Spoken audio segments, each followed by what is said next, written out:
Hello and welcome to my Wilds of Eldraine set review, sponsored by Wizards of the Coast and the hashtag MTG Ambassador Program. There's a link down below where you can go check out the cards from Wilds of Eldraine and get your orders in today. We are going to attempt to answer the questions that come with every card, every Magic card ever created. Question number 1, what format is it for? Question number 2, will it see play in that format? It's not a specific to any particular format review. It's a lover of Magic cards. This is a new Magic set. There's so many things to do with a Magic set review. However, it's me, it's CGB, and my specialties would be best of 1 and best of 3 standard, and Historic Brawl, and Commander. Those are the formats that I play the most, but I've also just been watching this game for, gosh, about 27, 28 years, something like that. Why do I say we? Well, I mean, there's you, the viewer, but there's also the Twitch chat, as we are recording this live on Twitch. And thank you very much, by the way, D. Franco, for that tier 1 subscription. That may happen from a time or two if I do my job well. But yes, they are also going to help us evaluate these cards, and you will see their opinions here on the screen if you like some audience interaction. They're also going to help me identify formats where, well, I might not be an expert. So if you are a modern player, a legacy player, if you are a total expert on Explorer, some of the formats I don't use often, limited, you might be able to help me point out exactly which of these cards are real rock stars in that format, as it will mostly be a theory for me. All right, are we ready to do it? There's going to be a lot of cards, so let's get right to it. Card number 1. Tale for the Ages. 1 and a white enchantment at rare, and it is an enchanted creatures you control get +2/+2. And the rest is flavor text. That's actually a very simple card to start off here. I'm used to like mountains of text. So 2 mana, enchantment, rare, enchanted creatures you control get +2/+2. So the first thing that you need to know is that rolls are an important theme in this set. They create little enchantments that go on your creature and give them a tiny upside, but they are tokens that are enchantments. So many more things are going to be enchanted than you are used to. So looking at the various places that this is good, first of all, this is probably limited busted considering how many rolls cards are a part of the set. As for standard, will there be a rolls deck in standard? I actually think that there will be something along the lines of a rolls deck. I think that there will, Calyx is already really popular, enchantments are already really popular. But will it need this? That's the thing. Auras already make your creatures big. We need this that's kind of like you need 2 enchanted creatures for this to really pay off. Otherwise, you're just playing another enchantment that's not an aura that gives a creature with an aura +2/+2. So this doesn't fit that for me. I don't think that enchantments needs this. I think that they're happier with auras, especially because Calyx triggers when an enchanted creature hits. And this is win more for standard. So I think that this is mostly a limited card. I think that this is a bomb effect for limited. I think that is the format where this is kind of a pick 1. That is my take on it. I'm going to need to stop and drink a lot because this is going to take a while. All right. Card number 2. Archon of the Wild Rose is 2 and a white 4/4 flying Archon rare. Other creatures you control that are enchanted by auras you control have base power and toughness 4/4 and flying. I think that this is it's very interesting that these 2 cards are first. We have 2 rares in a row that want you to have enchanted creatures.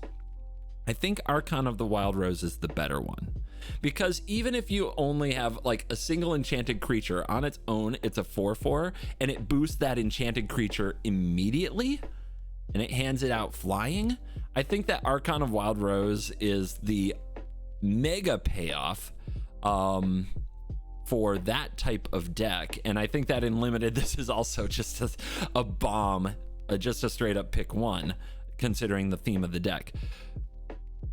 Does this make it to standard? I don't think it makes it to any other formats. I don't think it really makes it to Historic Brawl. It probably goes in Commander in the Rolls deck, but it's not legendary, so it can't be your Commander, so it's just part of the 99 if necessary. So, but the question for me is, like, does this also make it to Standard, where granting that evasion might be really good? I could see this as a 1 or 2 of in the enchantment deck. So I'm gonna say that this sees some play. I think maybe a 1 of in the enchantment deck is, I think it's better in a lot of cases than Hallowed Haunting, which is a much slower grind, whereas the Aura deck can go faster and kill the opponent faster without it. Yeah, I like one of these. It's kind of like Catilda, but giving Calyx or one of your other enchanted creature that jump into the air to get their trigger seems really good and gets you around Sheoldred. I could see one of these, but not many. So this one I think somewhere will make that cut. Next card, Archon's Glory. This is 1 and a white. It is an instant with bargain. You may sacrifice an artifact, enchantment, or token. We're going to see a lot of bargain cards, so this is me explaining the rules text once so I don't have to do it every time. You may sacrifice an artifact, enchantment, or token as you cast this spell. So interesting. Everything gets a little village rights attached to it. Target creature gets +2/+2 until end of turn. If this spell was bargained, that creature also gains flying and lifelink until end of turn.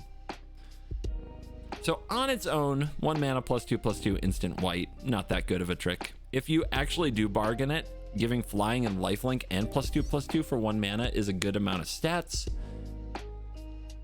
I mean, Feather likes lifelink, so maybe there are some of these combat trick decks that really like this type of effect. I'm really trying to think of where, though, you really want to sacrifice stuff. And I think that this is primarily a limited card. And even there, I think it only fits if you're really bargaining aggressively. So, limited. Armory Mice is 1 and a white for a 3/1 creature mouse. How cute.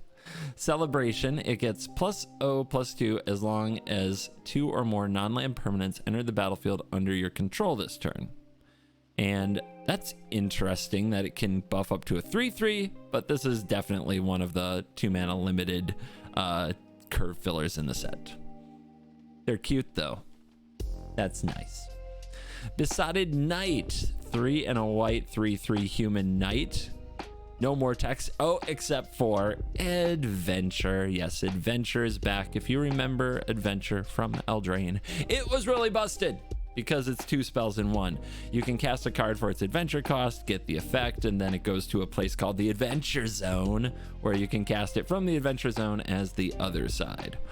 So this is a Betroth the Beast 1 white sorcery adventure, and it says create a Royal Roll token attached to target creature you control, and the Royal Roll is enchanted creature gets +1/+1 and has ward 1. How good is a sorcery for 1 mana that creates a token aura that gives +1/+1 and ward 1? There are a lot of ways to get interesting triggers off that, and then later, you know, you get a Hill Giant, a vanilla format 3/3. I think that this will be, I think all the adventure cards will be just fine and limited. I can't imagine playing this one anywhere else. Ward is pretty good, but probably not good enough to push this into any other formats. The art, once again, is really cool. Like, there's kind of a warming up to Eldraine art. It was the first time, and then coming back to it is like you're warming up even faster. When you really like this style, like you really like this style. Break the Spell is a white for an instant at common. Destroy target enchantment. If a permanent you controlled or a token was destroyed this way, draw a card. So you can destroy your own roll and get a card draw from it. Maybe there are other enchantments you want to destroy with this. I'm trying to think of like enchantments with negative effects, like Demonic Pact is a pretty wild and extreme example. But this is probably a limited card specifically for this set. It is an interesting sideboard card.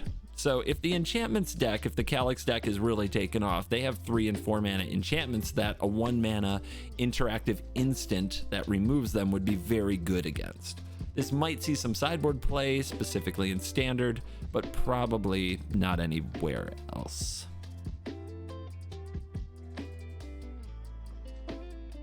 I definitely agree that 1 mana destroy an enchantment. It might not just be nice, it might be necessary if these rolls go too hard, man. Because I think a roll deck is what, having seen the set, just to be clear with everybody, it will be my first time reading a few of the cards, but for the most part, I've seen the set and I've known about it for a few weeks, and the roll deck is definitely a thing. The roll deck is a thing. How did I know about it? Hashtag MTG Ambassador. Check out link below. Use my ambassador link. See if you want to get some cards. You can click the link and it'll go to a store finder. You can find like your local game store and support that if you want. Do the thing. All right. Charmed Clothier. Charmed Clothier. 4 and a white, 3/3 Fairy Advisor. At common, flying. When it enters the battlefield, create a royal roll token attached to another creature.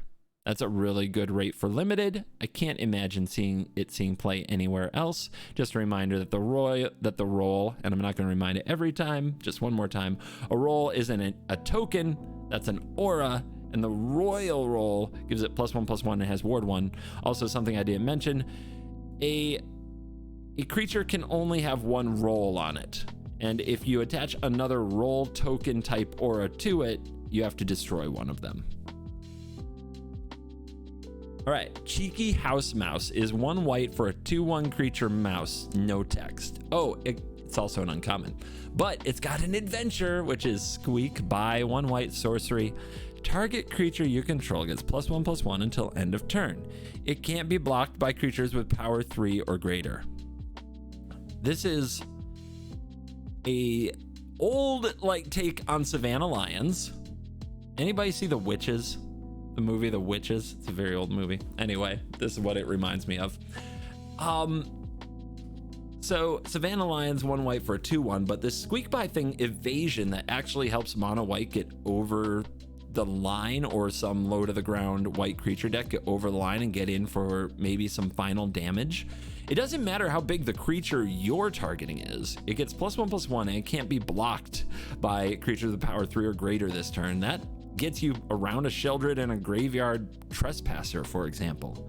And if you give this to Adeline, that's a heck of a punch. It is a sorcery, but I don't think that matters as much as people want to make it out to be, because you want to play this before blockers can be declared anyway. And if you're putting the opponent under pressure because you're an aggressive white deck, they can't always just have mana sitting up to respond to things. I think that this card doesn't help you with the sweeper problem that mono white faces, but it does help you finish the job. And I'm trying to think. There's payoffs right now in mono white in Standard for humans, right? You really want your creatures to be humans because of Coppercoat Vanguard. So I'm trying to think of, if you're not going to play it there, where do you play it? And this might be a mouse without a home, as long as there are such good payoffs for humans, because it's hard to picture running this. However, it's not insane to say run 1 or 2 of these, because it might help you get finishing damage in. That deck is pretty good at getting you down to 6 and then just not finishing the job. However, usually when you get somebody that low, you want a haste creature because they're blowing up the board, not clogging up the board. Yeah, mouse does need a house. There's a mouse theme in the set. I don't know if there's enough payoff for that. I don't think in Standard anytime you're going to see house mouse creature themed decks.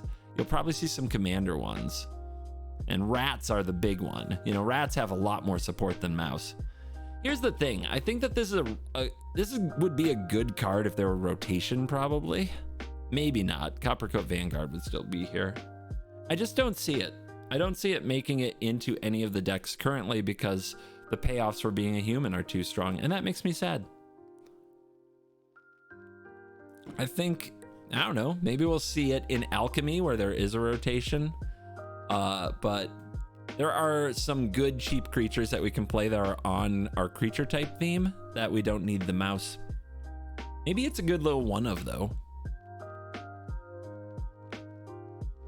Also, we'll see if there's like a strong enough adventure theme, but I don't remember enough payoffs for that. Please go away, filtery thing. I'm trying to look at cards. Why do you have to be on my screen? I just want... Okay, there we go. Next up, Cooped Up.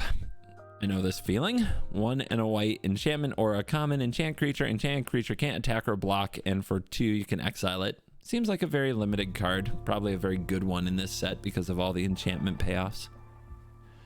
Cursed Courtier.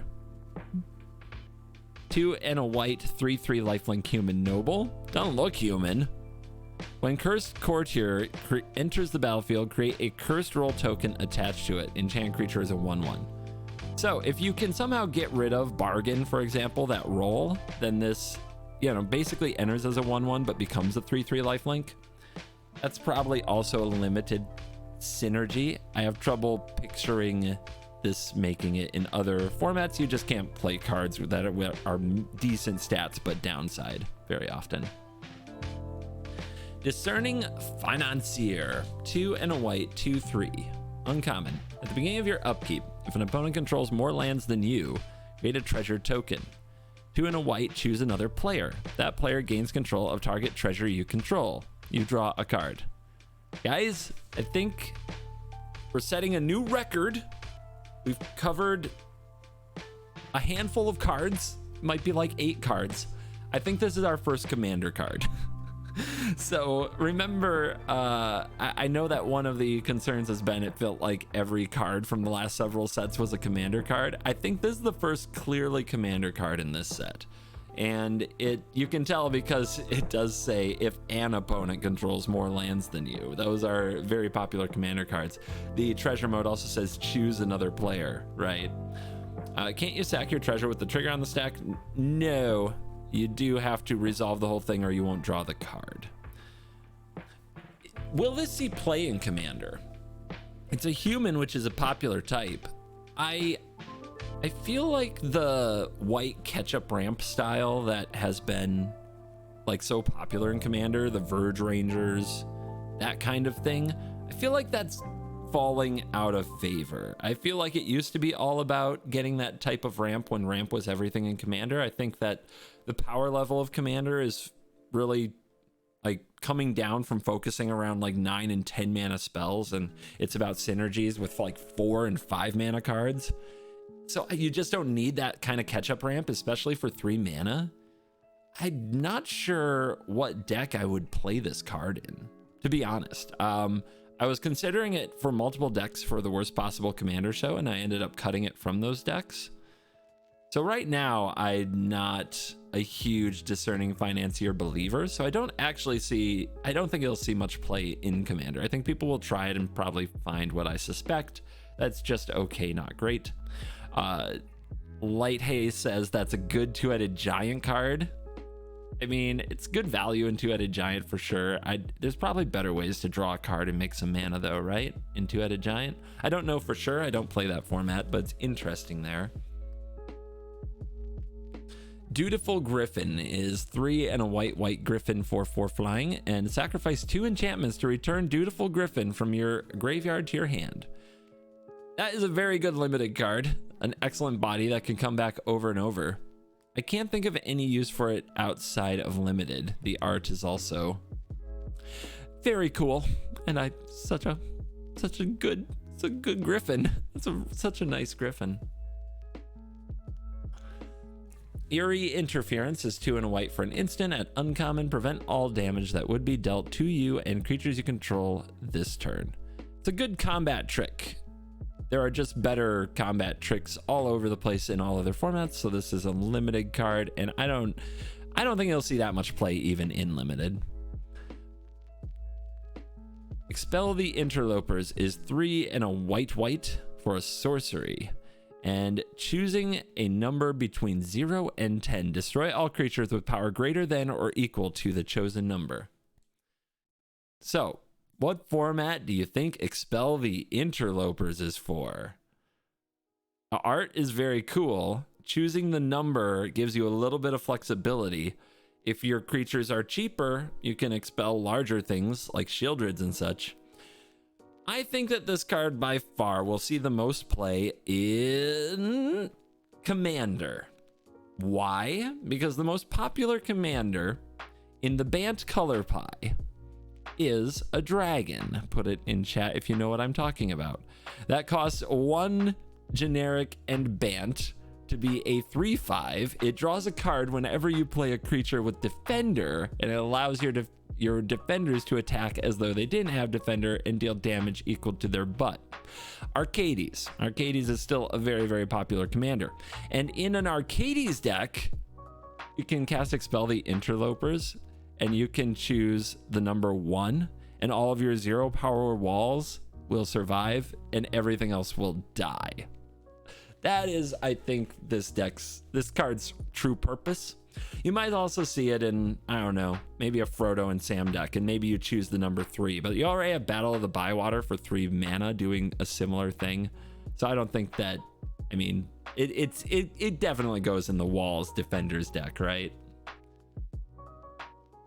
Frostbridge Guard. That is 1 and a white for a 2/2 elemental soldier at common, and for 2 and a white, tap target creature. Good little limited card.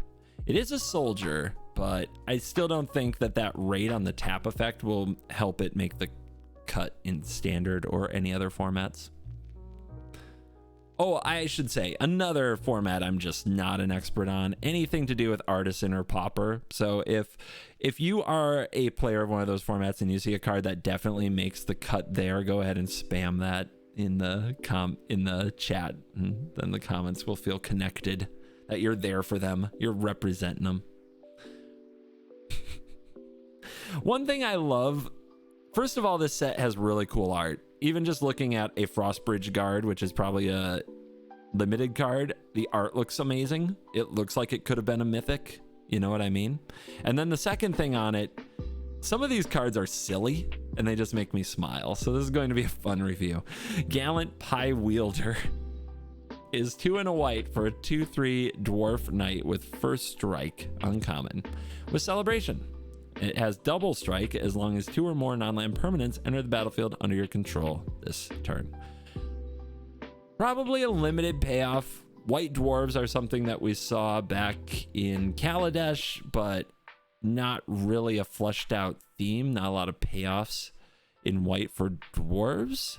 So for me, this remains a limited card for now, but very cool theme. It throws pies. Somehow the idea of double strike being like 2-fisting, throwing 2 pies, that's a different kind of double strike, man. Glass Casket is a reprint, 1 and a white for an artifact uncommon. When it enters the battlefield, exile target creature and opponent controls with mana value 3 or less until Glass Casket leaves the battlefield. This is a very good card. It saw some play in Standard because there weren't a lot of appropriate answers.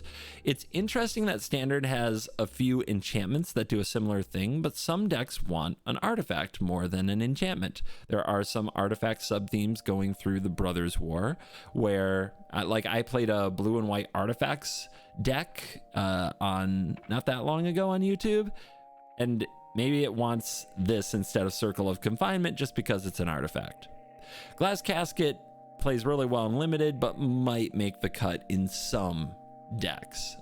It both in Standard might be a good sideboard card too, and in some Historic Brawl decks that are like really built around artifact theme and commander decks, Glass Casket could make the cut.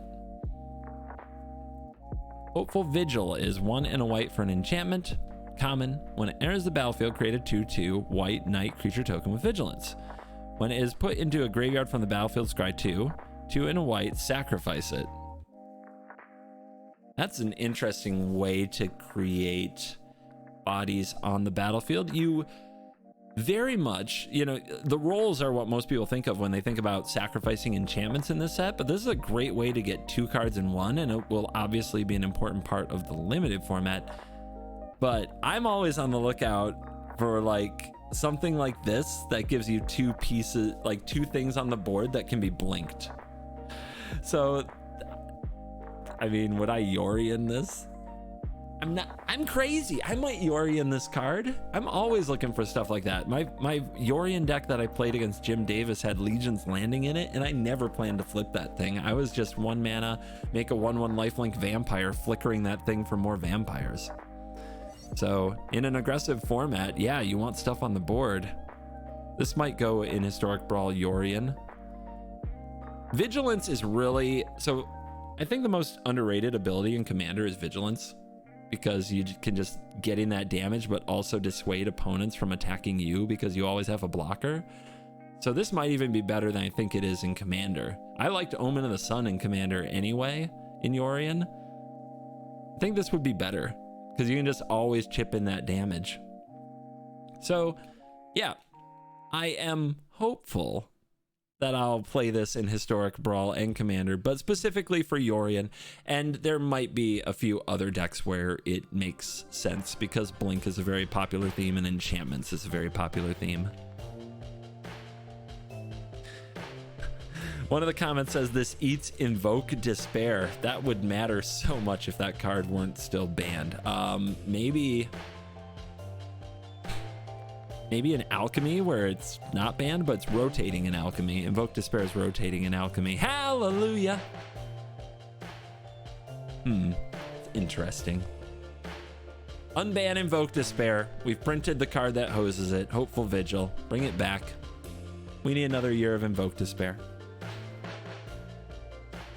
Kellen's Light Blades is 1 and a white for an instant common with Bargain, and the Light Blades deals 3 damage to target attacking or blocking creature. If the spell is Bargain, destroy that creature instead.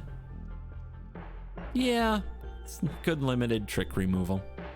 Knight of Doves is 2 and a white for a 1/3 human knight uncommon. Whenever an enchantment you control is put into a graveyard from the battlefield, create a 1/1 white bird creature token with flying. Whenever an enchantment you control is put into a graveyard from the battlefield.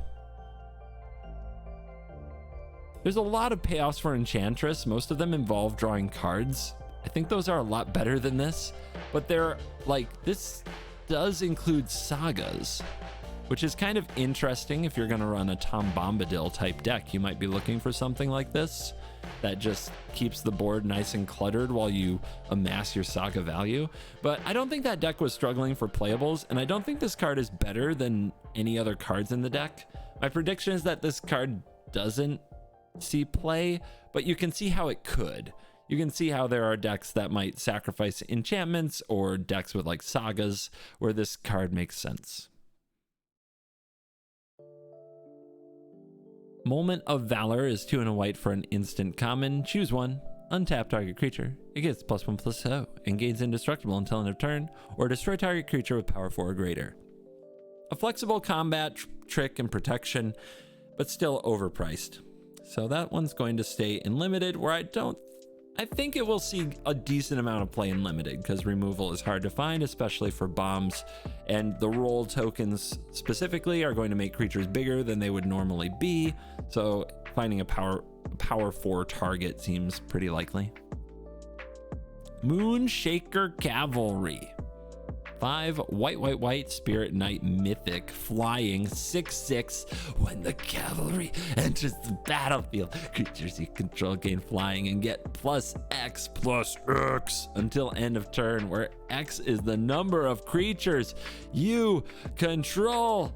It's a flying Craterhoof Behemoth, right? Right? Somebody call the cavalry. There are a ton of decks that want to run this. All the white decks that make a lot of things that don't have green for Craterhoof. Maybe they also want it as a second Craterhoof. This will be all over the place in Commander. It will definitely be a finisher in Limited. Does it make it in a format like Standard? Maybe?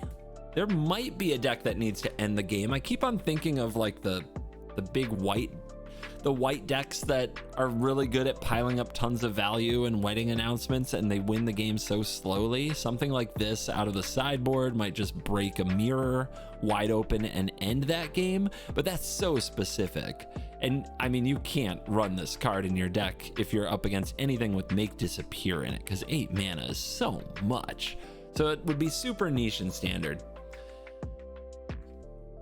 I'm trying to think of anywhere else where somehow sneaking this, cheating this is amazing. And I believe Sneak Attack is pre-banned in Historic. We'll get into that later. So I don't know. I think that this is certainly one of the clear commander cards from the set. Also a great limited finisher. Plunge into Winter is 1 and a white instant common. Tap 1 target creature, scry 1, then draw. That is a lot of like value for that effect, and I still don't think it's good enough. So for me, this is still a limited card. It didn't even make it into my Ice Queen commander deck. It is a good limited card, but I don't think you'll play it anywhere else. There's almost enough there to trap you though and make you think, oh, I'll just run that in my control deck and it'll buy time until I wrath. I wouldn't. Protective Parents are 2 and a white for a 3/2 human peasant common. When Protective Parents dies, create a young hero role token attached to 1 creature you control. It's like they protect the kid so much, but then when they die, the kid becomes a hero. Why are they protecting them so much? Don't read too much into this card. I'm confident this is a limited card. It is a Batman card.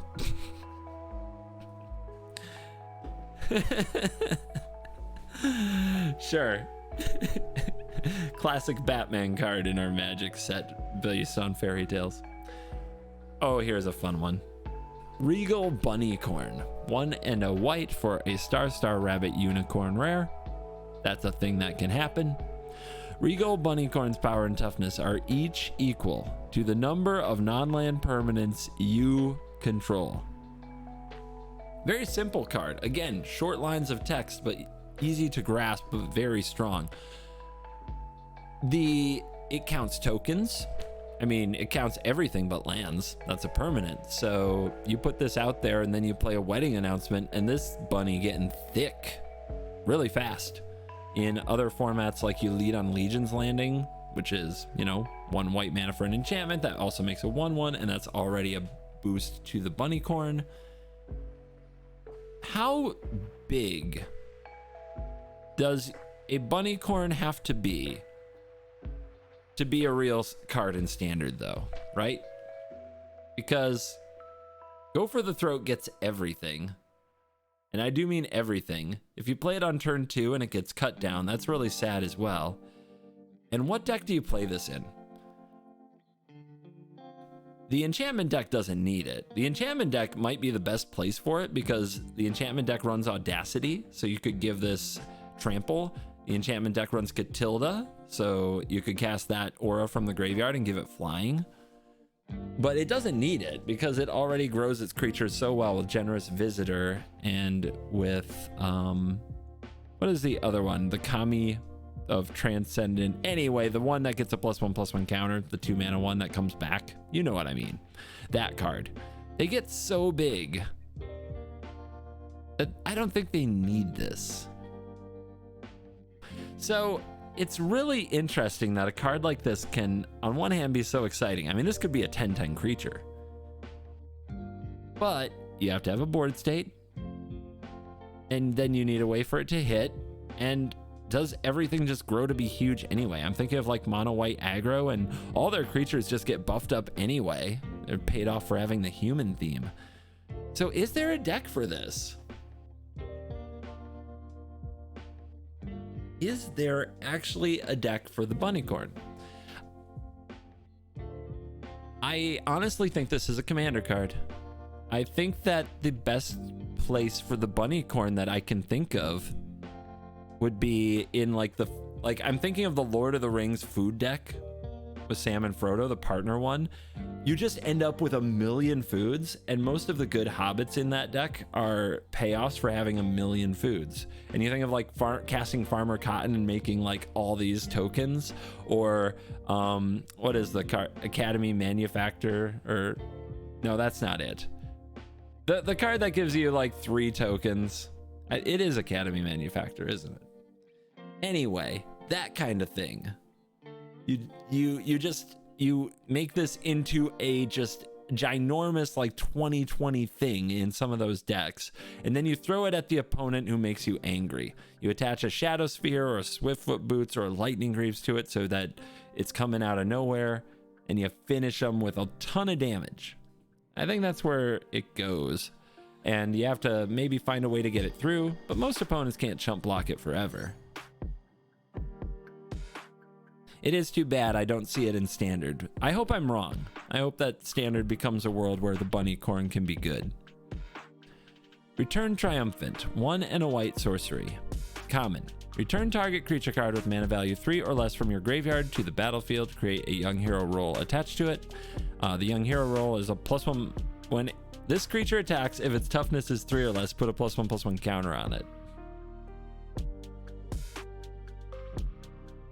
I mean, this card's okay.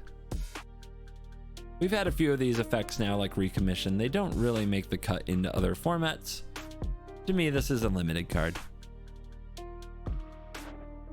It's not a Bunnicorn. It can get back a Bunnicorn.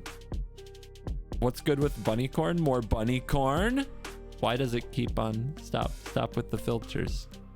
Stop. I'm trying to look at cards here. Thank you. All right. Rhymefur Reindeer, 3 and a white 3/4 creature elk.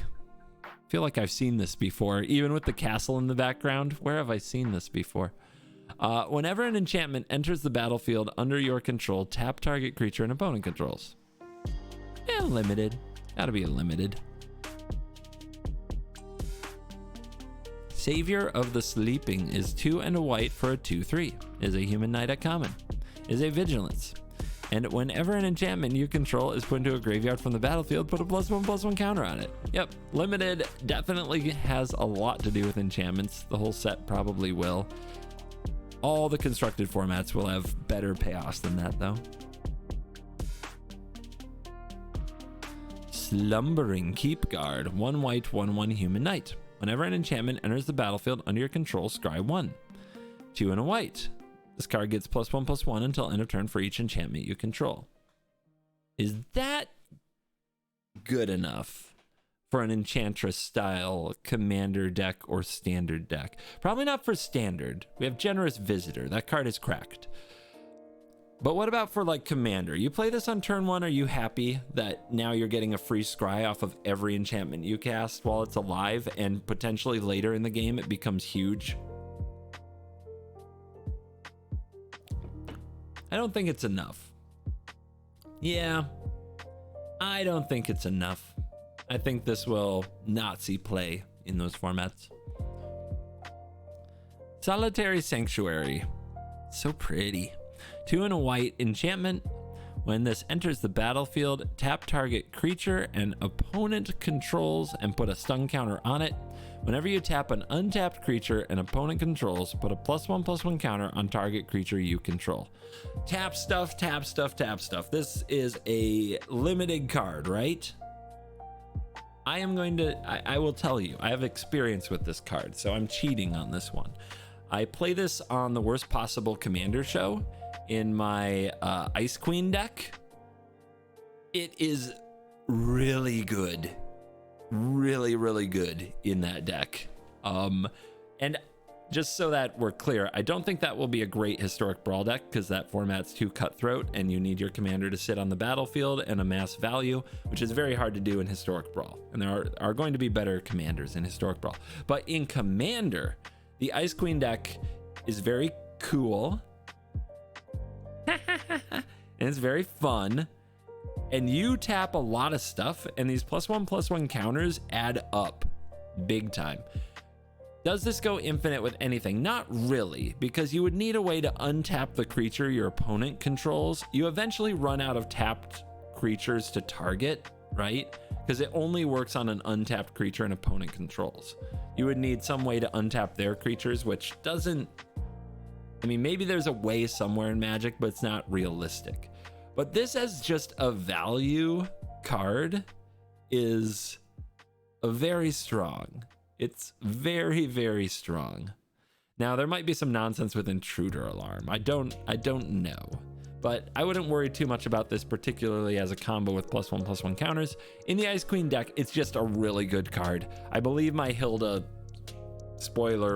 soft spoiler, is swinging for like 18 damage at one point, because I just kept throwing them on my commander. That's right, fine. Everything goes infinite with Intruder Alarm. So yeah, if you're thinking of building the Ice Queen deck, and we'll get to her later, this is a must include. This card was amazing for me.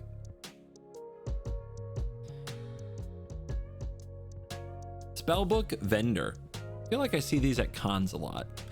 This exact face too. 1 and a white for a 2/2 human peasant, so 2 mana 2/2 at rare. Vigilant.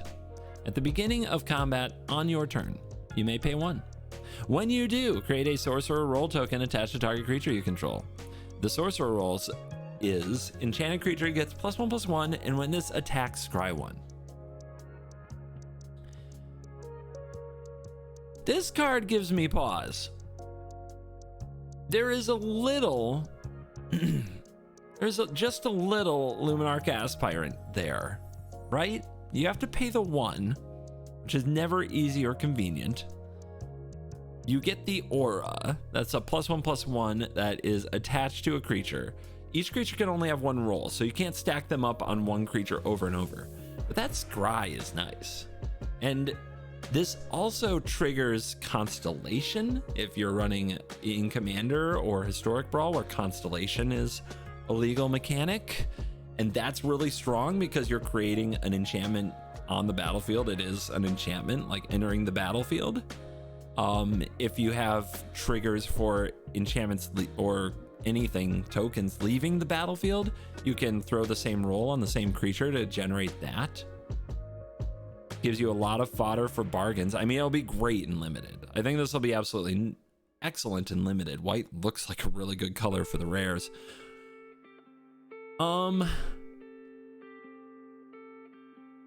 Will it make it to standard? It is a human. It is a human. It's not good in a curve out standard deck, but it is good at like filling up your mana, letting you use your mana somewhere.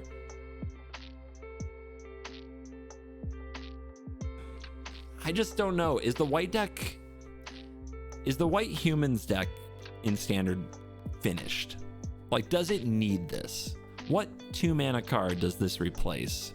Because the curve is already good. It doesn't need another 2.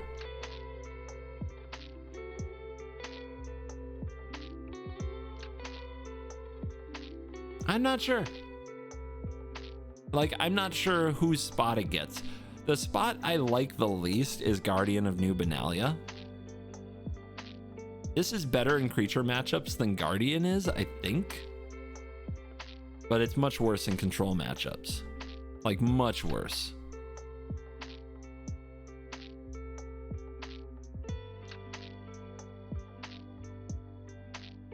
Yeah.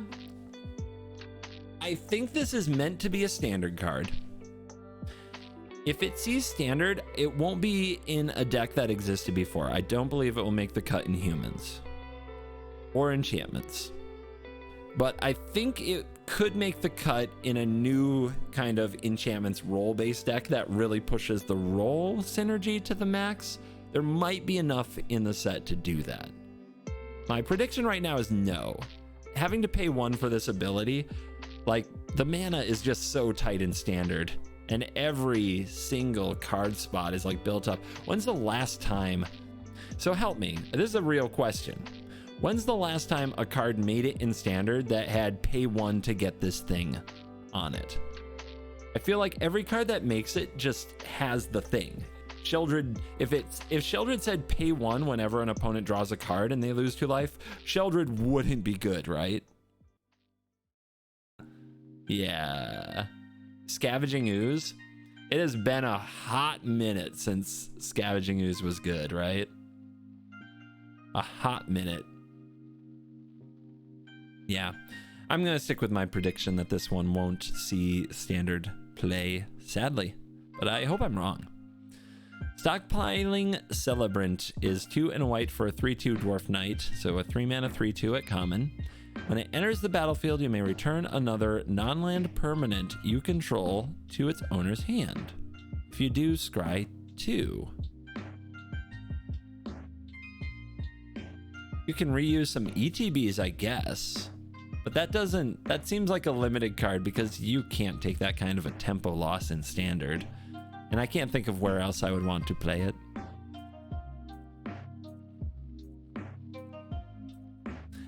You can bounce your 1 ring and reset it.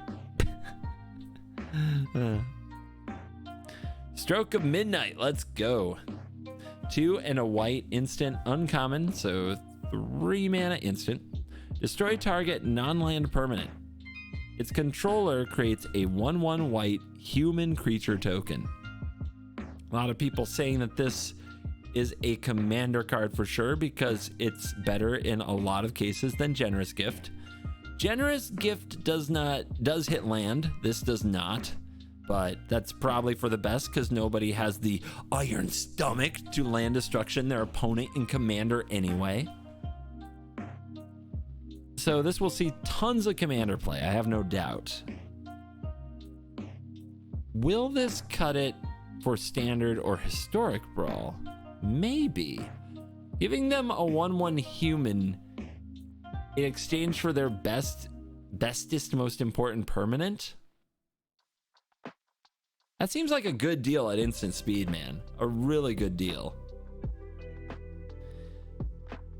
I'm thinking about all the weird like removal spells I run. And we don't really have anything like this, right? A 3 mana instant. Like I'm thinking of like my Teferi Hero of Dominaria deck. It doesn't have like 3 mana instant kill anything. Does it? I don't think so. And for Standard, do we have... I can't think of anything, you know? I can't think of... like Void Rend is the closest. And we play Void Rend. And this goes in other decks and fills holes that like we don't usually have the colors for. So I don't think that this will be like a 4 of in Standard or anything of that nature, but I can definitely see multiple decks that aren't Esper playing 1 or 2 copies.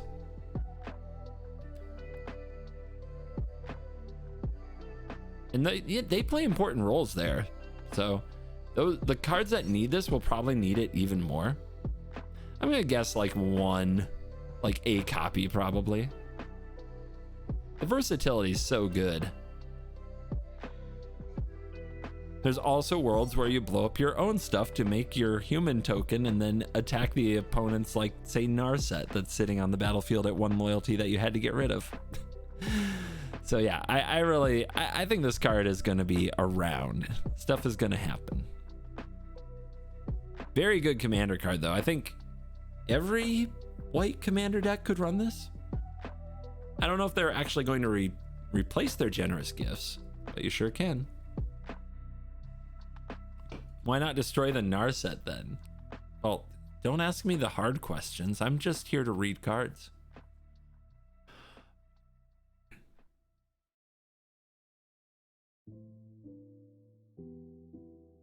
Princess Takes Flight is 2 and a white. Chapter 1 is exile up to 1 target creature. There's no limit on that either. Chapter 2 is target creature you control gets +2/+2 and gains flying until end of turn. Chapter 3 is return the exile card to the battlefield. Bummer. But there's a lot of ways to get around that, right? So you play this, you exile their thing, and then anything that lets you sacrifice this, blow it up, something like that, it stays exiled. But do you really want to work that hard on it? Not really. It's good with bargains, so it's going to be a decent limited card. I was trying to think if it makes the cut in enchantments. But in enchantments, you may as well play Ossification and some Seal from Existence or whatever it is, and not take this kind of risk. It's amazing in Yorion ? Is it? It's okay if you never let chapter 3 happen, but if they just counter your Yorion, it's kind of a blowout. It's interesting. But in Historic Brawl, if you exile their commander and they go to command zone, like chapter 3 doesn't matter. And if they don't go to command zone, there's a risk that you'll just keep blinking it, right? I am not sure about chapter 2. Chapter 2 is kind of tough. Having a creature around for that isn't a given. This might see some play. I mean, we have Saga relevant commanders like Tom Bombadil, and we mentioned Yorion. So I could see this seeing a little bit of commander and Historic Brawl play. I don't think it will make it in standard. I think you need more reliable stuff. 3 blind mice, 2 and a white rare. Saga. Chapter 1. Create a 1/1 white mouse creature token. Chapter 2. Create a token. That's a copy of target token you control. Chapter 3.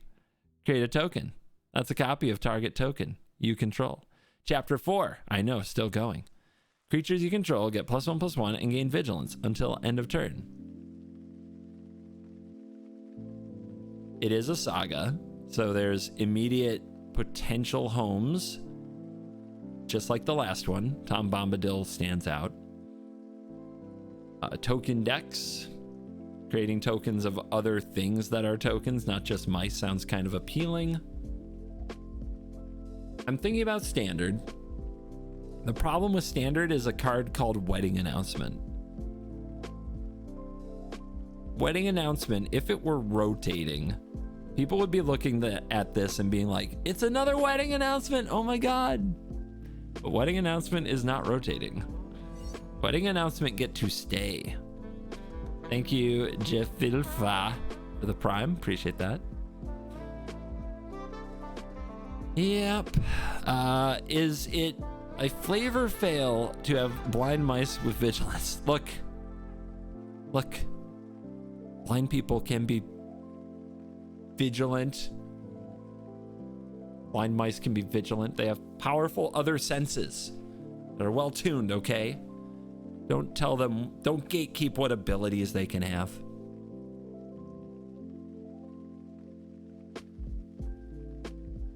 I honestly just, I don't see this as a standard card.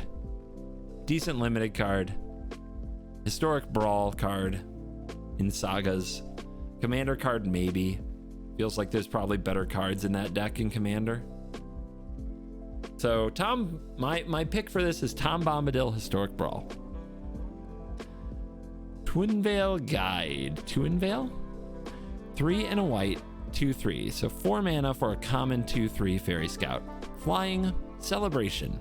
This card gets +1/+0 and has lifelink as long as 2 or more other non-land permanents enter the battlefield this turn. Limited. White fairies. Is that new? Unassuming Sage. 1 and a white 2/2. So 2 mana 2/2. Common human peasant wizard. Oh, those types. When Unassuming Sage enters the battlefield, you may pay 2. If you do, create a sorcerer roll token attached to it. Yeah. Limited. Too expensive. This is going to be our first virtue. The virtues are a cycle of enchantments with an adventure attached to them. They are mythics. They look like they might be good. Virtue of Loyalty is 3 white, so 5 total mana for a mythic enchantment. At the beginning of your end step, put a +1/+1 counter on each creature you control. Untap those creatures. That's kind of good. Adventure. Ardenvale Fealty. 1 and a white instant. Create a 2/2 white knight creature token with, you guessed it, vigilance. It makes a vigilant creature, but then it untaps it at end step. It's kind of funny. So, who is this card for? On one hand, you look at the rates and you're like, maybe it's supposed to be a standard card, but standard has so many problems. It's a night creature. That type is kind of supported, a little, but not a lot. And like, why would we run an adventure spell when we're running Thalia in our white creature deck? We just really wouldn't. So that's kind of rough on the adventure side. On the enchantment side, similar problems. Thalia just kind of pushes out every expensive spell, every spell over 1 or 2 mana.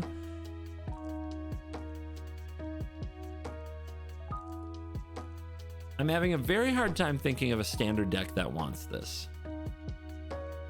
I am having an easy time thinking of commander decks that want this. Commander loves this untap all your stuff, put counters on your stuff, and like the value early of just getting a creature on board. Like I already said, vigilance is so good in Commander. It's probably the most underrated keyword in Commander.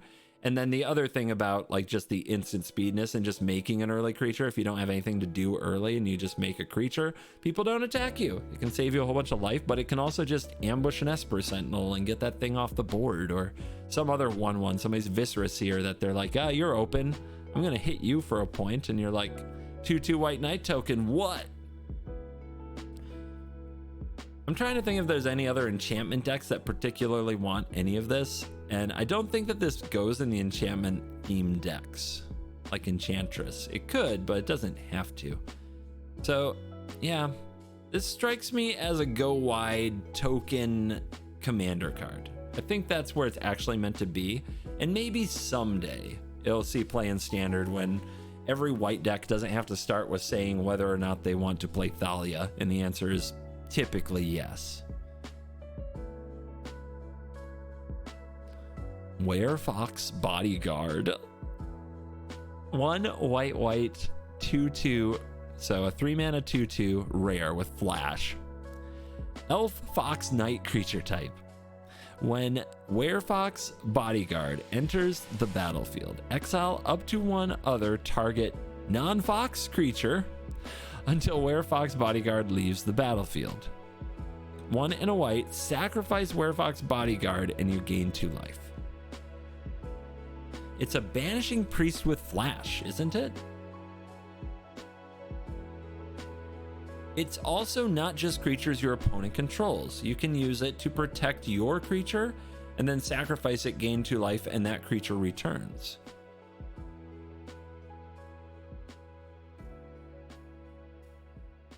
All right, are any of the types are interesting, right? Elf Fox Knight. Knights could be a thing. They have a little bit of support, but in my opinion, the support, and maybe it'll change by the end of the set, but we're almost at the end of white, and my opinion hasn't changed.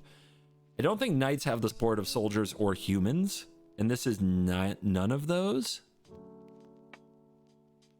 So I'm trying to think of a standard deck that runs this instead of Brutal Cathar. Flash is really good though. It's really good. This at flash speed is a whole other type of vibe. Also a great way to get rid of a Sheldred without taking that damage from the trigger. You know what I mean? Ooh, good way to protect a Sheldred if the opponent tries to kill it and you want to bring it back. Great with prototypes. Not the opponent's prototypes, but great with your prototypes if you want to bring them back as fully formed prototypes. I feel like there's so many uses for the card that it would find a home. At the same time, I have no idea what that home is. The casting cost is a little restrictive too, like just a little, just enough to make it difficult to use in best of 1.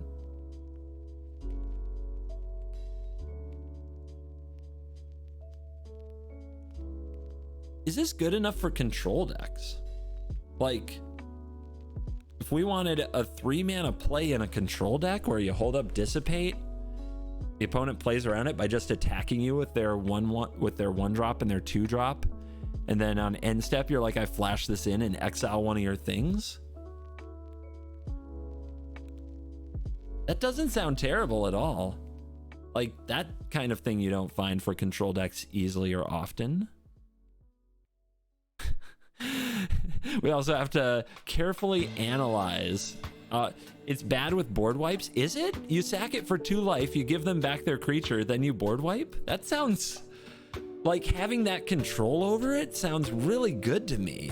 Like, it's way better than, say, remember there was the flash card in Kaldheim, the legend, who did this, but in combat. And I think it was like Sigrid God Favored, something like that. And I couldn't run that one because I always blew it up and gave them back their creature. It also is a creature, so you can play it around Thalia. Yeah, I feel like there's so many good homes for this. This is like the evolution of the Banishing Priest, the power creep of the Banishing Priest. This has to have homes. But this one, I don't feel I know for sure where it belongs until I play it. So I'm going to say that this is a standard card. I'm also confident it is a Brawl and Commander card because there are a lot of payoffs, like Flash is a growing space in those places. Think of an Errant and Giada flash deck. Like, I think that this goes in there for sure. So this is a multi-format card for sure. I think that this is a multi-format card. Cut down is a problem. It is true, especially if you're running a control deck. Like, they'll have a mana ready for the cut down. You really do need to make sure that this gets the thing exiled. If they kill it with the trigger on the stack, you really didn't do anything, and it's very sad. So yeah, timing's going to be interesting. Seeing how to make this thing good is going to be interesting, but I believe this card will be in a lot of places. It's one of my favorite cards so far.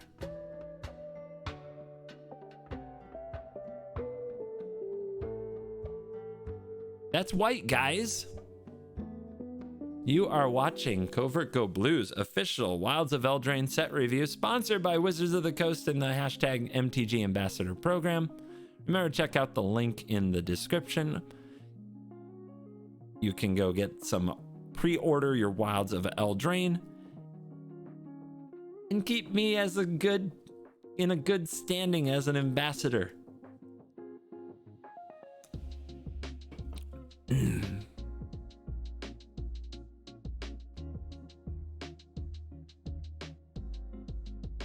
I was really looking forward, honestly, to Wandering Emperor rotating, and then this card now I'm like, well, maybe I'm not.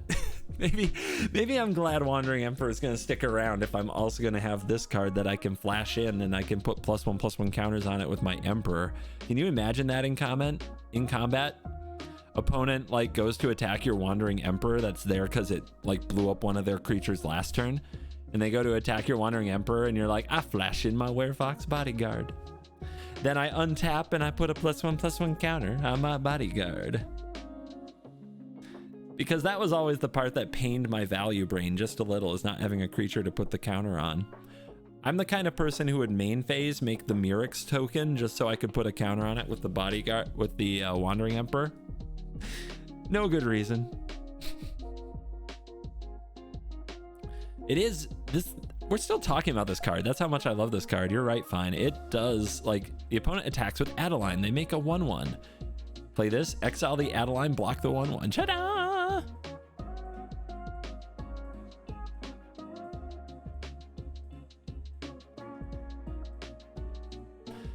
Ah, blue! Ladies and gentlemen, are you ready for blue?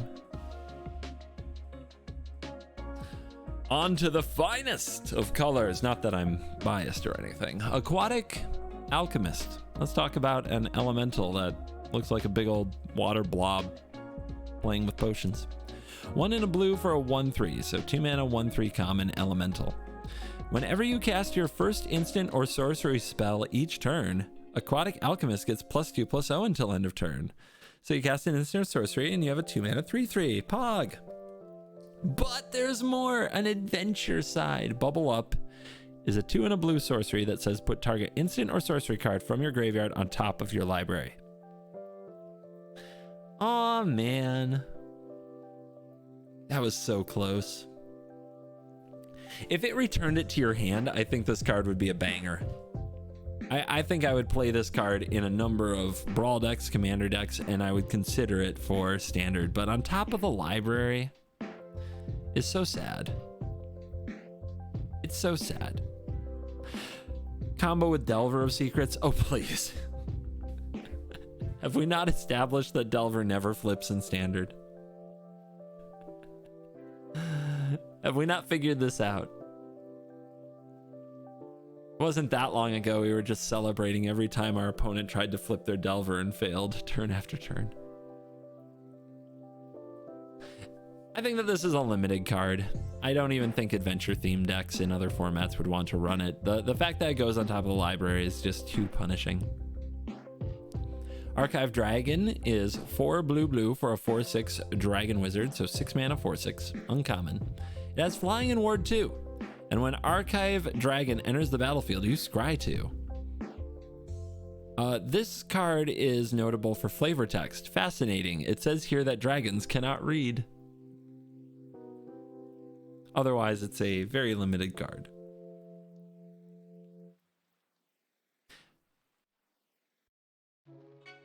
Why does it keep doing this? Asinine Antics, 2 blue sorcery mythic. Whoa. 4 mana mythic. You may cast Asinine Antics as though it had flash if you pay 2 more to cast it. So 6 mana and you can do it at flash speed. What the heck does this do? For each creature your opponents control, create a cursed roll token attached to that creature. The cursed roll is an aura that says enchanted creature is 1/1.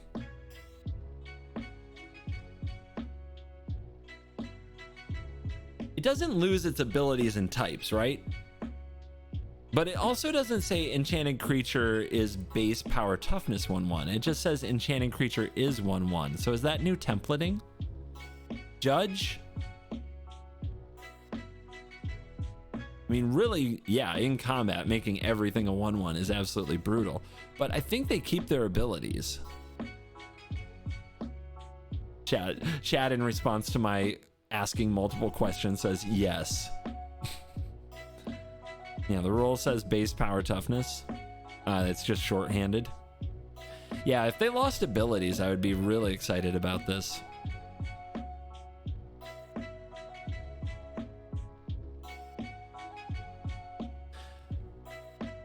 So, it's a mythic, because obviously in limited, this card is going to be an absolute beating. I don't think this is a standard card. I've died to plenty of 1/1s. Is this a commander card? How good is it to turn all your opponent's things into 1/1s? And the other thing we have to remember, this creates a cursed roll token for each creature your opponents control. If you are playing anything with Constellation, Setessan Champion, Eidolon of Blossoms, Doomwake Giant, oh my god, Doomwake Giant, and you flash this, or just cast it, you have like, I don't know how many auras. Let's call it 10. Let's call it 15 auras enter the battlefield under your control. They're all enchantments. They all, I mean, if you have anything that triggers off a token or an enchantment entering the battlefield, or a permanent in general, this is really dumb. That's a lot. That is a lot of stuff.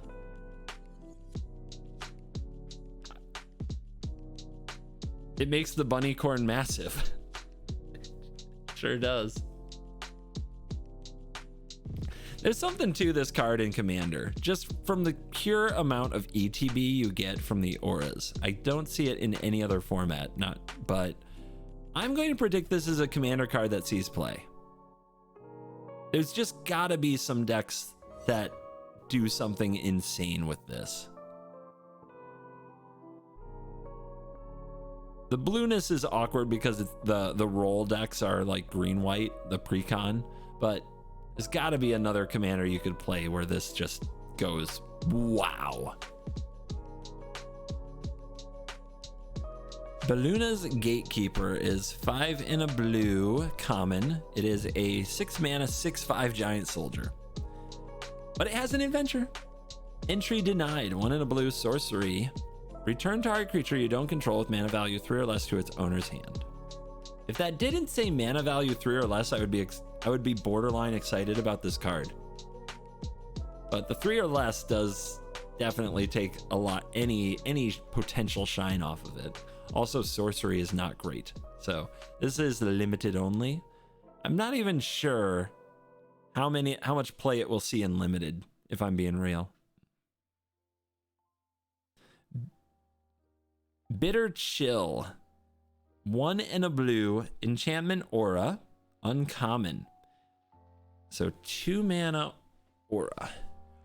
Enchant creature. When it enters the battlefield, tap enchant creature. Enchanted creature doesn't untap during its controller's untap step. When Bitter Chill is put into a graveyard from the battlefield, you may pay 1. If you do, scry 1, then draw a card. It's a very good sleep type of card.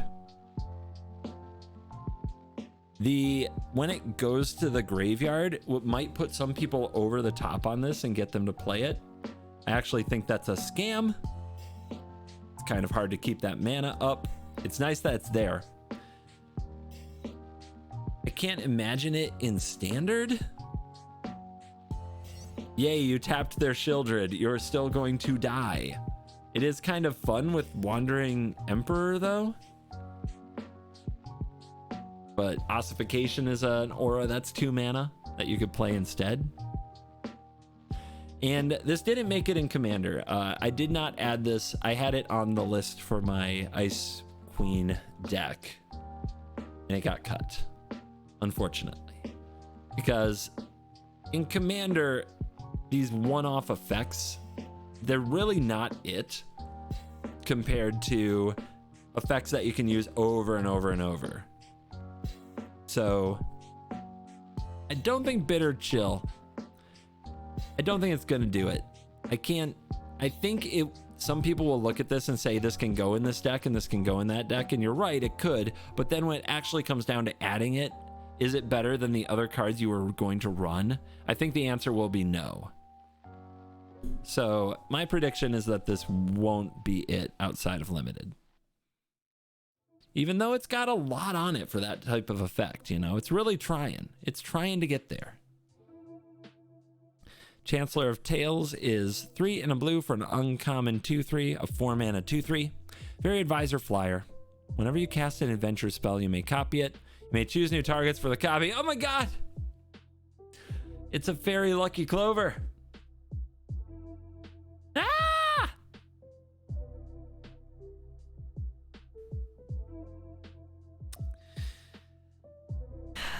This will see some play outside of limited, guys, in the adventure themed commander deck.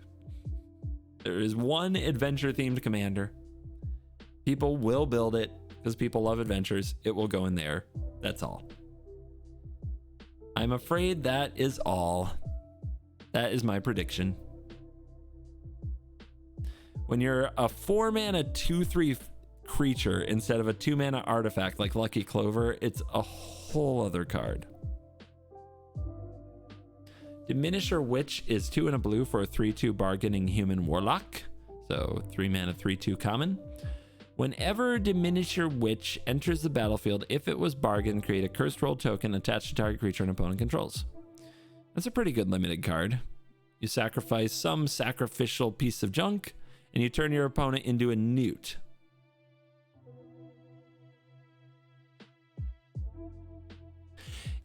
It's fine. I don't think it will see play outside of limited.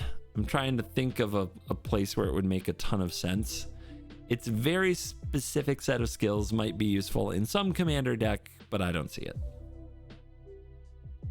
Disdainful Stroke. This is a reprint. We've seen it many times. It's currently already legal in standard. It's already a player in several other formats. You know it. You probably love it. So we're going to grade the art because, you know, that's what we can do on reprints. We already know this card.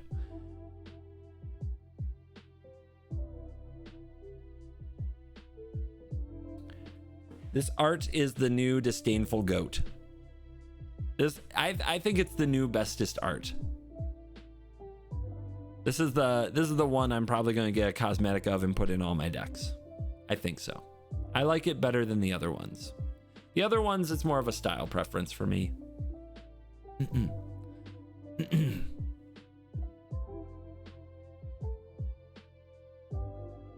Extraordinary Journey. XX blue rare enchantment. Hard to say what the casting cost of this is, but XX blue is kind of 4 at a baseline. When it enters the battlefield, exile up to X target creatures. For each of those cards, its owner may play it for as long as it remains exiled. Whenever one or more non-token creatures enter the battlefield, if one or more of them entered from exile or was cast from exile, you draw a card. This ability triggers once a turn.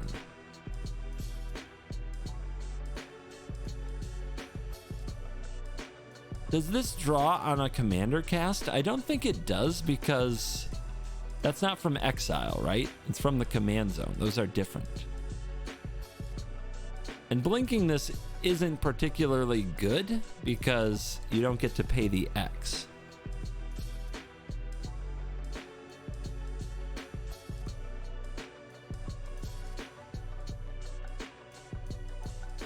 Entering from exile does include Yorion Blink, that is true, and all of the red impulsive draw, everything a Prosper does. This takes advantage of from blue, that's really cool. It works against Adventure and Foretell, that's really cool. So if we play this as a 4-mana temporary removal spell, it's kind of like you bounce their creature and you draw a card. So it's kind of like, in a way, you compare it to like a 4-mana Repulse, which back in its day, Repulse was an instant for 3 mana. Return target creature owner's hand, draw a card. Card was cracked in the day. Nobody really runs it now, though. This card scales way up, though. It can hit multiple creatures as the game goes on, like multiple. You could cast this for 2 and exile nothing if your opponent is playing a strategy with, like, say, a lot of adventures and you want to draw cards from it, but I still don't think that's great. It's an interesting card. I think the pure scale of it means it's a commander card. I don't think this is a standard card, and I don't think it goes into any other formats like that. I'm also not confident it's a historic brawl card because of the price and the sorcery speed. I think it's a commander card. Now I'm trying to think of what decks would love this.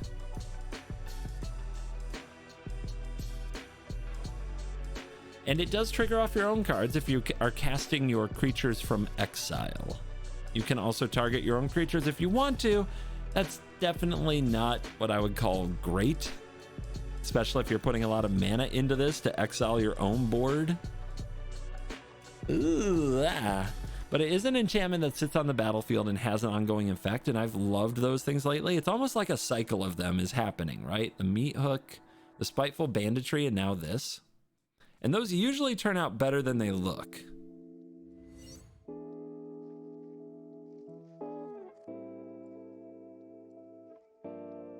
Yeah, this will find a home. This is a commander card that will have a couple of homes.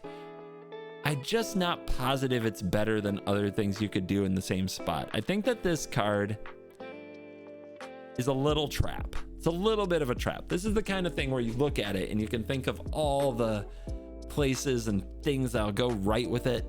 And then you, in practice, it probably won't draw you as many cards as you think it should. But it's still a cool card. It's a cool commander card. I will try it in Yorion. Not sure what other deck for sure. Some other enchantment related decks that also run blue. Sure. Like, we can try that. Farsight Ritual. 2 blue for an instant rare. 4 mana. A 4 mana instant. As Bargain. You may sacrifice an artifact and enchantment token as you cast a spell, just as a reminder. Look at the top 4 cards of your library. If the spell was Bargain, look at the top 8 cards of your library instead. Put 2 of them into your hand, the rest on the bottom in a random order.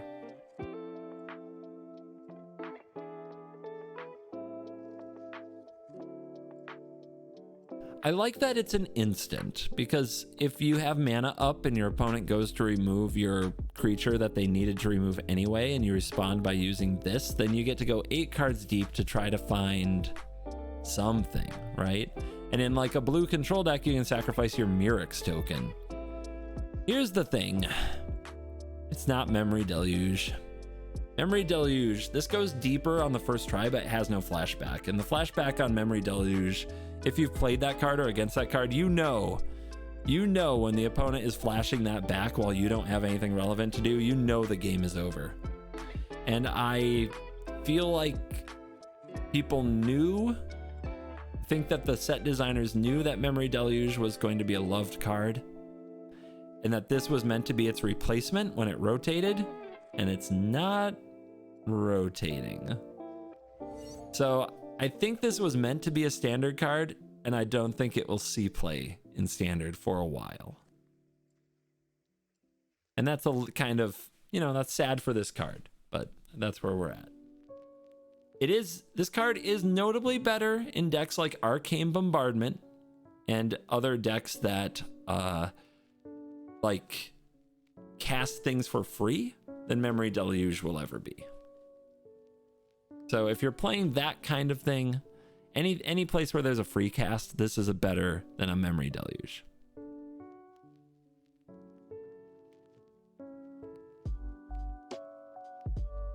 Freeze in place is 1 and a blue for a sorcery common. Tap target creature opponent controls, put 3 stun counters on it, and scry 2. 3 stun counters is a lot. Sorcery is not great, especially on like a 2-mana card, because if you go first, you're freezing their 1-drop, or you just have to cast it later off curve. But then you got to go first, so that's not the worst. But I still predict this is a limited card through and through. Gadwick's First Duel. This is a saga for 2 mana, 1 and a blue, uncommon. Chapter 1. Create a cursed roll token attached to 1 target creature. If you control another roll, oh yeah, we know that part. Cursed roll is make it a 1/1. Chapter 2. Scry 2. Chapter 3. When you cast your next instant or sorcery spell with mana value 3 or less this turn, copy that spell. You may choose new targets for the copy. Bro, Gadwick was a noob. The Gadwick, the wizened I know, draws X cards. This Gadwick couldn't even draw a card. We all start somewhere. It is 2 mana to change something's stats to a 1/1 and possibly get future value, but I don't think that's good enough.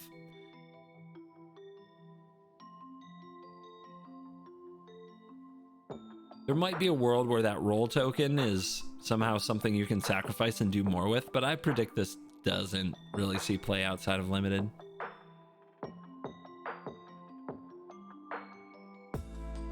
The copying thing is cool, and you do get to try to scry for the spell, but man, do you really want to be like main phasing and copying what, right? Maybe a little draw 2? Maybe. Galvanic Giant is 3 and a blue for a 3/3, 4 mana 3/3, giant wizard, uncommon. Whenever you cast a spell with mana value 5 or greater, tap target creature and opponent controls and put a stun counter on it. There's more! Storm Reading is the adventure. 5 blue instant. It's an expensive instant. Draw 4 cards and discard 2 cards. Man! Why can't you just draw 4 cards for 7? Seems that would be really good. That would make me play a 4 mana 3/3. Seems like a limited card, except in some commander players' giant theme deck. But it's nice to get some giant build out for the Agar fans.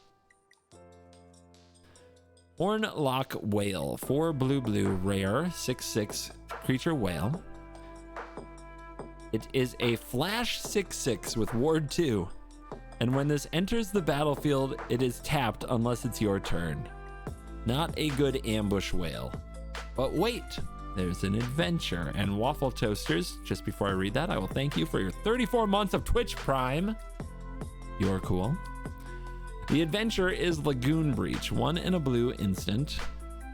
The owner of target attacking creature you don't control puts it on the top or bottom of their library.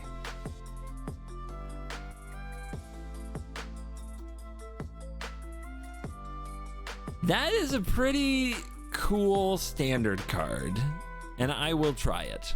This is yelling blue-white control to me. You have a finishing kind of value piece that you can play later in the game to end it. A 6-mana ward, a 6-mana 6/6 with flash and ward 2 is solid, and the removal spell is solid. Either taking the opponent's draw or throwing their thing on the bottom. Just 2 mana, get rid of a thing that was going to punch you. This card is good. Is it better than some other things we could do? I mean, we have Make Disappear. This probably isn't taking that place. It's probably not replacing a counterspell, but what about removal spells? Is it going to replace Soul Partition? It could do that. Is it going to replace Ossification? That's tougher, you know? But it's good value. It's a solid card. I think it will see some standard control play. I'm not sure I think we will start out trying it in those decks. I'm not sure it will make the final cut. We'll have to see. But when you're looking at, we have the Flash, Vanishing Priest, Werefox, we have Wandering Emperor, and then we have this. Like, we're building out the Flash theme in blue-white big time. That's kind of exciting. Other formats. I mean, Errant and Giada Historic Brawl, but that's not like a super competitive deck there. Commander, sure, you can play it there, but is it better than other potential removal spells and cards? Probably not. Entering tapped is a huge downside there. And in Commander, usually trying to get rid of that one creature is something they expect.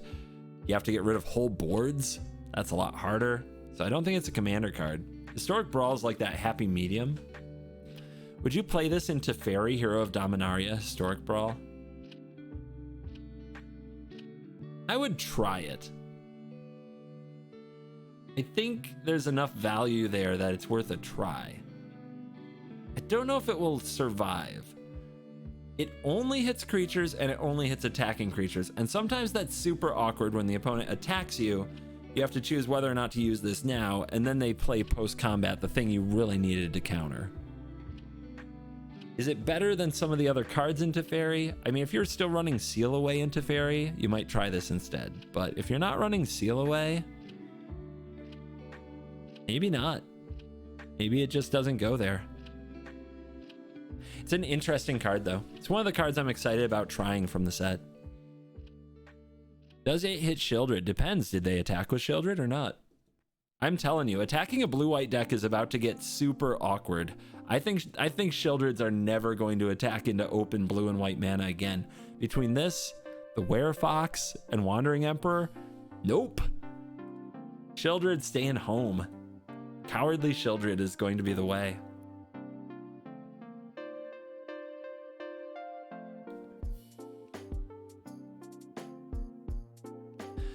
Ice Out. Such cool art. Again. Hilda, you doing it. Reminds me of a card. I'm trying to remember what card this reminds me of. It's like an old Ice Age card, and I think it was even green. Like Essence something. Anyway. 1 blue, 3 mana for an instant common. Bargain. The spell costs 1 less to cast if it's bargained. Counter target spell. So there you go. It's the cancel of the set, but if you sacrifice an artifact, enchantment, or token, you can cast it for blue.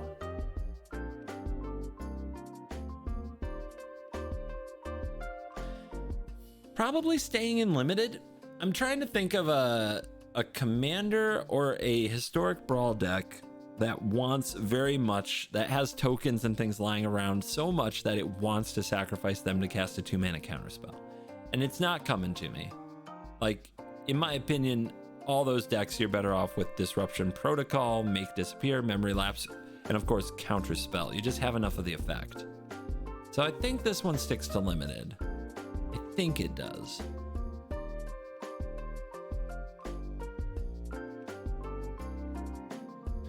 Ice Rot Sentry is 2 and a blue for a 2/3, so 3 mana 2/3, Elemental Soldier, uncommon, Vigilance. Whenever the sentry attacks, you may pay 1 and a blue. When you do, tap target creature and opponent controls. Whenever you tap an untapped creature and opponent controls, this gets +2/+1 until end of turn. Some people might want to throw it into the Hilda Commander or Brawl deck, but that's probably a scam, and this is a limited card.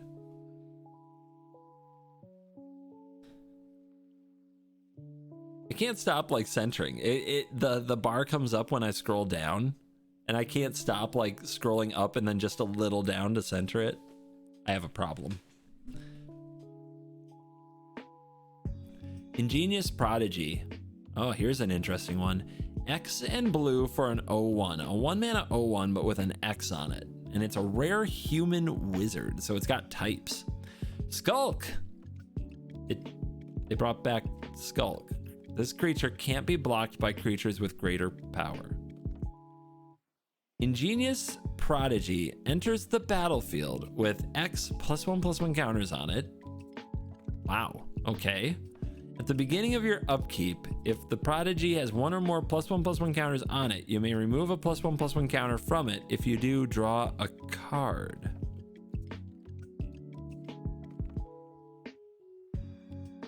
Weird random mono blue +1/+1 counter synergy card?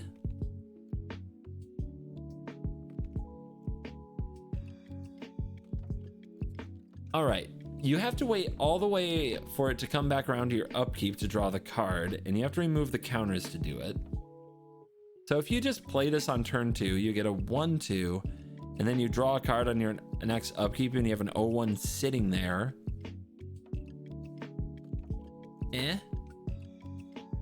So play it out later into the game, like you play this for 4, you have a 3/4. I mean, that's not a great rate. Just gets eaten by a Sheoldred, chumps a Sheoldred even. I'm trying to think. I mean, limited, this is obviously good, I think. But where else is this good? Amazing in Yuriko. Yuriko the Tiger Shadow, a commander deck. That's the thing though, you never... Is it? It's kind of unblockable. It's like an 0/1 unblockable. You return it to your hand with a ninjutsu, so you can cast it with some counters on it, but then you're putting all your mana into something that's just a medium rate, bad rate, honestly, creature on the board until next upkeep, where it might draw a card. Rego Historic Brawl? Maybe. Like, there's some... Does this card have any place in Standard?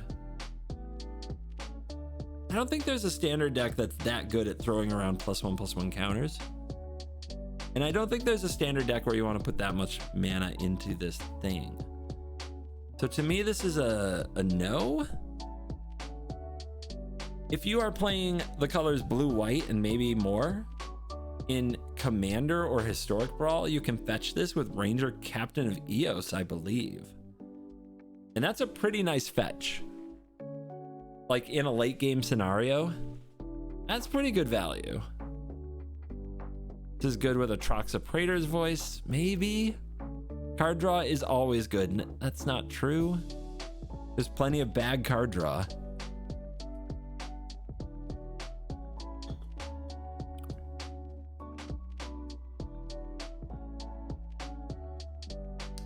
I think this card will not see Standard play or any other 60 card format play.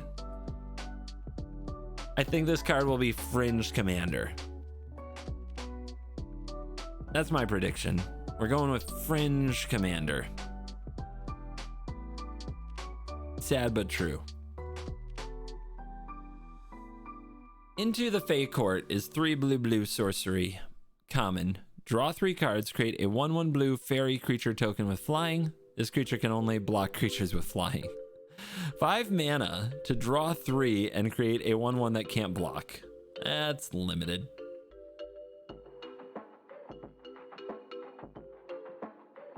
Did it again? Johann's Stopgap. 3 and a blue, so 4 mana for a common sorcery. Bargain. Spell costs 2 less if it's bargained. Return target non-land permanent to its owner's hand to draw a card. It's pretty good in a sacrifice deck, but probably still too niche for anything outside of limited. Living Lectern is really funny looking. 1 and a blue 0/4 artifact creature construct. 2 mana 0/4 artifact creature. Okay. 1, sacrifice this, draw a card. I love it already. Create a sorcerer role token attached to up to 1 other target creature you control. Activate only as a sorcery. Emery? Might be an Emery Historic Brawl card. Any other like niche commander spots for the Living Lectern? Astraeogon91, thank you for the 4 months. Appreciate you. Too expensive for Emery. You need 0/4s. How else do you stop a Ragavan in that deck? I mean, I'd like it for 1 mana too. That's just not the card as it's printed. Our options are limited, dude. I'm running Secret Frickin' Door. Sometimes we go first. You can't sacrifice Secret Door to draw a card. I don't know. There might be some cards like Vantress Gargoyle I would replace with this. There are a few cards I have lurking around where I'm just in Emery particularly, where I'm looking for something to take the spot. But let's not go too deep. This is a super niche card at best. Merfolk Coralsmith is 2 and a blue for a 2/3 Merfolk. 3 mana 2/3 common. 1 mana. It gets +1/-1 until end of turn. When it dies, scry 2. Limited. Misleading Motes is 3 and a blue for an instant common. Target creature's owner puts it on the top or bottom of their library. Limited. Mocking Sprite. 2 and a blue for a 2/1 fairy rogue. Flying instant and sorcery spells you cast cost 1 less to cast. If this were 2 mana, it would be awesome. It is 3 mana. 3 mana for a 2/1 flyer is a bit rich for my blood. I don't think it's going to make the fairy deck, as I think that there is at least an attempt to be enough support for fairy deck, and I don't think this makes it. I think this sticks to limited. There might be like a historic brawl deck though that plays it. Maybe in Commander. I think there'll be better fairies. It depends how many of the old fairies. Like, do you own the Lorwyn fairies? If not, this might have to fill out your Commander deck. Obira's Attendance. 4 and a blue. That's 5 mana for a 3/4 flyer. Fairy wizard at common. And it has adventure. Desperate parry. 1 and a blue instant. Target creature gets -4 MISO until end of turn. Well, definitely a limited card there. I do wish it had flash. I wish the Attendants had flash a lot. Picklock Prankster is 1 and a blue. Now we get some cheap fairies. So that's a 2 mana 1/3 fairy rogue. Flying and vigilant uncommon. It has an adventure. Free the Fae of 1 and a blue with an instant. Mill 4 cards, then put an instant sorcery or fairy card from among the milled cards into your hand. In a way, in the right deck with enough instant sorceries and fairies, it's an impulse, but it's also a body. But the body doesn't have flash. You do have to cast it on your turn, and it is only a 1/3.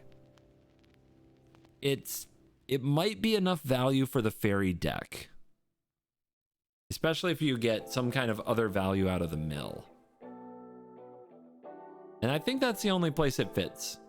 There has to be a pretty decent fairy deck that isn't... Like, this has to be one of the worst cards in your fairy deck, I think, for this to be good. Because it's not quite good enough. It's not the card you really want all the time. It's just not strong enough. But if there's a bunch of other good fairies that you're milling into and instants and sorceries to support them, card is good.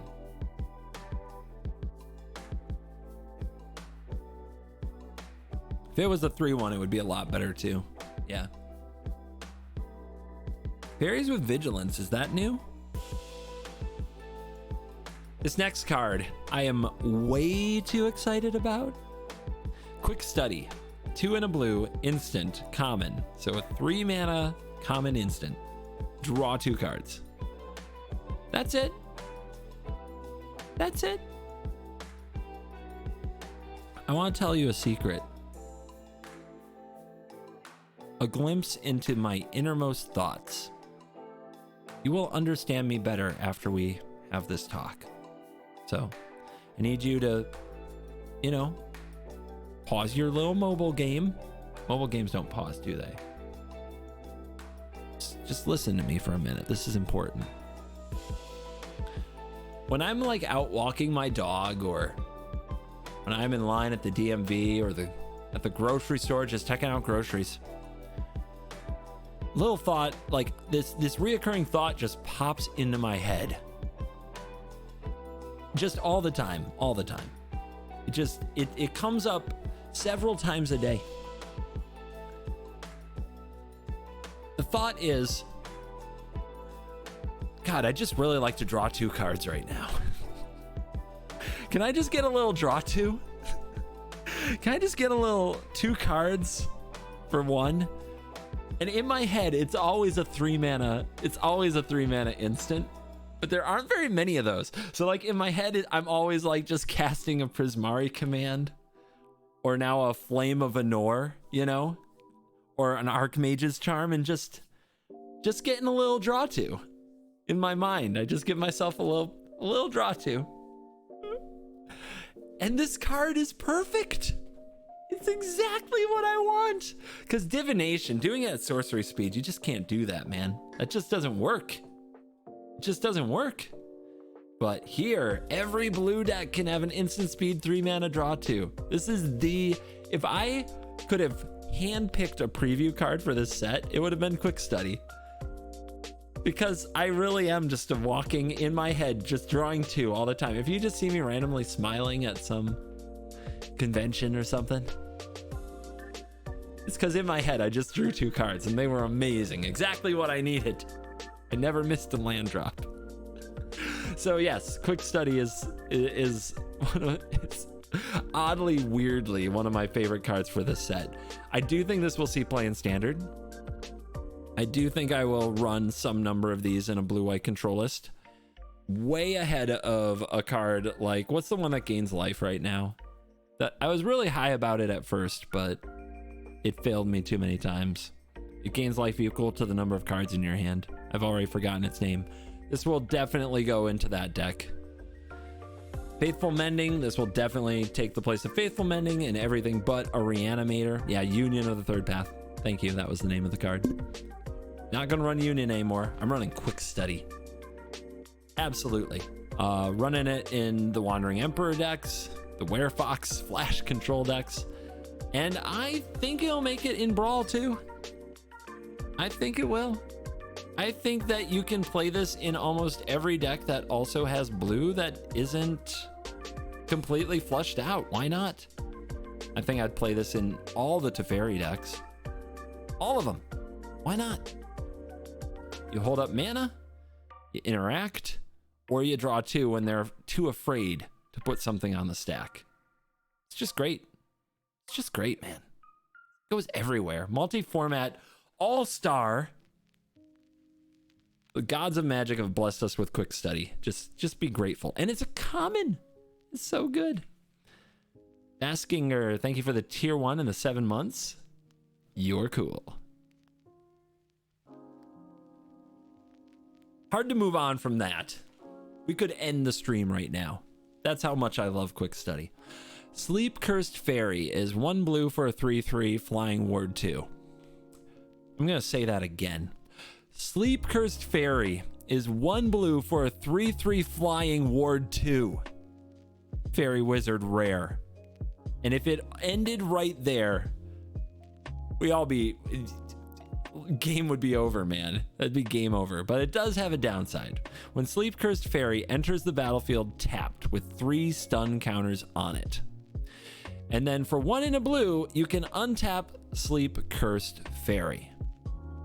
Guys, I've had so many people read this wrong. They believe that you play this on turn 1, it comes in with 3 stun counters and it's tapped, and then on turn 2, on end step or whatever, you pay 1 in a blue and you just have an untapped Sleep Cursed Fairy. That's not how this card works. Even though it says 1 in a blue untapped Sleep Cursed Fairy, it's not going to untap if you pay that on turn 2. Because the way that stun counters specifically work is if a creature with a stun counter would become untapped, remove a stun counter from it instead. So you are not paying 1 in a blue to untap this, you are paying 1 in a blue to remove one of the stun counters. So normally the play pattern is this: you play this on turn 1. On going into your turn 2, 1 stun counter removes because it would have untapped, right? Then you pay 1 in a blue, say maybe on the opponent's end step when they don't walk into your Make Disappear, and you remove another stun counter. All right, this thing is still tapped. Then on your untap step, you remove the 3rd stun counter. This thing is still tapped.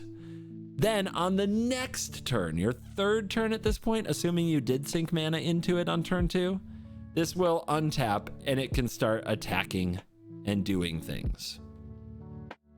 Cool? All right. Is this card any good?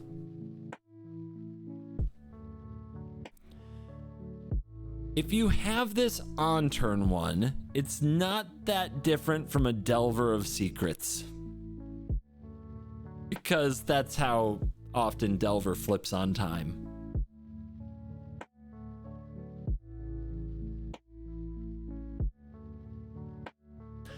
That said, just imagine, like, that is like best case scenario, right? The ward is really good. I have to give it up for ward. It's gonna be a tough one to kill when the time comes. Desmo, thank you very much for the prime.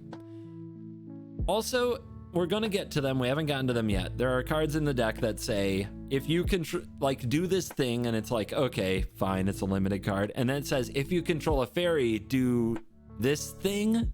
And this thing is like very good, like constructed playable.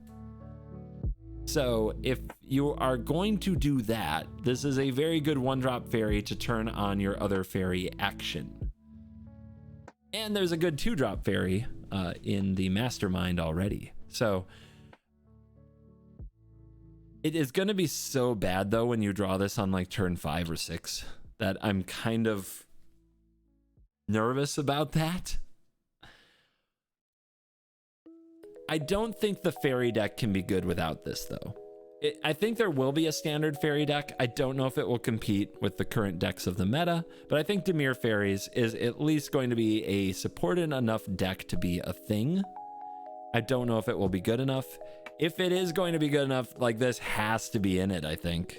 I don't see another 1-mana fairy yet that is going to take this spot and do what this card can do, which is enable your early fairy stuff and then become a clock later in the game, right? It is like suspend with extra steps. That's fair. So yeah, I think this card is just painfully bad, but it has to be, because to do what they wanted from it would be so good if it didn't have these downsides. Also, does anybody have any tricks for just removing 3 stun counters from it? Preferably dumping them on your opponent's creature? Play this with Goldberry. But this will see play. I think the standard deck, I'm not sure whether or not the deck will make it, but this will be in it. And this will be in some of the commander decks most likely. So, we'll see. There's some interesting things that go with this. But it is a painful card, and I think most people don't like playing cards this painful in 2023. Like, remember when they said the ring tempting you couldn't have a downside because people wouldn't play it? That goes through my head when I read Sleep Cursed Fairy, that people just aren't going to play it for that reason if they can find any other replacement. This with Hushbringer or Strict Proctor is pretty funny. That's pretty funny. Sleight of Hand. This is a reprint. And so it hasn't been around in a long time. It hasn't been standard for a long time. I'm going to read it. 1 blue for a sorcery. Common. Look at the top 2 of your library. Put one of them into hand and the other on the bottom.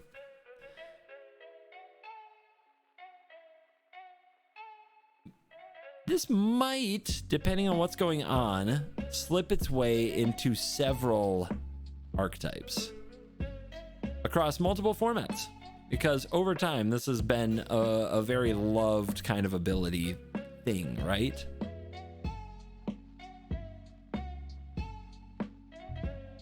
So in standard, is there a place for sleight of hand at the moment? There might be.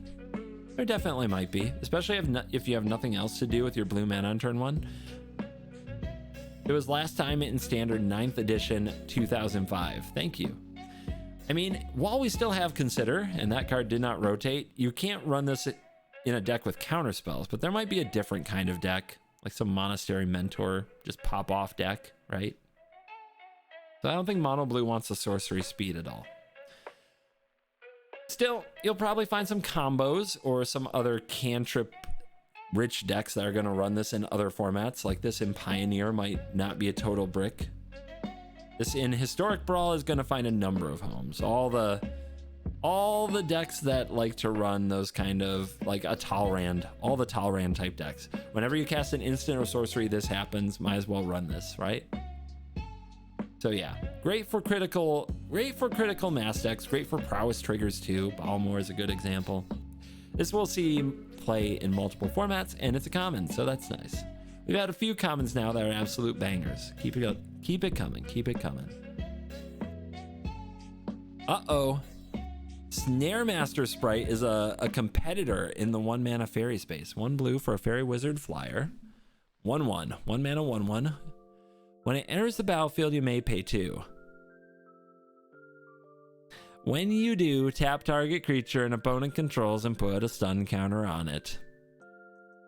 Okay, that's not particularly great, is it? On its own, it's 1 mana 1/1 flyer. For 3 mana, you get to stun counter something. Limited, good limited card, I think. I think it would have to be a very, very, very, very different standard format for this to see play in standard. Spell Stutter. I remember Spell Stutter Sprite, but Spell Stutter is a 1 and a blue common instant, so a 2 mana instant that counters target spell unless its controller pays 2, plus an additional 1 for each fairy you control. It is another variation of Quench that gets better with fairies. So when you combine this with the, I'm going to need to remember this card's name for a while, Sleep Cursed Fairy on turn 1, it's a mana leak. And it might continue to get better. It is very cool art. It will be good in the fairy deck, I guess. Although it's very tempting to run Make Disappear in those decks. I guess my latest soldier deck runs Make Disappear and Protect the Negotiators. Maybe you run both to some extent. Also makes sense to do that in a format with Anointed Peacekeeper. Splashy Spellcaster. This is 4 mana for a 2/4. It's 3 and a blue for a 2/4 Elemental Wizard uncommon. Whenever you cast an instant or sorcery spell, create a sorcerer role token attached to up to 1 other target creature you control. That seems very limited to me. Yep. Can't imagine other spots. Stormkeld Prowler is 1 and a blue for a 2/1 human rogue.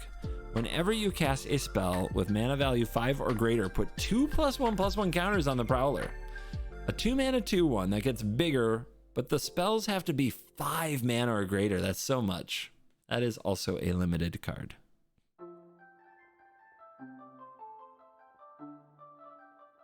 Succumb to the Cold is 2 and a blue for an instant uncommon. Tap 1 or 2 target creatures and opponent controls, put a stun counter on each of them. 3 mana, tap 2 things. It is an instant this time, which is nice. It can lock things down for a good amount of time, but I still can't see it in any other format. And this is another card I didn't include in my Hilda deck because I wanted to create engines that tap things all the, like turn after turn after turn, not instants that give you one-offs. I like that the last 3 comments in chat are the art. That's when you know we've hit a run of limited cards. That or y'all are getting tired. Are you guys getting tired? The answer is no, Sensei, or I'm gonna make you go do push-ups to wake up. Talion's Messenger is 2 and a blue for a 1/3 Fairy Noble rare, a flyer. Whenever you attack with one or more fairies, draw a card, then discard a card. When you discard a card this way, you put a +1/+1 counter on target fairy you control. It's a 3 mana 1/3 that gives you fairy themed Rafine at home. And I can definitely, I predict this card was meant for a world where Rafine had rotated. It is really hard. It is really hard to want to play this card in a Rafine world because it only triggers once, because it says whenever you attack with one or more fairies. So it's 1 trigger per combat, right? And then it's 1+1/+1 counter on a fairy.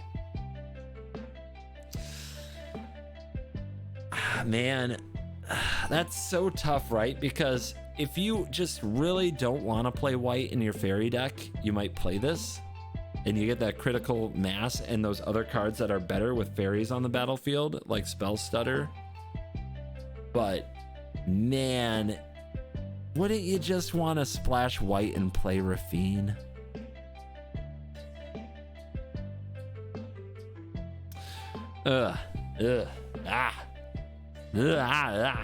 That's tough. That's tough. I know it's not legendary, but like operating from the basis of, oh my god, when I get 2 of this in play, it doesn't have ward, you know? And yeah, you can discard your lands, but I think you guys get what I'm saying. You guys are bringing up some of the upsides for this card, but be honest. If you're playing this instead of Rafine, you know you're a chump, right? When they're legal in the same format. Right?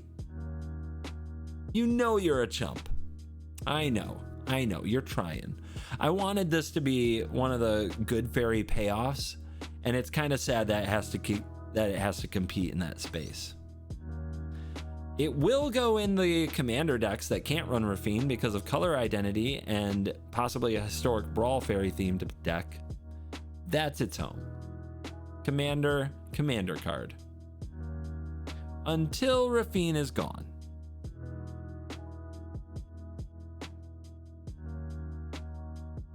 Tenacious Tomeseeker is 2 and a blue for a 3/2 human knight at uncommon.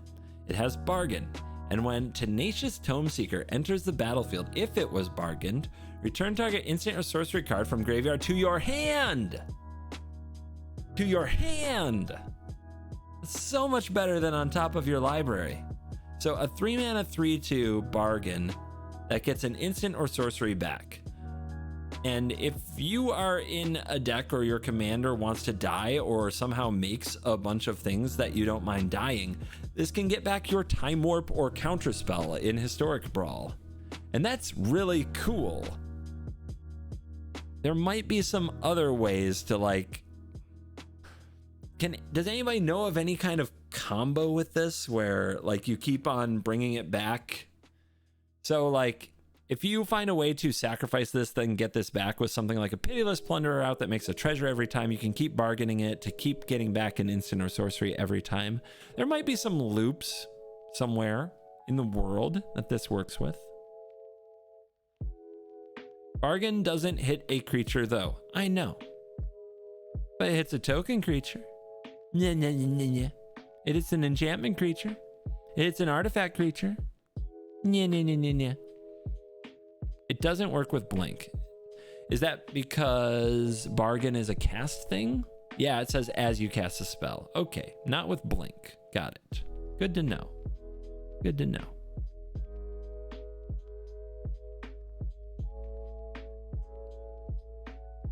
Still seems like a decent card. But I'm not sure that it will, like, it's going to be a really specific home, right? There is a Knights Commander deck that's very popular that came out in March of the Machine.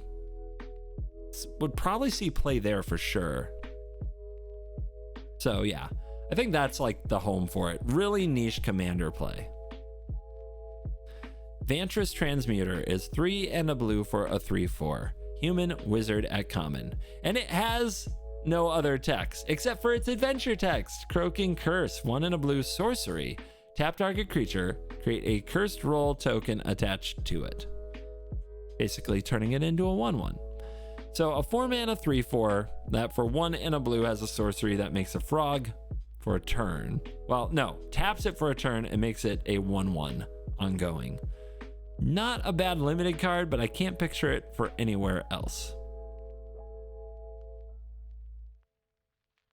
Blue Virtue, guys. Virtue of Knowledge, 4 and a blue enchantment mythic. If a permanent entering the battlefield causes a triggered ability of a permanent you control to trigger, that ability triggers an additional time. And there's an adventure mode. Vantress Visions is 1 and a blue for an instant. Copy target activated or triggered ability you control. You may choose new targets for the copy. 5 mana, double ETBs. So Panharmonicon in blue. What's bizarre about it? It actually says a permanent entering the battlefield. Not under your control. Any permanent entering the battlefield that triggers one of your permanents. So, as an example, if you have a Trespasser's Curse on the opponent, just random thing that came to my head, that says whenever a creature like enters the battlefield under their control, they lose 1 life and they would lose 2 life. If you have the Soul Sisters, yeah, or Authority of the Consuls, that would double trigger. Like, it's kind of messed up, right? It's pretty wild. The adventure mode is fine. You may or may not find a spot for it. Like, it's kind of, I don't know. The adventure mode, I don't even think will get used that often. Maybe more than I'm expecting, but I don't think so. But this 5 mana mythic enchantment, I think, is going to be, it's just commander player catnip, let's say, to be able to get that triggers an additional time. And it doesn't say once a turn. It's really open-ended. Like, I think this is an amazing commander card, and it will probably get played a lot. Can we think of any place that would play it in standard? Because in standard, this can copy for the Vantress Vision side, you can copy a Leyline Binding trigger and exile 2 things, and then you can play this later and a Leyline Binding for 6 mana. You can play this and a binding, and the binding double triggers. That's pretty good.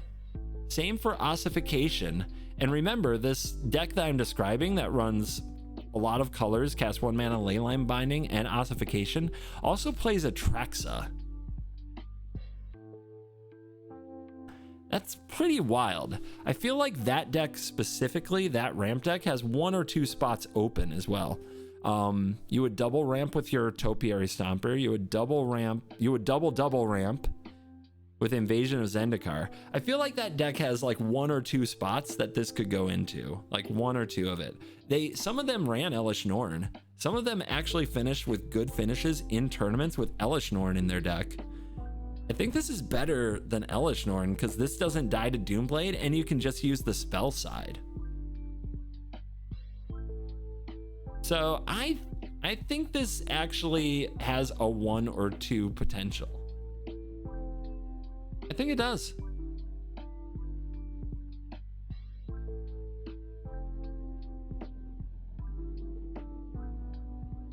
Maybe you run 1 Norn and 1 of these. I mean, Norn is legendary. You can't have too many of it. I've seen 2 of them in a number of those like big white decks and binding and ossification decks. Maybe having 1 of these as well is just a good accompaniment. Now, you don't need to craft this. Like, how much value add is it? Just a little, but I'm not saying, I think it'll see play at some point, just a little. I'm not saying it's a 4 of, I'm not saying you build your deck around it, but I'm saying there's enough there. It fits in decks that exist. It's not like we're asking any deck to completely change its theme to play this card and get something out of it. I think people calling it like Win More or Timmy or Commander Only, I think they're just being, I think they were burned by Divine Visitation too many times or stuff like that. 5-mana enchantments that amplify stuff aren't usually great in Standard. But this isn't only that. The adventure side is castable, and especially like without Leyline Binding, I don't think I'd be excited about it, but particularly with Leyline Binding, it's really good.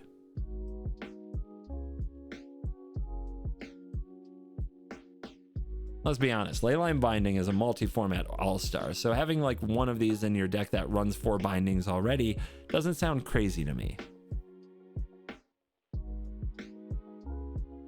Water Wings is 1 and a blue for an instant common. Until end of turn, target creature you control has base power and toughness 4/4 and gains flying and hexproof. So 2 mana instant speed, 4/4 flying hexproof. Probably still limited. I just don't think you can pay 2 for that effect, even if it is a really good version of that effect. All right, guys, black is up next. We've made it through 2 whole colors in, how long has stream been up? 2.5 hours. So I hope you're enjoying the content. We might be here a while. I'm getting another beverage and then we're diving in to black.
I liked blue. I think blue has a few exciting cards. Obviously the Divination and the Whale are kind of my bangers, but good stuff in blue and white. A couple cards that make me at least want to try some of the flex spots in my control decks. I can't think of a card that for sure goes in soldiers or mono white, which is good. I'm not sure any of those cards go in the mono blue Haughty Jin deck, which is good. Like, those are not decks that would need new cards at all.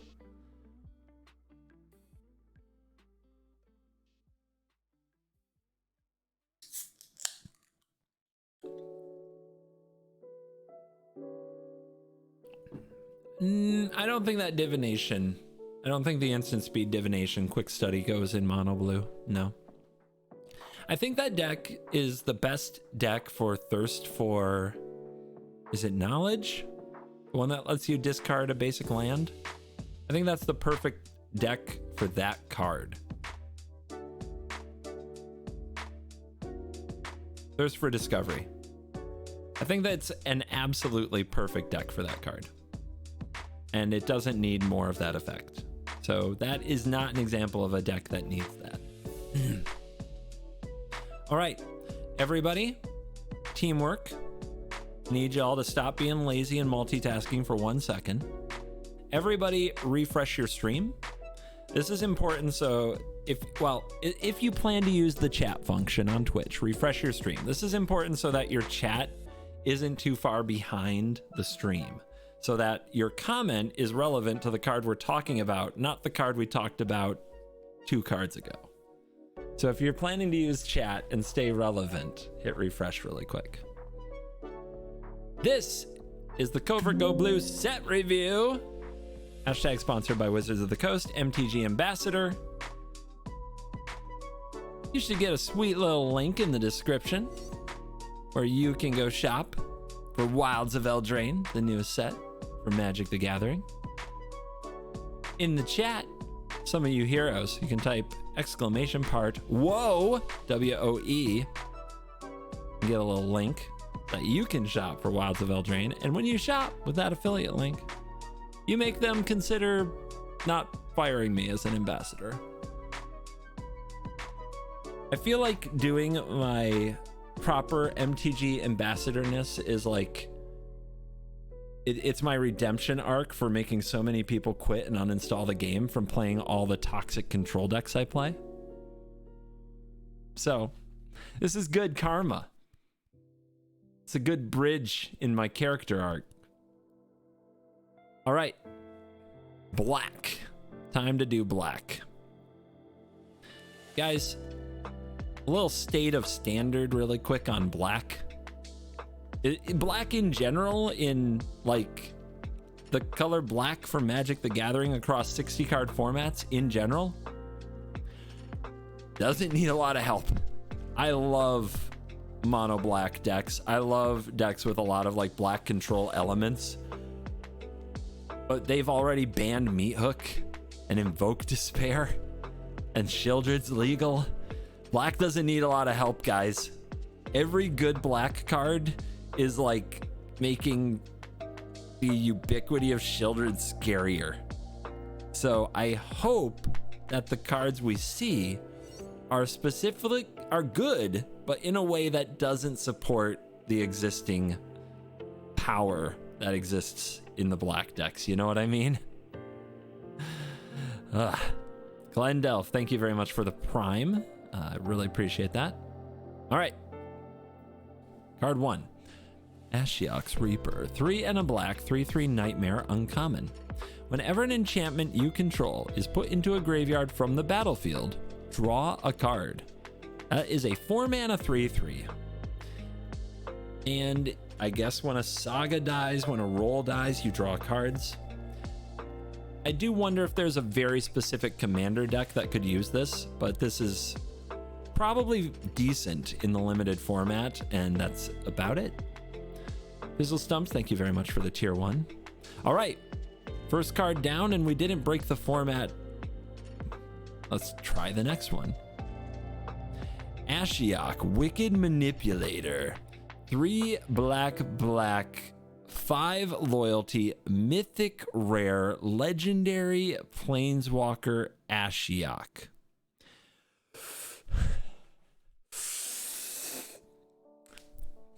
If you would pay life while your library has at least that many cards in it, exile that many cards from the top of your library instead. +1, look at the top 2 cards of your library, exile one of them, and put the other into your hand. -2, create 2 1/1 Black Nightmare creature tokens with, at the beginning of combat on your turn, if a card was put into exile this turn, put a +1/+1 counter on this creature. -7, target player exiles the top X cards of their library, where X is the total mana value of cards you own in exile.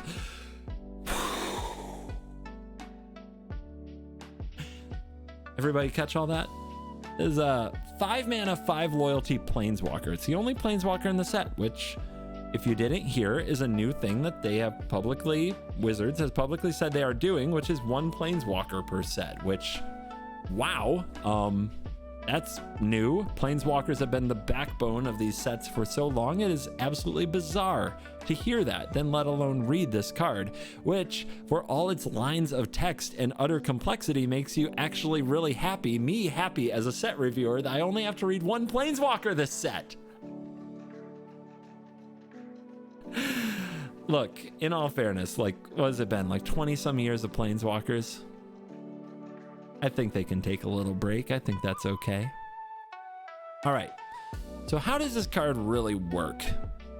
What we want on its own, like it's a self-contained plus get a little bit of card advantage, right? -2, make some creatures to protect it. That can grow bigger if this card sticks to the board. Okay, that's classic Planeswalker stuff. Then the -7 of target player exiles the top X of their library, where X is the total mana value of cards you own in exile. Kind of. So if you somehow exile your whole deck and then -7, and then you exile their whole deck and you pass the turn and they draw first, you win. So a very complicated win con. The question, we'll start with standard. If you would pay life while your library has at least that many cards in it, exile that many cards from the top of your library instead. What would we do with this to pay a lot of life?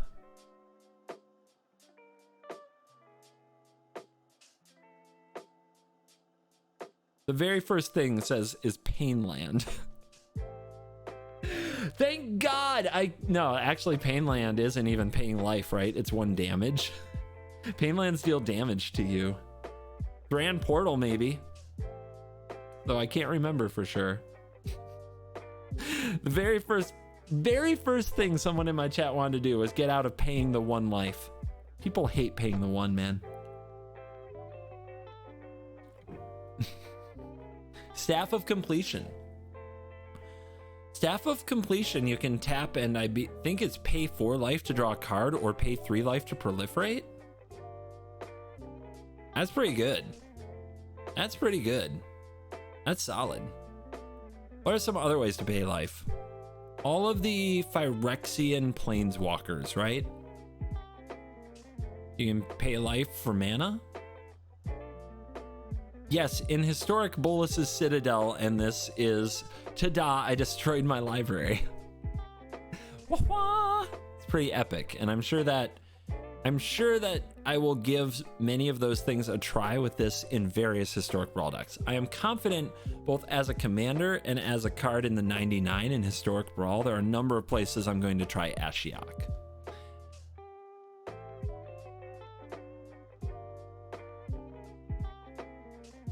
I'm thinking for standard. What is the best thing we can do paying life in standard? And it's not hitting me. I will say in either Historic Brawl, Commander, or like Historic, this in Beledros Witherbloom sounds cracked. Beledros Witherbloom is a 7-mana Golgari dragon that says pay 10 life, untap all lands you control. That sounds stupid. Absolutely stupid. Some people are mentioning Underdog. I mean, that's okay. That's not a big deal though, right? I don't think that's a big deal. The ring? How about the 1 ring? Does that deal damage to you or lose life?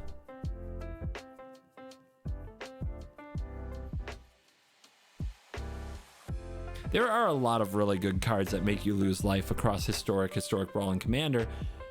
But there's also like, the payoff isn't that huge. Like people saying this with a fetch land. Yes, that's technically a combo, but this is a 5-mana card. If you haven't fetched with your land by then, you're just top decking fetch lands, it's not that big a deal. You wouldn't play it just for that. You need real payment. Defilers. Yeah, Defiler of Flesh, Defiler of Vigor. You know, those cards that make your life total go burr. How about Black Market Connections is one I haven't seen mentioned. That's awesome, right? If you would pay life while your library has at least that many cards and exile that many cards. Yeah, that is... I like that. I do like that. This with Aetherflux Reservoir. So Aetherflux Reservoir says pay 50 life to deal 50 damage to a target. Yes? So you can exile 50 cards to deal 50 damage to a target. So in Historic Brawl, that's good. In Historic Brawl, that's like a 2-card I win. In Commander, you killed one person and your deck has no more cards. That's not great. But what that does do is make this a really compelling Historic Brawl commander, right? Because anytime in Historic Brawl that you have a commander that's half of an I win the game combo and the other card is in any way a useful card, that's the backbone of a pretty good deck. Like we've seen Sheoldred the Apocalypse and Peer into the Abyss, right? That's makes Sheoldred a pretty good commander, whereas normally Sheoldred as a commander would just be okay. It doesn't have any card advantage.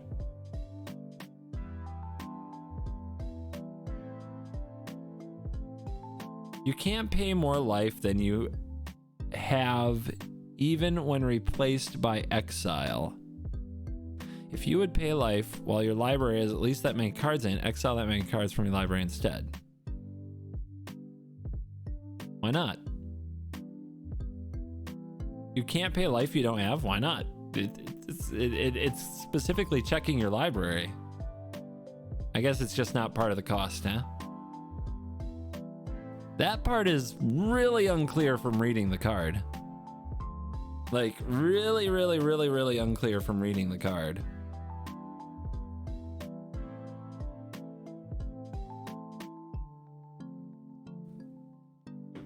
Grizzlebrand? Exile 7, draw 7? I love it.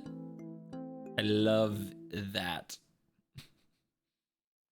Oh man, there's some messy, cool stuff to do with Ashiok, either as a Historic Brawl commander or in decks. In Standard, I can't find anything that cracked, but we have to be on the lookout. It's a pretty cool stuff. Ashiok, I don't think it makes the typical like mono black and Dimir decks that much better though, so I think it is the right kind of powerful black card. It directs them in a different direction that their deck isn't already doing. It's not automatic. Back for Seconds is 2 and a black for a sorcery uncommon. Bargain. Return up to 2 target creature cards from your graveyard to your hand. If this spell was bargained, you may put one of those cards with mana value 4 or less onto the battlefield instead of putting it into your hand. Mana value 4 or less. Nice to have that cap on it, or it would be an insane reanimation spell.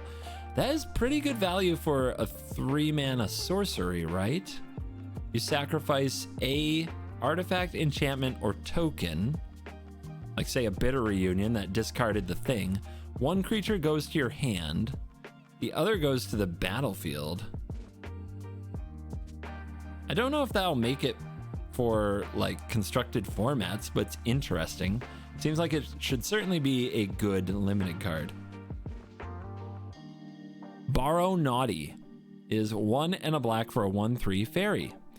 It is a common, it has flying, and when Borrow Naughty has lifelink as long as you control another fairy. And then 2 and a black, and Borrow Naughty gets +1/+0 until end of turn. 2 mana, 1/3 flyer, might have some lifelink, very expensive fire breathing, definitely a limited card. Beseech the Mirror is 1 black, black, black for a mythic sorcery with bargain. Search your library for a card, exile it face down, then shuffle.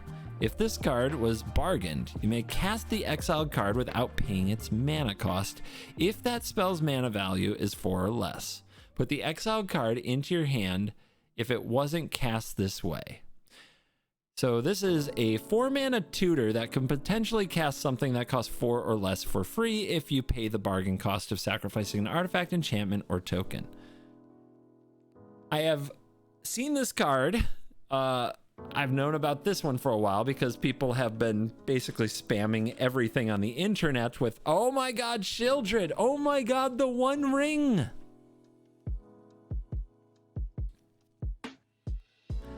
I don't think it's that bad. And by bad in this case, I mean, I don't think it's busted.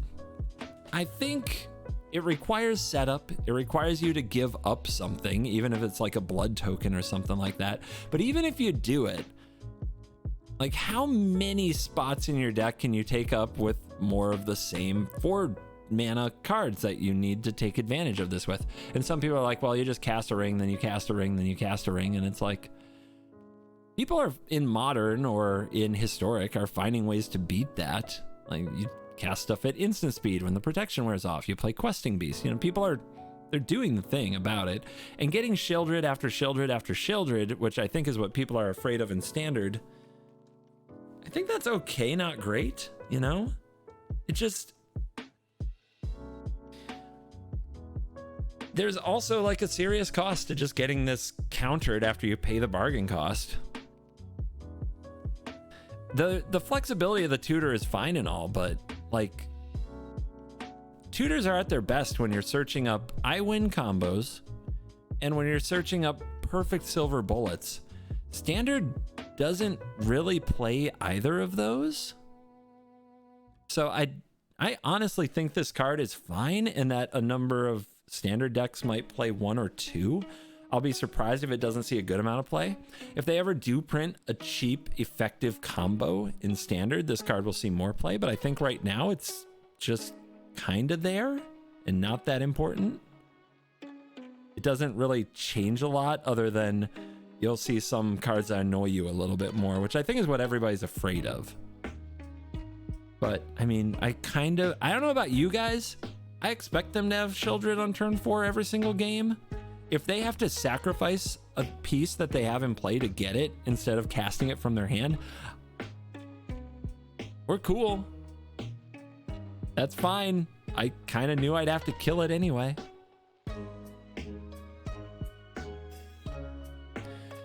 Historic Brawl, this card is really good in Historic Brawl because Historic Brawl has a number of like interesting kind of combo deck potentials just spread out across the whole history of the game. And this card in Historic Brawl is like, might be like piece combo win, which is kind of scary, to be honest. It's a very different format, and this card is going to get some Historic Brawl love. I am confident of that. So we'll see this a good amount in Commander, I think, even though in Commander, like, there's definitely some downside to this and some deck building cost. Historic Brawl, I think, is the best home for it. Acererak is really good with this card. Getting the One Ring, the Sheoldred, the Necropotence we'll get to later. Absolutely wild. So this is a cool card. I don't think it's going to break 60 card formats unless there's some specific combo deck, maybe in an older format that it's so perfect for. And I think on Arena, its place is like it seems destined to be a Historic Brawl staple. Although it doesn't even work for every deck. You really want something to sacrifice because otherwise it's just 4 mana tutor, which is still good, but doesn't always make the cut. Candy Grapple. 1 and a black instant with Bargain. It's a common. Target creature gets -3/-3 until end of turn. If this was Bargain, -5/-5 until end of turn instead.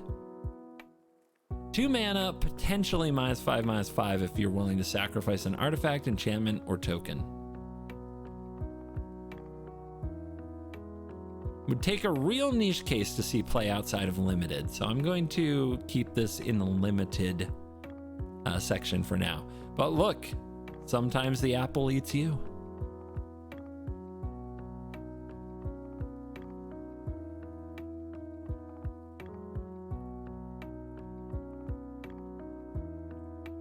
Conceited Witch. 2 and a black, 2/3 human warlock at common with menace. Adventure, the price of beauty. Sorcery. Pick a wicked roll, create a wicked roll token attached to target creature you control. So the wicked roll token, it doesn't say in this reminder text, but I'm sure we'll see it again. I'm pretty sure it's a token enchantment aura that when it goes to the graveyard, each opponent loses 1 life. I think that's it. Does it give a +1/+1?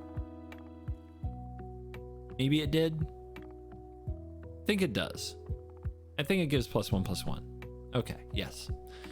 So for 1 mana, you get that roll, and then you get a 3 mana 2/3 menace. Seems like a limited card to me.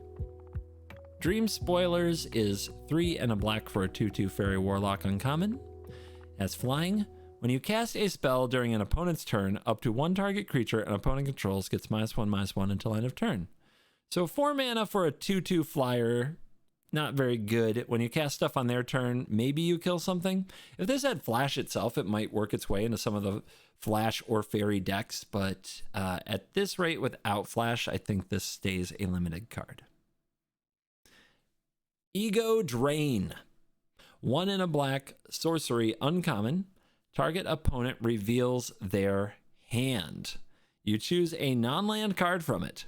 That player discards that card. If you don't control a fairy, exile a card from your hand. For 1 mana, sorcery, opponent reveals their hand, choose a non-land card, they discard it. If you don't control a fairy, you exile a card from your hand. So, there's some of your fairy payoff if you get a fairy onto the battlefield. Yeah. This, in older formats, this card with Mutavault is pretty solid as well. If it's the last card in your hand, which is not really when you want to play a discard spell, that you don't have to exile a card, right? Because it's the following effect. If you're just empty-handed, no downside. But, I mean, obviously you want to play this where you have a fairy on the board and you have better than Thoughtseize, right? Because it doesn't cost you 2 life. Now, the last time we got excited about something like that had the potential to be a Thoughtseize, it was Devour Intellect, which required you to pay a treasure, and that card never saw serious play. But this card, we've got a whole set full of fairies. So if the fairy deck makes a splash at all, this is probably a 4 of, and we just have to get used to getting ego drained on turn 2 or 3 instead of on Thoughtseized on turn 1, which I think is still really good for standard.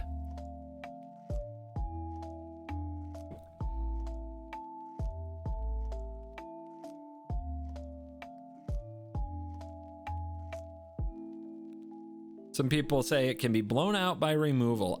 That's not a blowout though. That's just, okay, now I have to exile a card from my hand. So you exile your worst card.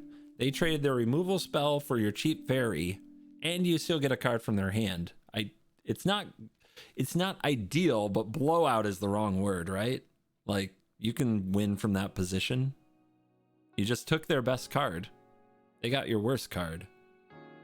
So, doesn't hurt that bad. It's fine. Yeah, and this card will be a part of the standard fairy deck.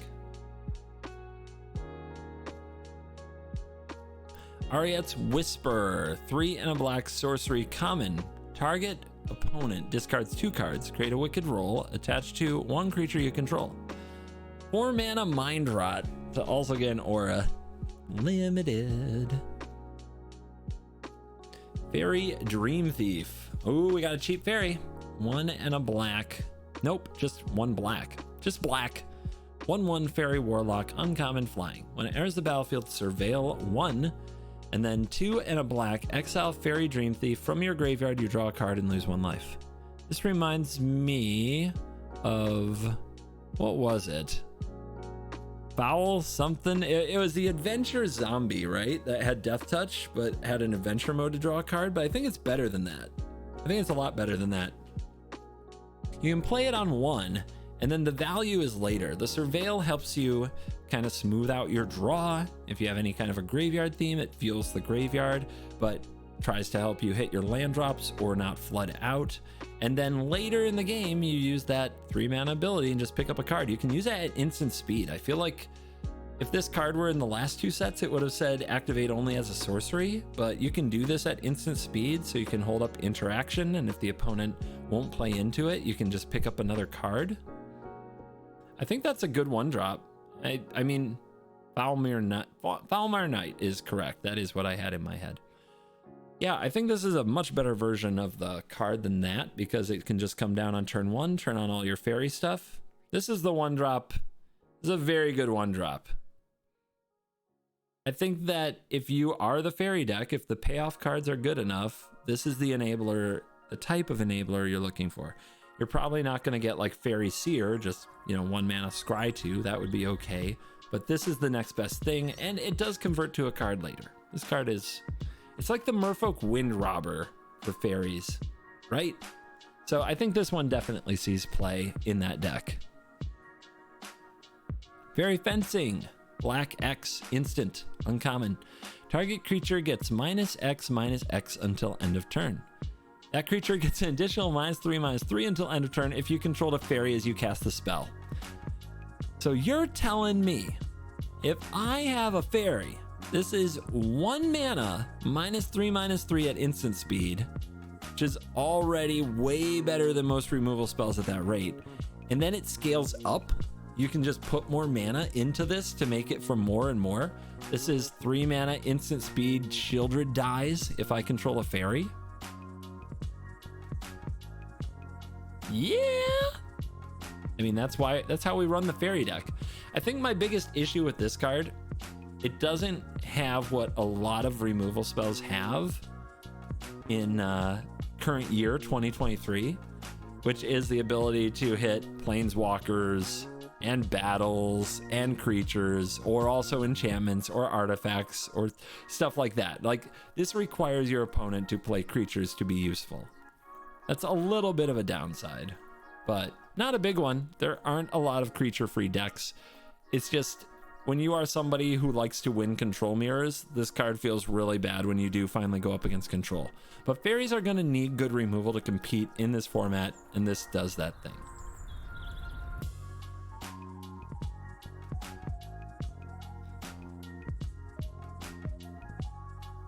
Feed the Cauldron. 2 and a black, instant, common, destroy target creature with mana value 3 or less. If it's your turn, create a food. 3 mana to smother a thing and get a food is probably only for limited. Fell Horseman is 3 and a black for a 3/3 zombie knight at common. When Fell Horseman dies, put it on the bottom of its owner's library. Deathly Ride is 1 and a black sorcery adventure. Return target creature card from your graveyard to your hand. So a hill giant type of zombie effect combined with a raise dead is very limited. A limited card. It is a zombie knight. It's not a wraith though.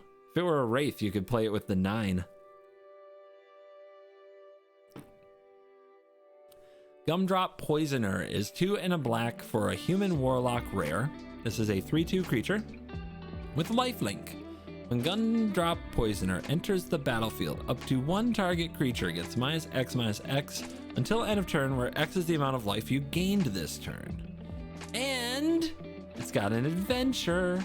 1 black, Tempt with Treats. I know this feeling. Instant adventure, create a food token.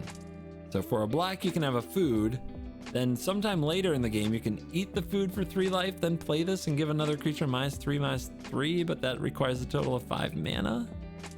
It seems like a limited rare. Also, I mean, it is an instant to create a food, which is not normal. Usually that effect is sorcery, but I'm still trying to think of a spot where this is that good. Yeah, I mean, I don't really see it. Some life gain decks might want to try it, but this seems like a limited, like it stays a limited card for a rare too. That's kind of sad. But again, we can't have too many good black cards. The format is it's doing fine. It keeps banning good black cards. We don't want to see our Gumdrop Poisoner friend get banned. High Fae Negotiator is 3 black for a 3/5 fairy warlock uncommon with bargain, flying, and when it enters the battlefield, if it was bargained, each opponent loses 3 life and you gain 3 life. This is a 5-mana 3/5 flyer that can do some drainy things. Feels like a vampire to me, but it's a Fae. Definitely a limited card. Hopeless Nightmare is 1 black for an enchantment. It is a common. When Hopeless Nightmare enters the battlefield, each opponent discards a card and loses 2 life. When Hopeless Nightmare is put into a graveyard from the battlefield, scry 2, sacrifice Hopeless Nightmare for 3 and a black. That's a lot for 1 black. 1 black, you get an enchantment that makes each opponent discard a card and lose 2 life? Particularly nice with bargain. Also nice with anything that just takes advantage of having something out there to sacrifice. Or blink. In 1v1, it's an okay card that becomes a good card if you have ways to blink it and reuse it in some way, and otherwise is just not very, like, it's very medium. In Commander, it's annoying, especially if you have a way to blink it or somehow reuse it. Get it back from the graveyard. Onyxia comes to mind because I've been working on that deck. I think this is a Commander card. In the right shell, it's a niche Commander card. Lich Knight's Conquest is 4 and a black for a sorcery at rare. Sacrifice any number of artifacts, enchantments, and or tokens. Return that many creature cards from your graveyard to the battlefield. 5 mana mass reanimation if you have stuff to sacrifice? I'm trying to think how we do that. We need something that makes a creature or a token whenever something dies.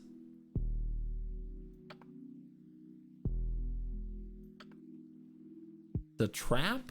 Is it? I like that the sacrifice is not part of the cost, it's part of resolving the spell, so the opponent like can't counter this after you sack everything.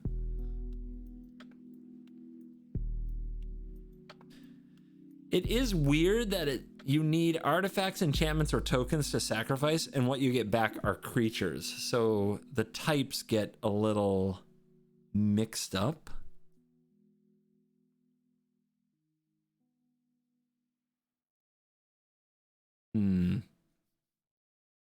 It does sound a little, it sounds convoluted, like not a consistent card to me. I can't imagine this in standard. I feel like if you just want to get back in Atraxa, there's easier, better ways, and that's more than enough to win. But I bet you can do some nutty things with this in Commander. Still, this is a Timmy go for it all, way over the top Commander-y type of card. This is not the kind of thing I would try to build my deck around. I don't think. There's other ways to do mass reanimation without sacking your board, right? I mean, I would just focus on ramping better so I can cast Rise of the Dark Realms or Command the Dread Horde or Breach the Multiverse or Living Death. I wouldn't try to set up this card. For me, this card is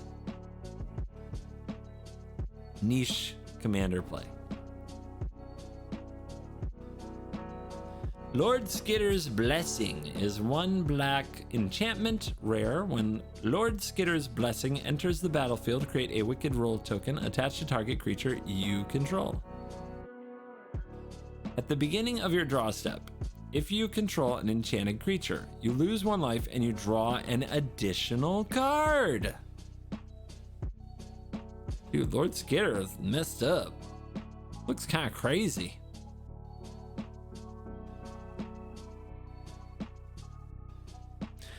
Is this card good? So when it enters the battlefield, you have to have a creature to get the Wicked Roll onto something, but if the creature stays around, you get to draw cards. Doesn't seem great, right? This seems to me like niche commander play, specifically for people playing rats and playing Lord Skitter.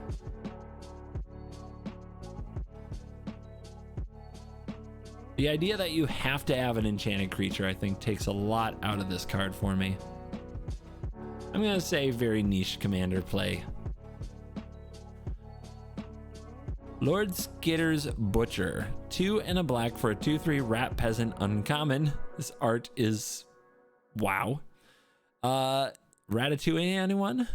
When Lord Skitter's Butcher enters the battlefield, choose one. Create a 1/1 black rat creature token with this creature can't block. You may sacrifice another creature. If you do, scry 2, then draw. And creature you control gain menace until end of turn. It's a very versatile little rat peasant. But at 3 mana 2/3, the rate is still just kind of okay, even if you are getting your rat token or drawing a card somehow. I think it's a limited card, with that niche commander play being like rat themed. Lord Skitter, Sewer King, 2 and a black for a 3/3 rat noble rare. When another rat enters the battlefield under your control, exile up to 1 target card from an opponent's graveyard. At the beginning of combat on your turn, create a 1/1 black rat creature token with this creature can't block. Makes a lot of rats, gets triggers from rats. Commander card, right? Very, very clearly a lovely commander card. But the rate is solid. A 3 mana 3/3 that every combat makes another little 1/1 for sacrifice purposes. Is there hope for this in standard? Powered down Legion War Boss. Indeed.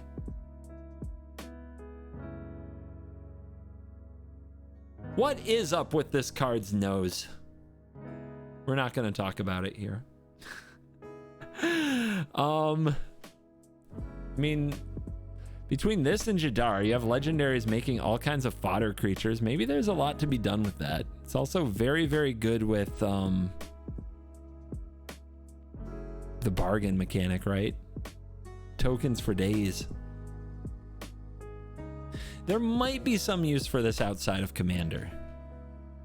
It's just really hard to come up with it when it's so clearly trying to be that Commander card in the set to get the rats cooking. Yeah. Did black need a worse squee? Not really, but it is pretty cool to make a whole bunch of little rat creature tokens and play like a Gix and draw a bunch of cards. And also just always have protection from Liliana of the Veil's sacrifice ability. So we'll see. There's also the incidental graveyard hate, which isn't nothing. I mean, we've gotten used to Trespasser just being in our graveyards all the time, but this card does it too. This might have an outside shot at some standard play. If there had been rotation, I'd be much more confident that this card could see play, but without a rotation, I don't see it. Minstrosity is 1 and a black creature horror 3/1 common. When Minstrosity dies, create a food. I mean, I wouldn't eat that particular mint. Found it on the ground and it kind of looks like it's been through some stuff. But there's a 2 mana 3/1 for your limited decks. Not dead after all.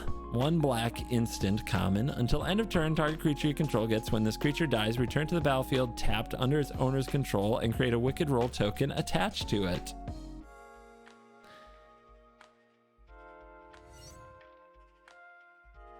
We needed some more of these effects, huh?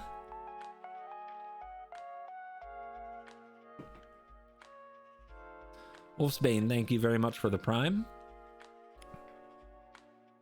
Yeah, there's probably too much exile for this to be what matters in standard, but modern staple. That's right, Rakdos Evoke, guys. Rakdos Evoke on this wholesome sponsored stream. Rakdos Evoke gets even more of these effects, and I think it's a little better than their worst one. Was their worst one Feign Death that didn't give them a +1/+1? This one does.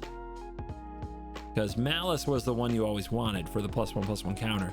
This is like getting a counter, but it's even a little better than Malice, right? Because it's +1/+1 and it's an extra 1 life loss when it hits the graveyard. So yeah, Modern staple. Makes Modern's current, quote, best deck even better.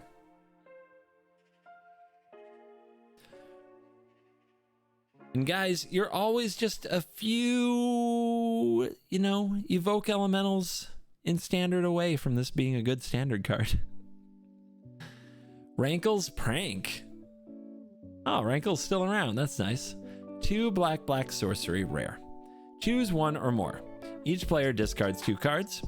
Each player loses 4 life, and each player sacrifices 2 creatures. Whoa! Whoa! 4 mana. And if I choose all the above, each player loses 4 life, each player discards 2 cards, and each player sacrifices 2 creatures?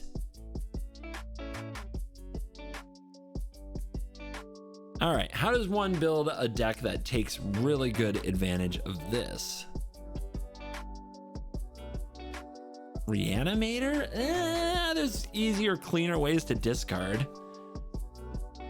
Tutor for it? I mean, you have to discard 2. Like, part of the trick with this card is that you're not going to want to cast it and put yourself like down 1,000,000 cards. Rakdos Burn? Eh? Yeah, if you have no creatures and no cards in hand and more than 4 life, that's where this card is at its best, right? So this is very much a resource depletion, like a Pox type card. If anybody's actually ever played Pox, you might remember how some of these effects type seem to go. Liliana of the Veil is probably the best example of a card like this in standard, and it hasn't been super supported. So here it is, where it's like, yeah, you just plus your Liliana a bunch of times and they're down to very few cards in hand, and the last card out of your hand is this, and it makes them discard the last of their hand and sacrifice their board, and now you just have Liliana on the board, and this seems really good with Liliana. So yeah, I think people will try to make this good, and its best chance is probably standard, though there could be some historic brawl decks like Tergrid that this is just an auto include in.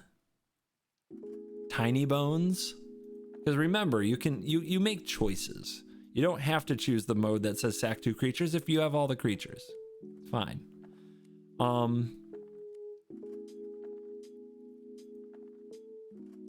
If it were an instant, it would be so busted.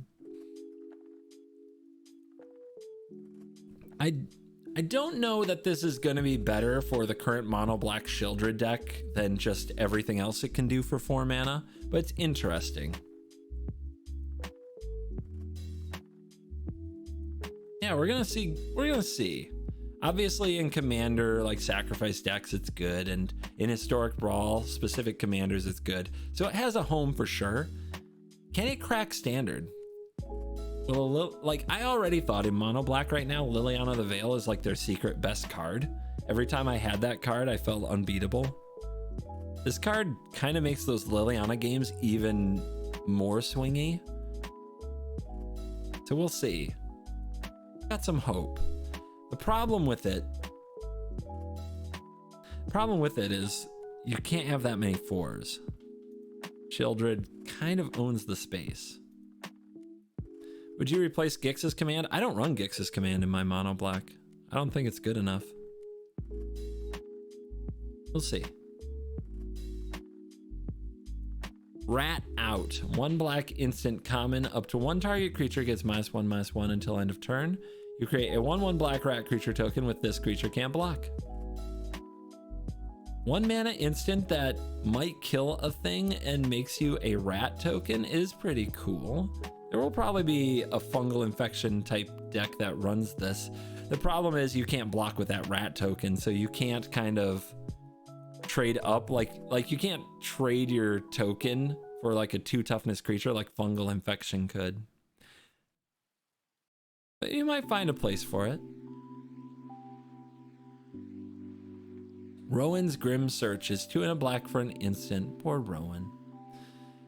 This is a common with Bargain. If this spell was bargain, look at the top 4 cards of your library, then put up to 2 of them back on top of your library in any order, the rest into your graveyard, draw 2 cards, and lose 2 life. So, without the bargain, you draw 2, lose 2. We've seen this plenty of times. At instant speed is better than sorcery, though. And then if you do the bargaining thing, you get to kind of read the bones.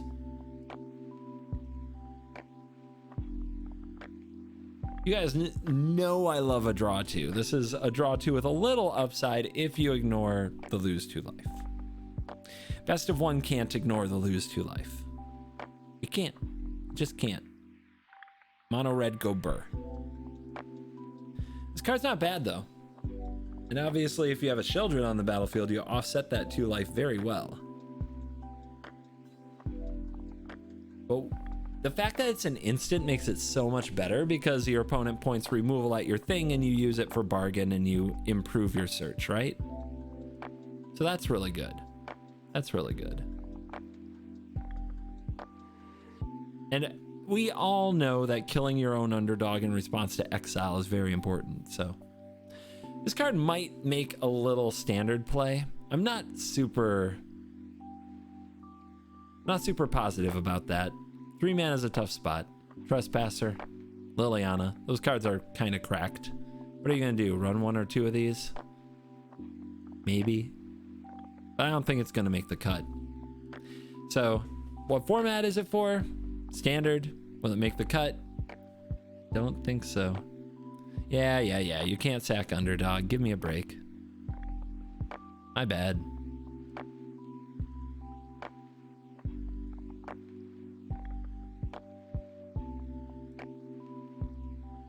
Scream Puff, 4 and a black, creature horror at common, 4/5 death touch.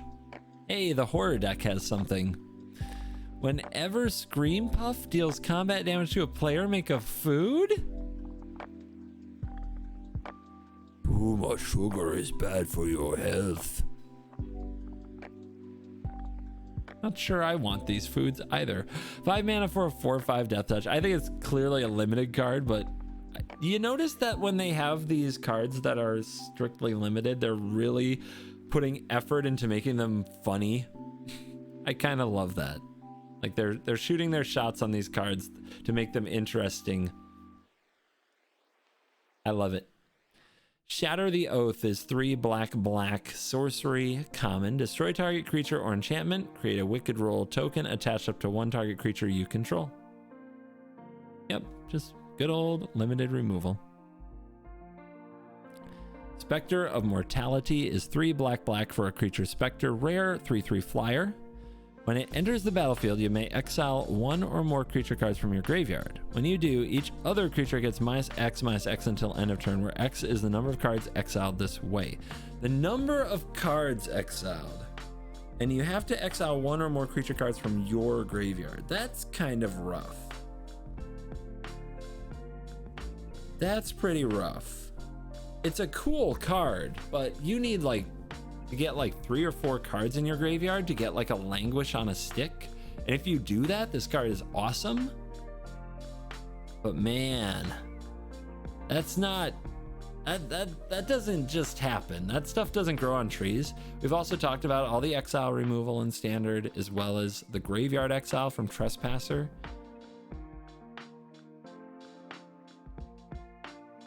I'm trying to think of a commander deck that this is perfect for, that fills its graveyard easily, but even then, I don't think this is the payoff you want. So, in my opinion, stays a limited card, to be honest, even though it's very cool. Spiteful Hexmage is 1 and a black for a 3/2 human warlock rare. Delver of Secrets in black? What? When it enters the battlefield, create a cursed roll token attached to target creature you control. Oh. So when you play it on turn 1 as your only creature, it's a 1/1. And then you need to find a way to sacrifice that aura and bargain it away. And then you can have a 1 mana 3/2. I think that's too much downside, guys. This is the one CGB gets photoshopped onto. Well, dang it. That means I have to go build a deck for it if I'm going to be photoshopped onto it. I'm telling you, the greatest trap in every set is when Holy makes a sick Photoshop that I really want to use as the thumbnail, and then I have to try to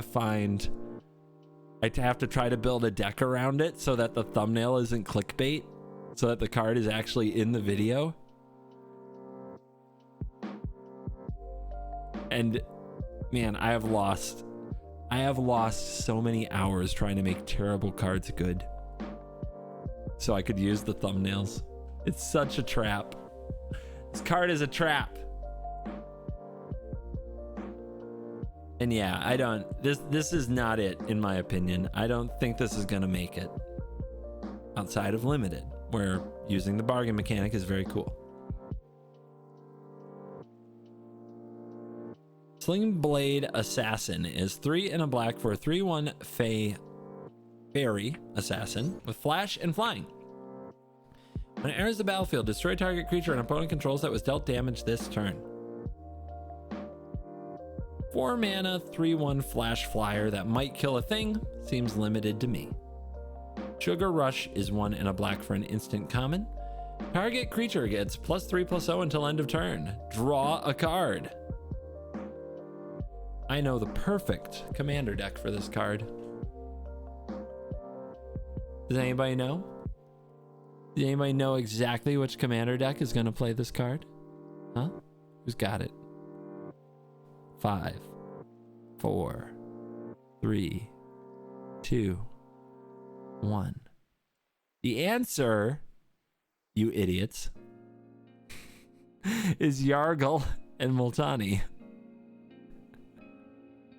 So you can 21 somebody. It plays every one of those silly effects it can get its little paws on.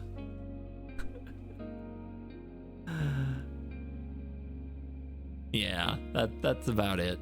Niche commander play. Sweet Tooth Witch. 2 and a black for a 3/2 human warlock common. When Sweet Tooth Witch enters the battlefield, create a food. 2, sacrifice a food, target player loses 2 life. Wow, so you poison people instead of gaining life. 3 mana, 3/2 though is too expensive for that effect. So I think that stays limited. Taken by Nightmares is 2 black instant. Exile target creature. If you control an enchantment, scry 2. 4 mana removal for creatures only that might scry you 2. That can stay in limited. Tangled Colony is 1 and a black for a 3/2 rat at rare. Tangled Colony can't block, and when Tangled Colony dies, create X 1/1 black rat creature tokens with this creature can't block. X is the amount of damage dealt to it this turn.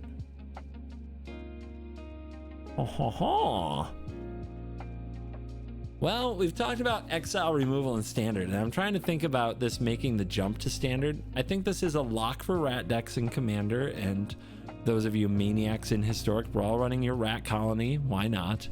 I'm trying to think if it makes the cut to any other format, with standard being the closest one. It's too much exile. Doesn't have to be damage from an opponent's source. So like if you cast a Brotherhood's End, you make 3 rats. A Blasphemous Act makes 13 rats. Yeah, in commander.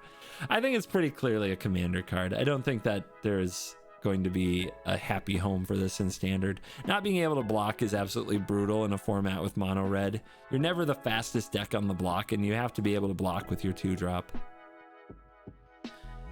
The end. That's how I should end the stream. 2 black instant rare. This spell costs 2 less to cast if your life total is 5 or less. Exile target creature or planeswalker. Search its controller's graveyard, hand, and library for any number of cards with the same name as that permanent. Exile them. That player shuffles, then draws a card for each card exiled from their hand this way.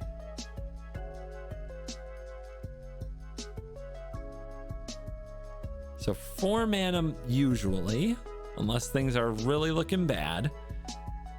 You get to lobotomize a creature. Take them all out.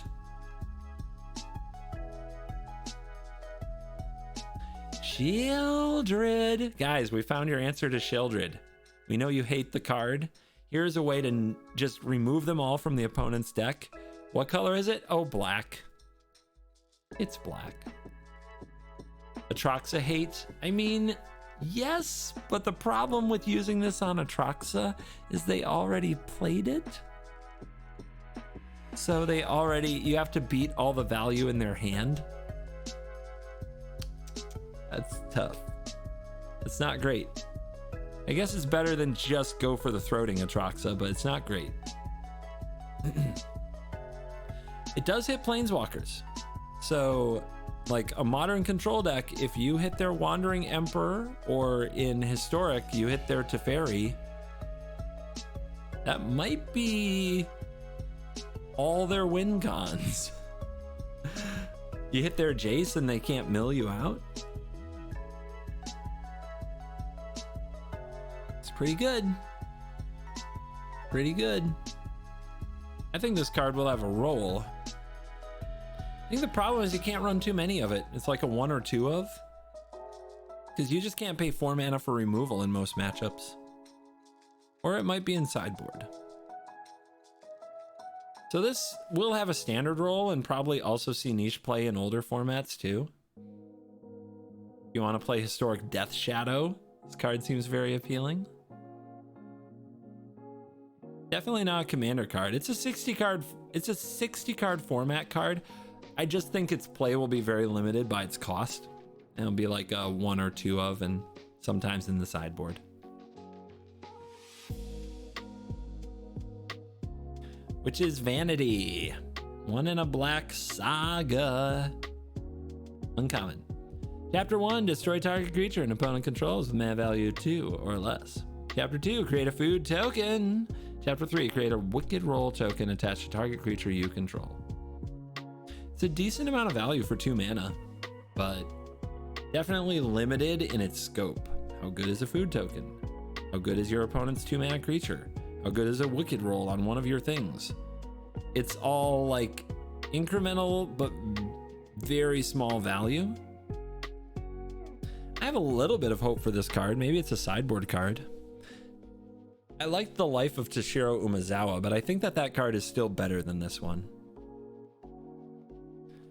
So I am going to predict no play outside of limited for this one, but maybe I'll be wrong. This one might surprise me. Twisted Sewer Witch. 3 black for a 3/4 human warlock at uncommon.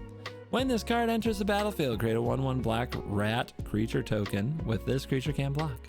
Then for each rat you control, create a Wicked Roll token attached to that rat. Guys, that could be so many rats.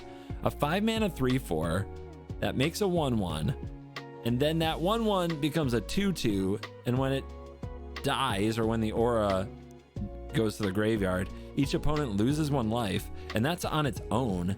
If you have like 5 rats, that is a Wicked Roll on every single one of them. That is each opponent losing 5 life when those things die, and they beat in for double the amount of damage they would have. This card is amazing in the rat deck. Like, amazing. But that is it. I don't think it makes standard rats even close to playable. I just don't think that's even a thing. Not positive, but I'm pretty sure that's not a thing. So, Commander. Yeah, it's Commander and Historic Brawl memers.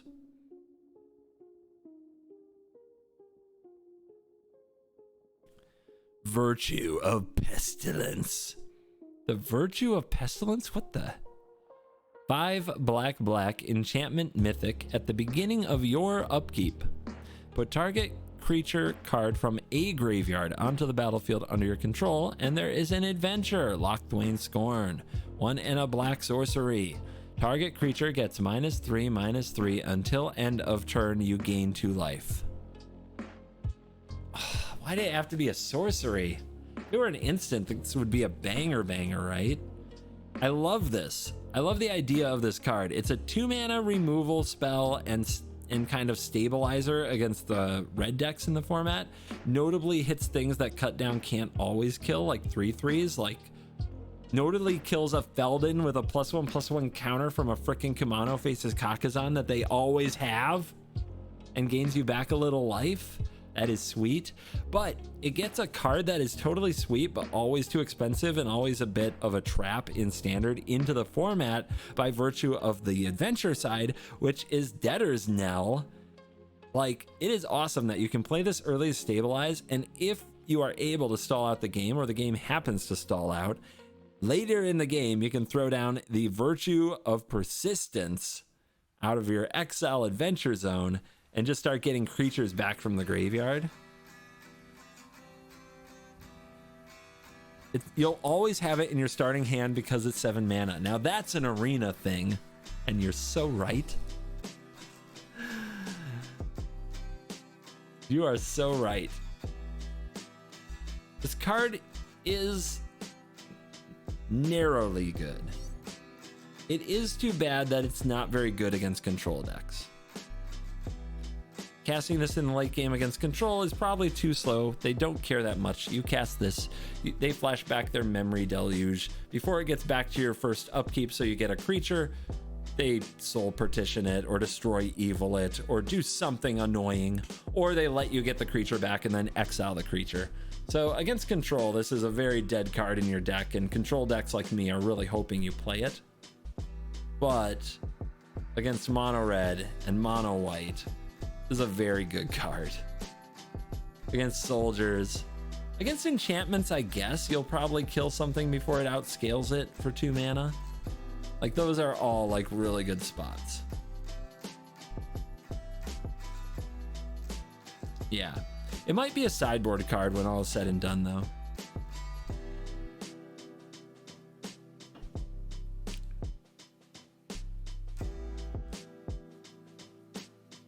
It's not legendary.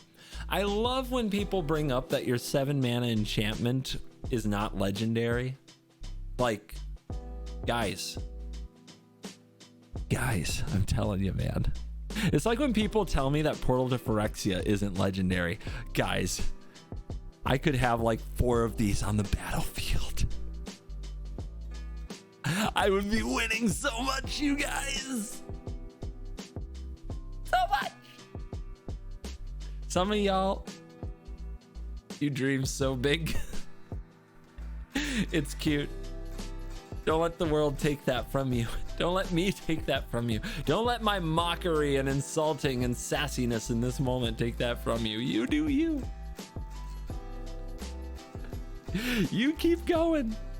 You go, baby. All right. Card is cool. I'll definitely play it in some spots. I don't think it's going to make it in every deck. It's not an ubiquitous adventure. It's not a Bone Crusher Giant, but it's very good. Voracious Vermin, 2 and a black for a creature rat.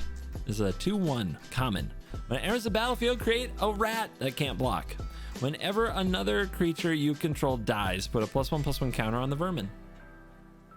A good little critter. You get 2 bodies, and you get a body that grows in your sacrifice deck, but I still think it's only going to see that niche commander play. Warehouse Tabby. The cat lovers are going to give this art a beautiful rating. 1 black for a 1/1 creature cat at common. Whenever an enchantment you control is put into a graveyard from the battlefield, create a 1/1 black rat token. Can't block. 1 and a black. Warehouse Tabby gains death touch until end of turn. I'm confused. How does the cat murder enchantments to make rat tokens? Because when I look at the art, that just looks like this cat got a rat. I feel like there's something missing. I feel like this should be like a Phyrexian processor, a bloated processor, but for rats, right? It should be a cat that you sacrifice a rat and it gets a +1/+1 counter, right? Look in the background. I don't see anything. Just some weird lighting arrangements.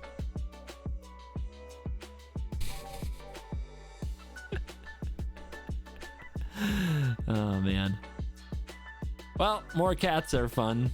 This seems like a very limited card. Probably won't even make the cut in most of those decks, but who knows. Wicked Visitor, 1 and a black 2/2 Nightmare, common. Whenever an enchantment you control is put into a graveyard from the battlefield, each opponent loses 1 life. Very simple. 2 mana 2/2 Nightmare that can drain the table. Niche commander play, but probably not. There's probably better things to do. This probably stays in limited. Ladies and gentlemen, we finished black. This is a good time to remind everybody that this is the CovertGoBlue Wilds of Eldraine set review, sponsored by Wizards of the Coast and the MTG Ambassador Program. Check out the link below, and you can go shop for your Wilds of Eldraine cards. You can use the store locator to find your local game store, or you can order from various spots online.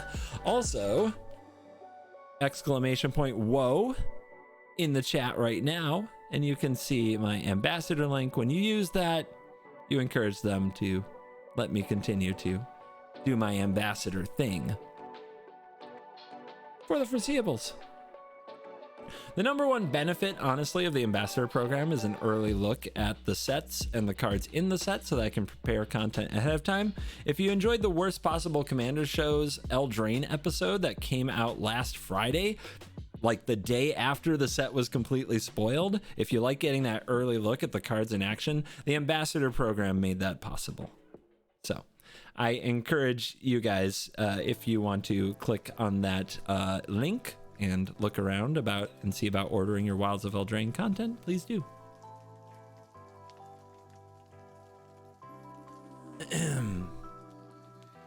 Stretch. You guys, you've been seeing or watching me a long time. If you've been here since the start, thank you very much. It's been 3 hours and 49 minutes of glory and amazing insight from yours truly. Everybody, get a little stretch. Wake up. We're probably halfway. Jesus.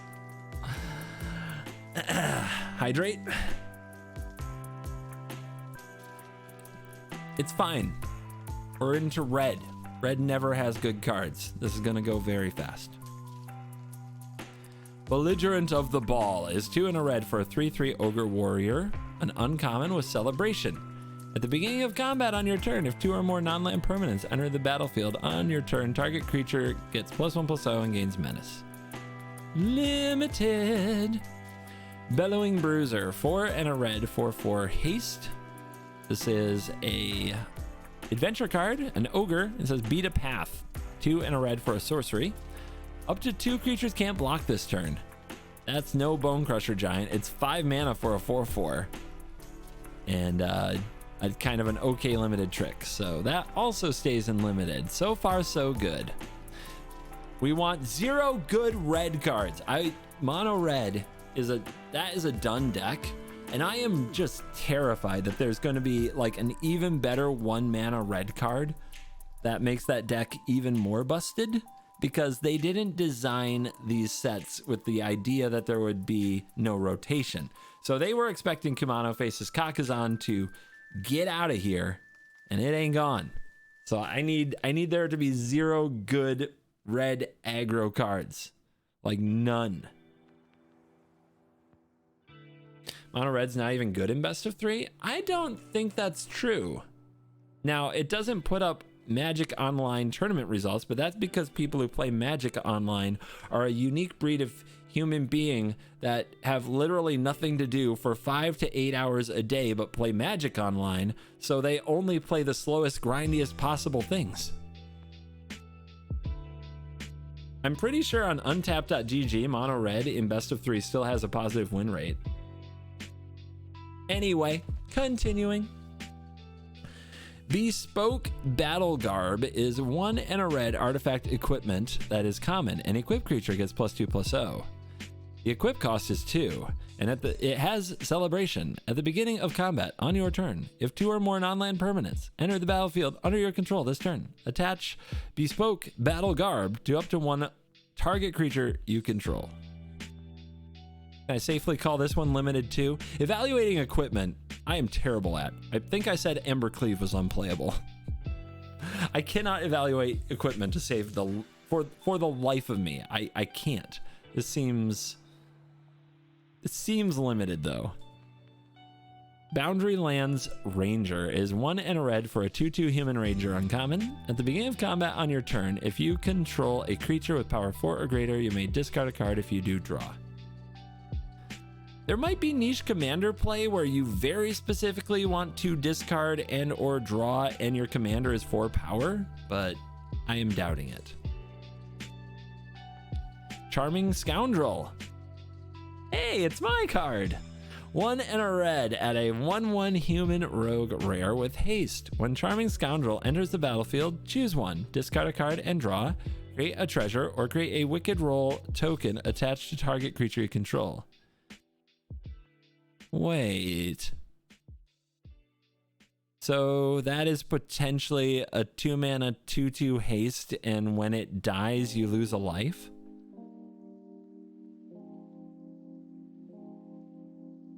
That's kind of the baseline, and then the other part is you dig or you ramp.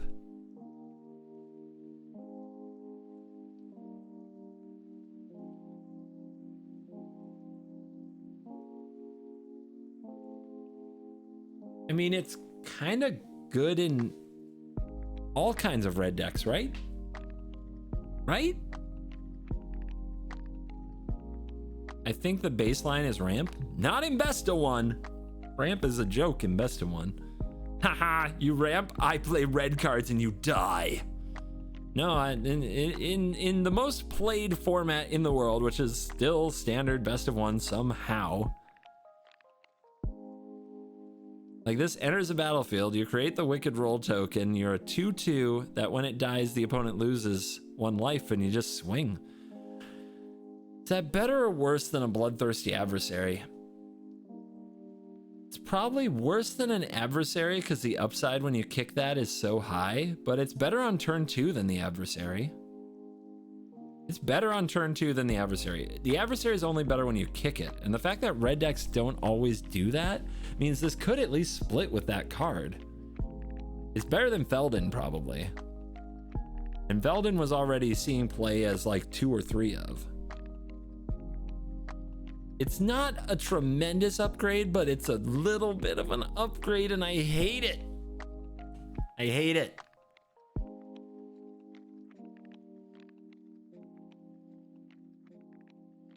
How is this better than Feldon? Well, when they die, they lose a life. So the damage is baked in. You don't have to exile it to get to it.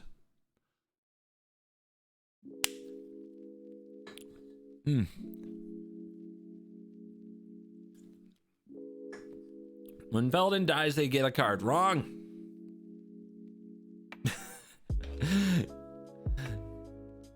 It relies on the top of the deck and damage being dealt. Wrong. You take things for granted, you fool. Dice triggers aren't guaranteed. And in that way, neither is the Wicked Roll token, but I'm pretty sure the Wicked Roll token, I have to look it up again. I thought Wicked Roll was when the roll goes to the graveyard, right? So if you exile the Scoundrel, people still lose 1 life. You would have to like farewell.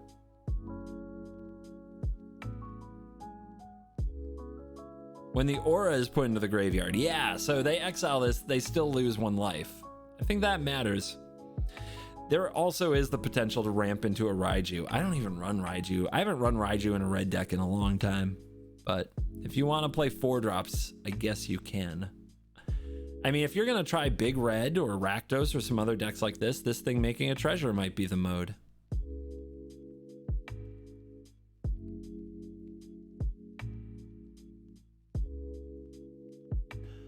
Cut it down in response, problem solved. That is true. You can cut this down in response to the ETB trigger, even with a Kumano.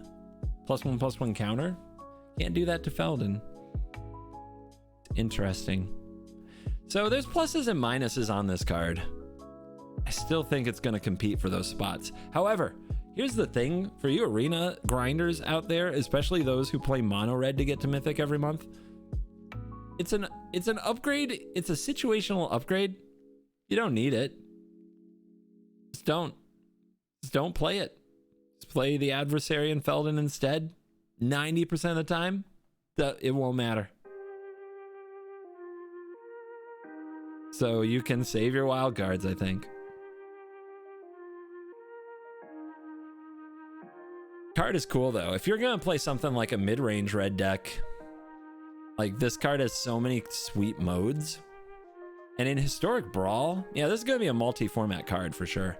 In Historic Brawl, there's so many decks that can just run this for the various uses, whether it's Korvold or Koth or something else. Ragavan, like all of them can run this. Ragavan with a wicked roll sounds very appropriate to me. Cut In is 3 and a red sorcery. Cut In deals 4 damage to target creature. Create a young hero roll attached to 1 creature you control. That's probably a limited card. Very limited sorcery speed removal. Edgewall Pack. Where's your Innkeeper? 3 and a red for a dog. 3/3. There's so many Hill Giant stats. That is 4 mana for a 3/3 creature in this set. It is common. Menace. When Edgewall Pack enters the battlefield, create a 1/1 rat. I see the art. I see that there is a rat riding the dog, telling the dogs what to do. The flavor text we have to investigate. The mayor sent hounds to root out Lord Skitter, but their loyalty was easily bought with a handful of bones. You're telling me that the loyal doggos turned on their master and now take orders from the rats?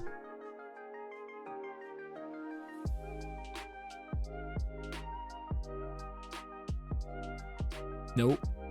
Nope. This card is an abomination. It should be unprinted and banned. It should be removed from existence. This is not acceptable.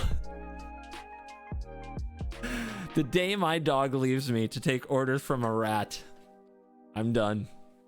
You'll never see me again. Moving on. We'll call it limited. Embereth Veteran. 1 red for a...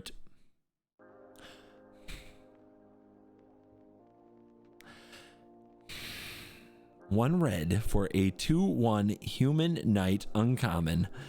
1 mana, sacrifice Embereth Veteran, create a young hero roll token attached to another target creature. And just a reminder, this roll says that enchant creature has whenever it attacks. If its toughness is 3 or less, put a 1/1 counter on it. So 1 mana, 2/1, a Jackal Pup.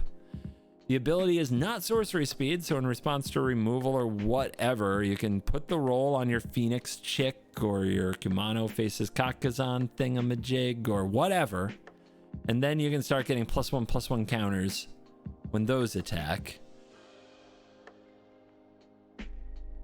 Is it good? It doesn't have haste, right? But it kind of does if you have another creature and you're willing to pay 1 more. Because you can put that roll onto like a Swift Spear right away and start getting counters. It's really good with Swift Spear, right? Because Swift Spear can get 2 counters and because the prowess triggers are temporary. Or no, it only gets 1 because it's toughness, not power. Yeah, that's weird. That's weird. But it itself can get 2 counters. I don't know, man. The Pit Fighter doesn't see play. The Pit Fighter is not popular in the most prevalent mono red versions.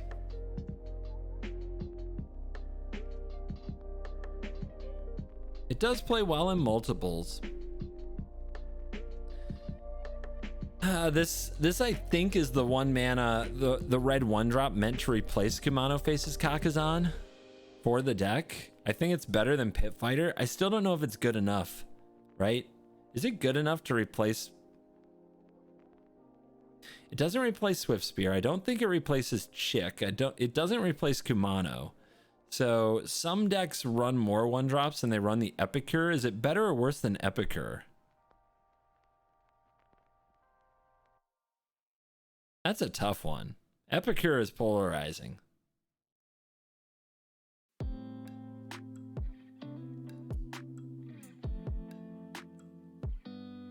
You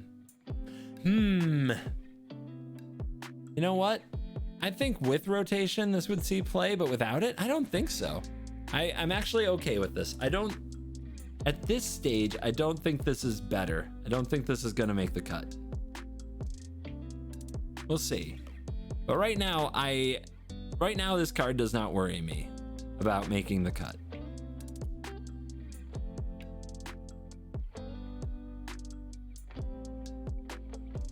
Flick a Coin is 2 and a red for an instant at common. It deals 1 damage to any target, and you create a treasure token, and you draw a card. 3 mana for an instant speed, all that, 1 damage, a treasure, and a card.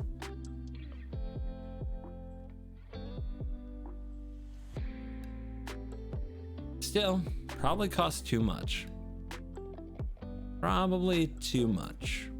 If you actually do kill something with it though, that's really good value. But yeah, I don't think we'll be able to run that. Food Fight, 1 and a red for a rare enchantment. Artifacts you control have 2. Sacrifice this artifact. It deals damage to any target equal to 1 plus the number of permanents named Food Fight you control. Okay. So just with a food fight, you're sacking, say, your foods, but also your treasures, your clues, your whatever, to do 2 damage to any target? Any target.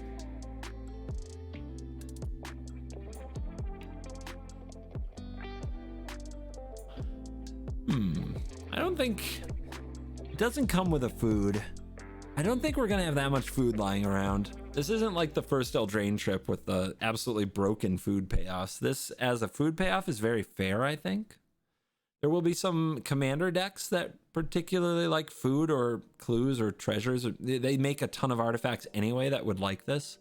I think that this is niche commander play, though. Play it in Rocco. Sure, you can play it in Rocco, but Rocco needs its mana to cast the spells it's exiling. Otherwise, it's just chilling. So I don't think it's evil in Rocco. It's fine. Anvil, fine. 2 mana is a lot to pay. Like, I think a lot of you guys like being like, oh my god, it's amazing here and there, are forgetting that you have to pay 2 mana for this ability. 2 mana is a lot, right? Did you guys get down with Weaponize the Monsters that much? I think Weaponize the Monsters was easier to use. It's like 2 mana, but only 1 mana for the enchantment. You barely saw any play from that card. Just a tiny bit.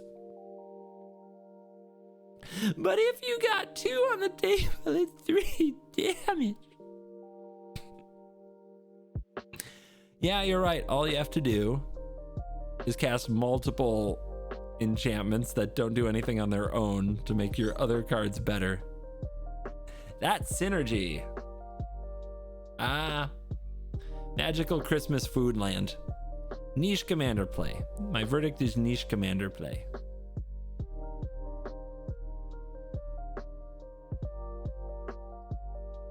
Frantic Firebolt is 2 and a red instant common. Deals X damage to target creature, where X is 2 plus the number of cards in your graveyard that are instant sorcery and or have an adventure. Yeah, good limited removal, I guess. It is any... Nope, it's target creature. I thought I read any target. Maybe I said any target. I shouldn't have. Gnawing Crescendo is 2 and a red for an instant common. Creatures you control get +2/+0 until end of turn. Whenever a non-token creature you control dies, create a rat. A non-blocking rat. Totentan's song had no lyrics, but the rats understood it nonetheless. You own this land, it said. You deserve to feast. Well, I'm ready. Move over, Aragorn. That is a motivational speech.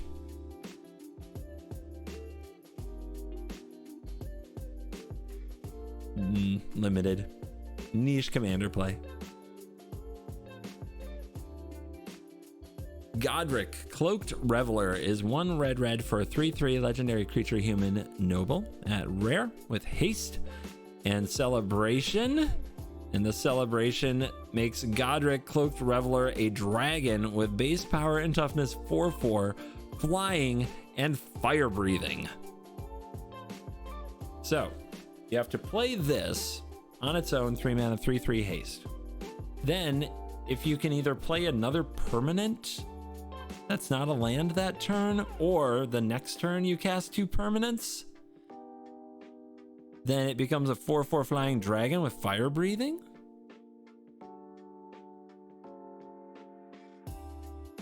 Good. So this was one of the cards we considered for our commander show, but then decided it wasn't a very exciting commander, especially compared to another card we're going to get to in the set. But in standard, is this worth like a 1 of spot over something like a Squee? Maybe. The deck is pretty good at playing permanents. I mean, apart from some lightning strikes and some play with fires, most of the deck is permanents, and they're cheap. Mono Faces Kakazan is 1 permanent entering if you played that card on turn 2. Oh wait, as long as 2 or more non-land so Kumano flips over on turn 3, and then you play this, and it's already a dragon, right? As long as 2 or more non-land permanents enter the battlefield under your... Yeah, this is a 3 mana 4/4 flying hasty dragon with a Kumano on turn 1. Point in favor of Voldaren Epicure. That little 1/1 vampire that makes a blood token immediately turns this into a dragon itself.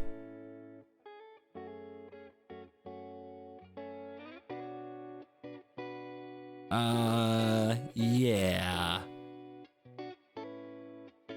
The +1/+0 fire breathing does affect each dragon. Also true, which I guess could be relevant in the version that runs Shivan Devastator. I guess Shivan Devastator is pretty good with this too, because it's very flexible.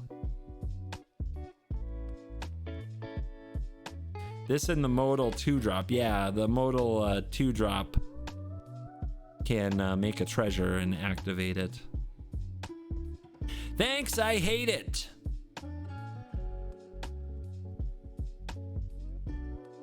Are there any other standard decks besides mono red aggro that would do this? Nah, it's just finding the most aggressive possible thing to do on turn 3, and this is now it.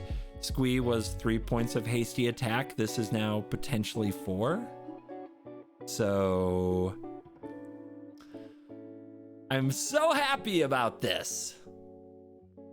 I need to move on before I throw a fit. Grabby Giant. 3 in a red, 4/3 reach, sacrifice an artifact or land to draw a card for 2 in a red.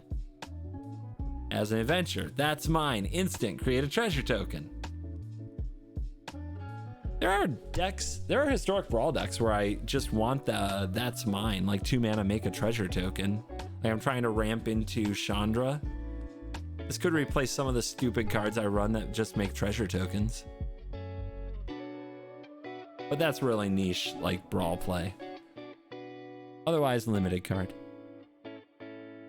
Keep the bad limited cards coming. Let's go red.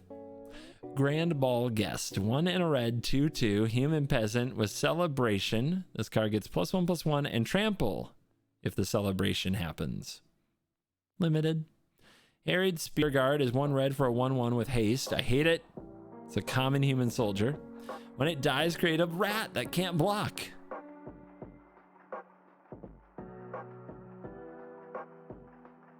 Why? Are you telling me that the rats kill this human and then somehow another rat crawls out of its corpse? What is this story?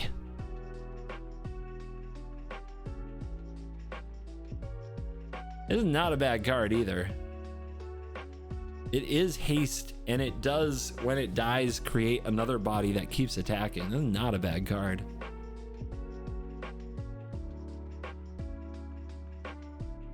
They take the weapon. But no, it creates another rat.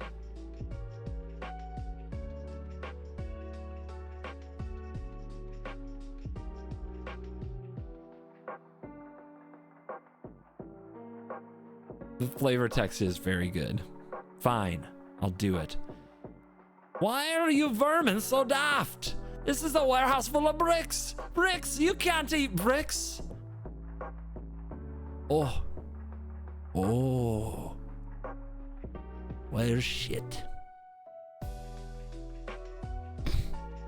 That's my interpretation.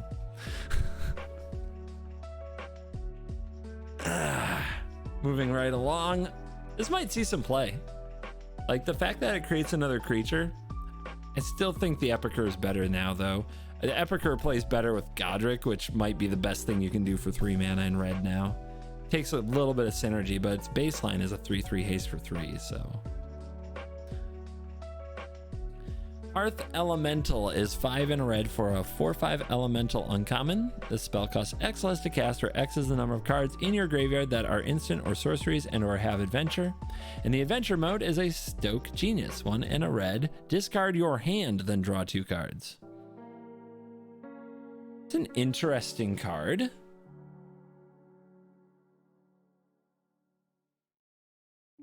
So in a spells matter type of deck, if this is the last thing you do after playing out your stuff, you get 2 more cards. This is a good burn card, maybe. Right? If your spells are all like cheap creatures and burn spells and you just go face and your hand is empty, you use this to draw 2, and then you might even be able to cast this for 1. So that might be like 3 mana, draw 2 cards, and make a 4/5?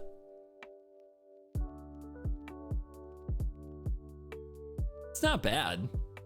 That could sneak some play somewhere.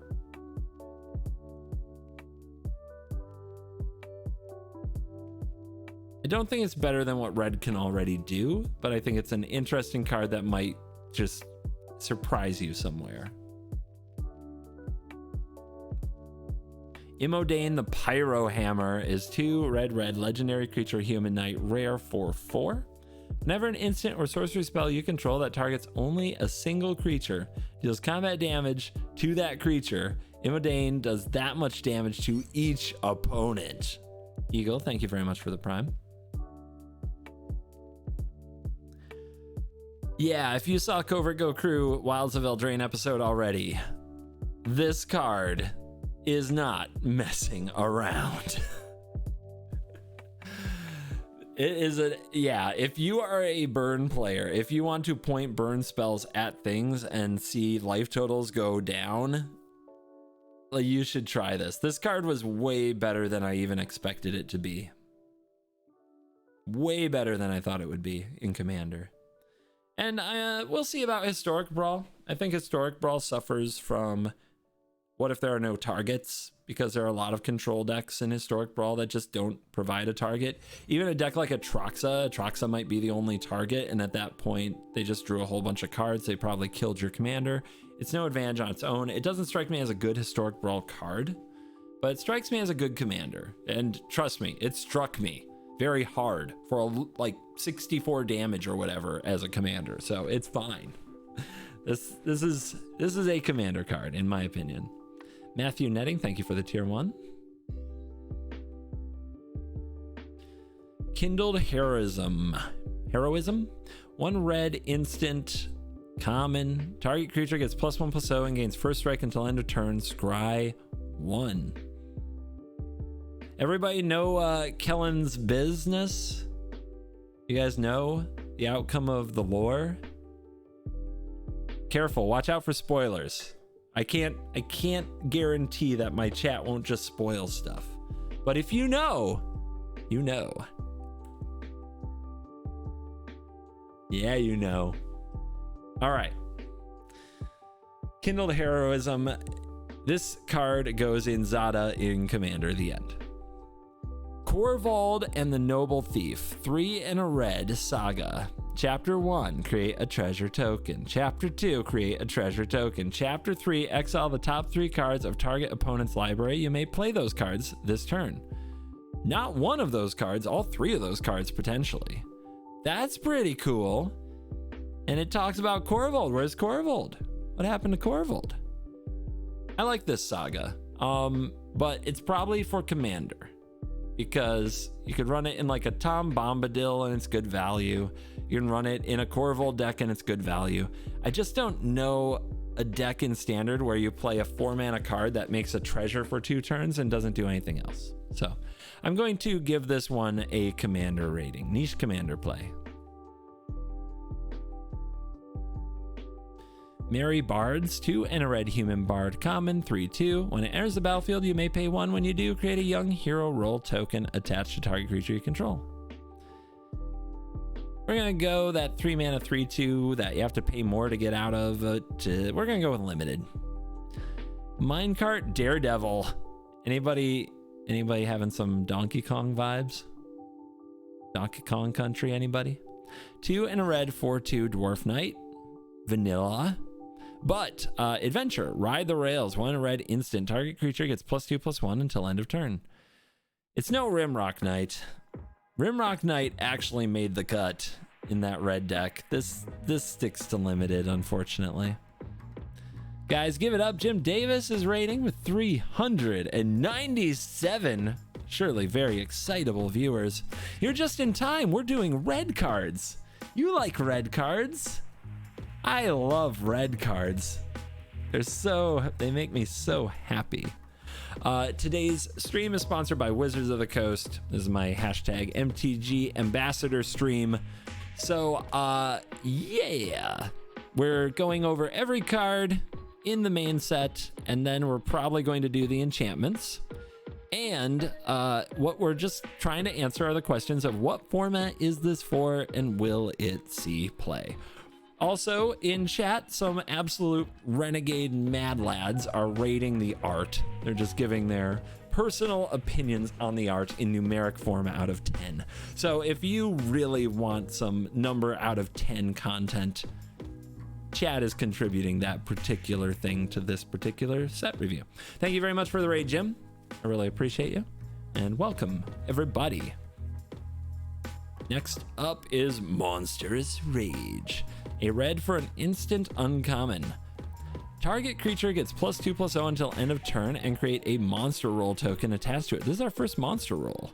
And it says if you control another roll, oh wait, usual roll text, you destroy it. Enchant creature gets +1/+1 and has trample. Wow. Wow. So do I understand that right? For 1 red, +2/+0, but then another +1/+1. So +3/+1 for 1 mana, but trample is permanent, and the +1/+1 is permanent. This is another Zada card in Commander. This is interesting. Like, I mean, mono red could play this, and I don't think it would be embarrassing. Just get what I just did there. Yeah, because the art is a bear.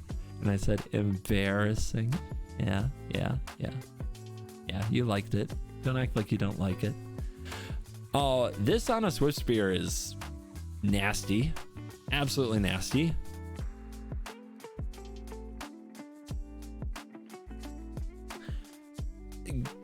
What does it replace in the current red deck? I mean, it's also good on a Phoenix chick, right? Like, just get in there.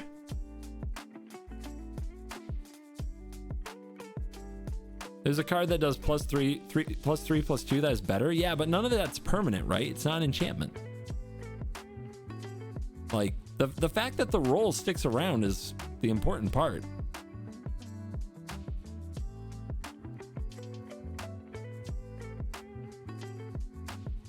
My, what big paws you... Ah! Yeah, I could see a few of these getting played. I am curious what you cut for it. We talked about Epicure. This also, by the way, does put a permanent onto the battlefield, so it does work with the dragon, hasty dragon dude. if you have one other permanent to enter the battlefield. Yeah, watch out for this card. This card might get you. It's such a blowout too if like you're trying to trade. Oh, it's so bad. It's so nasty. Raging Battle Mouse. God. Red needs to stop. 1 in a red, rare, 2/1, mouse. The second spell you cast each turn costs 1 less to cast. Celebration. Target creature you control gets +1/+1 until end of turn.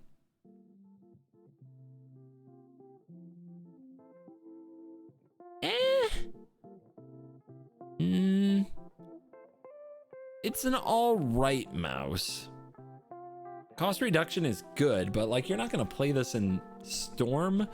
Maybe you'd play it in Historic Brawl and Vadric, because Vadric, a +1/+1 is really powerful. You think this is standard playable? See, I don't think so. Like, look at all the 2-mana red cards that we don't play because they don't have haste, right? Like there's the Prowess Spear. It's really good. Card is really, really good. Doesn't see play, doesn't have haste. There's the Bloodfeather Phoenix. That doesn't get played. Yeah, for now, it's like everything in that stinking deck has haste. Like it's Haste City all the way down. You can't take a turn off. Everything you draw off the top has to be able to get damage in for that deck to do what it does. I'm trying to think of anything else now. And there's like weird Brawl and Commander decks that might use it, maybe. But I'm not even sure it's better than every other card in those decks. So I'm gonna give this a no. Dead mouse. Maybe after rotation, right? I mean, that cost reduction ability is easy to underrate. It might be good. Ratcatcher Trainee. 1 in a red for a 2/1 human peasant common. As long as it's your turn, Ratcatcher Trainee has first strike. Pest Problem. 2 in a red. Instant adventure. Create 2 1/1 black rat creature tokens with this can't block. What a wonderful instant. Instant creatures that can't block. Thalia's slacker cousin. Sure. Yep. Great for your peasant themed deck. Otherwise, just a limited card. Aleki, thank you very much for 33 months. Appreciate the sub. Ooh, we got a dragon, guys. Any dragon fans? Realm Scorcher Hellkite. 4 red, dragon, mythic, 4/6, bargain, flying and haste. When it enters the battlefield, if it was bargained, add 4 mana in any combination of colors. Wow. 1 in a red, 1 damage to any target.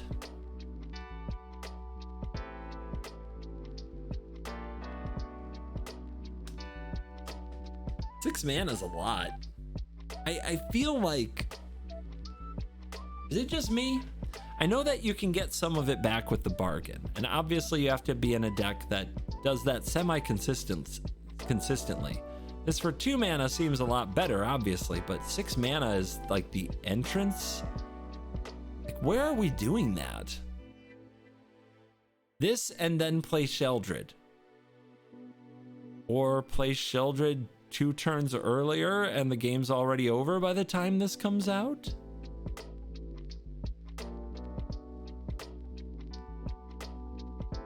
Don't sleep on the bottom ability.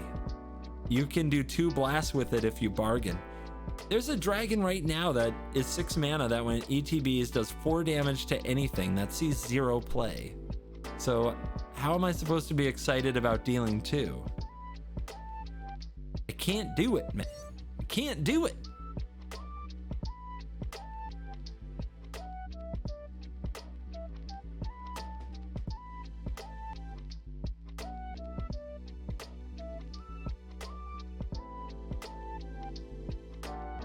You can cheat it into play, but if you do that, you don't get to bargain it, which means you don't get the mana.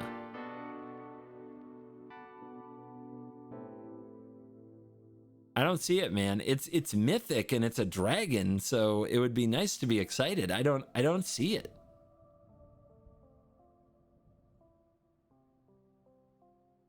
Seems mediocre dragon. Is, you know. Cool commander card, is it? I don't know what commander deck I'd play this in. I don't think this is better than all the dragons in my Miram or Dragon lists. I don't see it. It's easy to underestimate like getting mana out of this, but bargain isn't like sacrificing a treasure means this costs you kind of one more mana to play it. I don't know, man. I don't see it with this card. I see it as a limited card.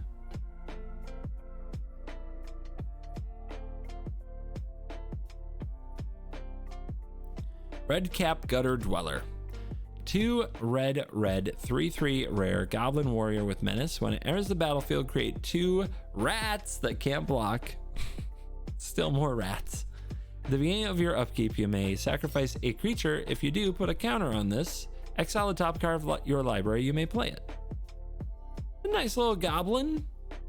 Doesn't make a lot more goblins. Makes rats instead. It does have to be on the battlefield for most of the payoff to be felt. But it's fine in a deck where you would sacrifice the creatures for other things. Probably niche commander play. I can't imagine playing it in standard, hoping to untap with it and get value that way. Redcap Thief, 2 and a red for a 2/3 Goblin Rogue. Common, when Redcap Thief enters the battlefield, create a treasure token. 3 mana, 2/3, make a treasure, and it's a goblin. So this might see some play in Muxus, because Muxus loves this. But there's got to be better goblins generally to play. So I wouldn't be surprised if this sees 0 play outside of limited, because it just doesn't make the cut. Rotisserie Elemental. You're telling me I'm going to be attacked by a rotisserie?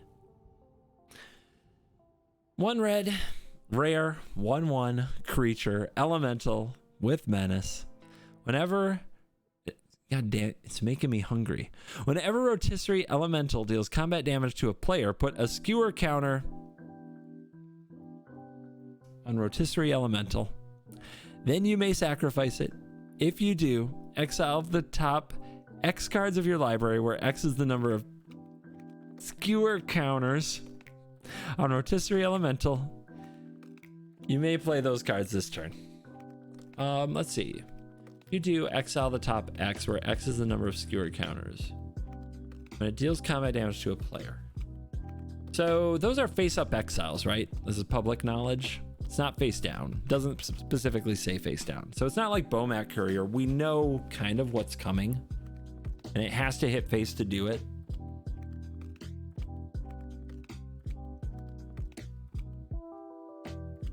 $10 out of 10 for flavor. You're very funny. I don't think this will get played. I think the face up part of it, if there's an important or good card that you very, very, very, very much want, then the opponent will go out of their way to make sure it doesn't hit them, either by removing it or using blockers on it. And maybe you can use enough like classic red pressure to make those bad decisions for the opponent. But man, no haste. Don't think it's gonna make the cut.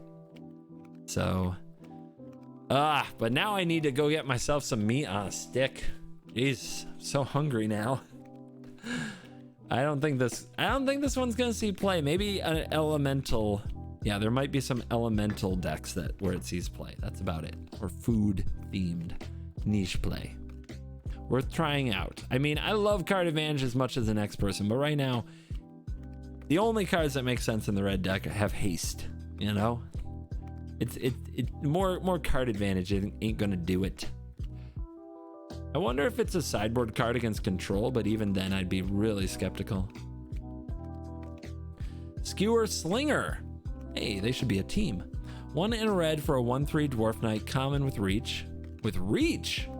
Whenever it blocks or becomes blocked by a creature, Skewer Slinger deals 1 damage to that creature. What is this green card doing in my red side of things?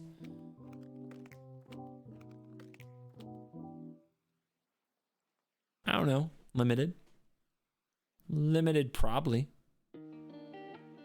Song of Totentance.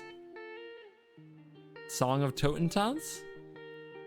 X red rare sorcery. Create X rats that can't block. They gain haste until end of turn.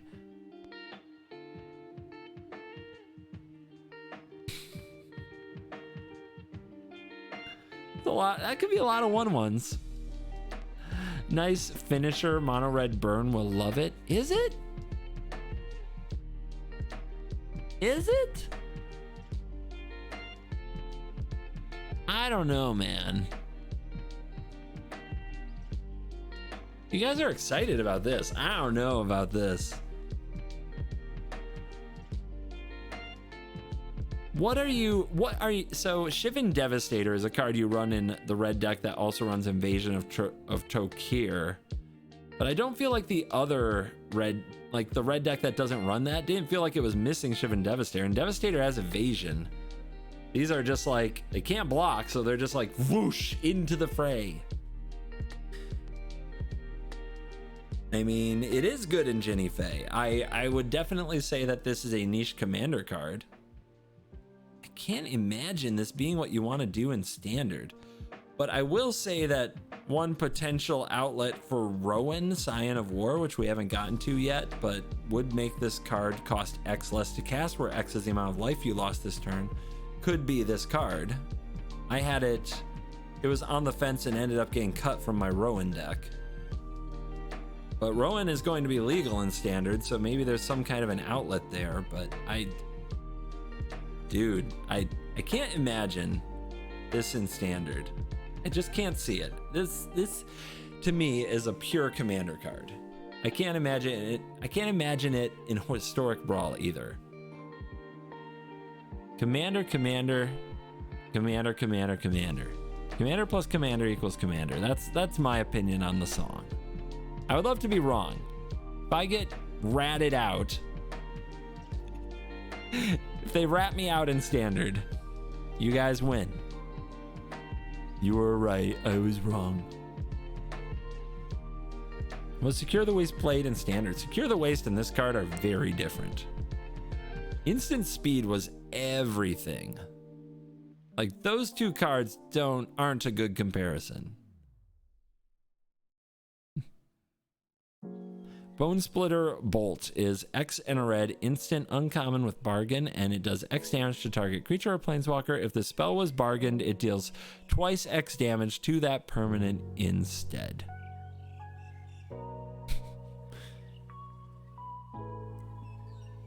This card has already killed me in Commander with the commander who does the damage that's dealt to one target to all opponents. You know, Imodane. Cringe. It definitely has a home there. It is an instant, which makes the bargain a lot better. So if your artifact, enchantment, or token were about to get destroyed anyway, you can do this in response. I can see this easily in Anvil.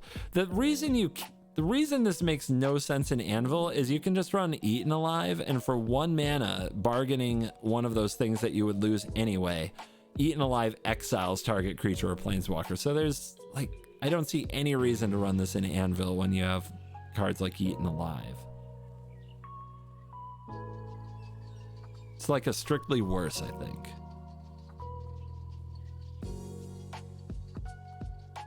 This not hitting players makes it bad, except in Commander where it can, because your commander can make that a possibility. So, niche commander play card. Probably very good in limited though. I think this is gonna kill a lot of things in limited. Tattered Ratter is 1 red for a 2/2 human peasant uncommon, and when a rat you control becomes blocked, it gets +2/+0 until end of turn. What are these humans helping rats? Makes no sense. That said, you know, another very good niche commander rat card. Torch the Tower is 1 red for an instant with bargain, and it does 2 damage to target creature or planeswalker, but if it was bargain, it does 3, and you scry 1. If a permanent dealt damage by Torch the Tower would die this turn, exile it instead. Another very good limited card.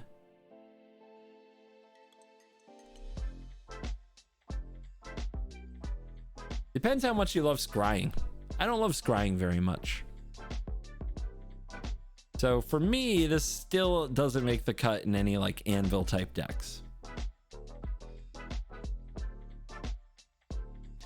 Twisted Fealty, 2 and a red sorcery, uncommon, gain control of target creature until end of turn. Untap that creature, it gains haste until end of turn. Create a Wicked Roll token attached to up to 1 target creature. Is this a good act of treason? Is this a standard playable act of treason because it creates a Wicked Roll token?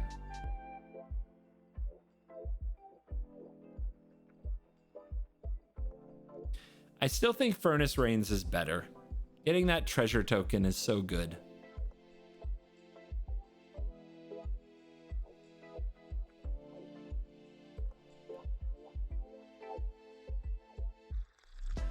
Yeah, I don't see this I think this will be the limited like act of treason and not see play outside of it. Two-Headed Hunter is 4 and a red for a 5/4 giant uncommon with menace. I point, you club. Twice the Rage is its adventure mode. A 1 and a red instant. Target creature gains double strike until end of turn. That's pretty cool. Yeah, the double strike part, like not quite a Teamer Battle Rage. A little taste of Teamer Battle Rage, instant speed. The giant part is just kind of meh. I still think that will just be limited though.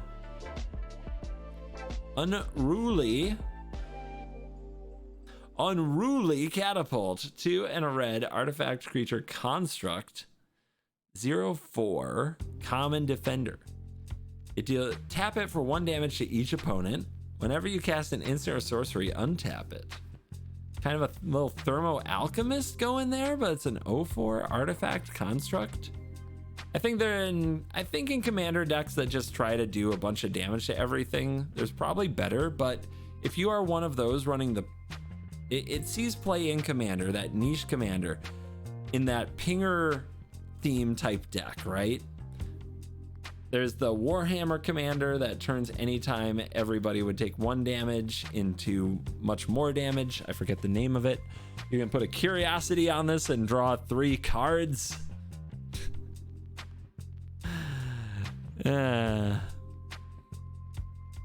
Niche Commander play for sure.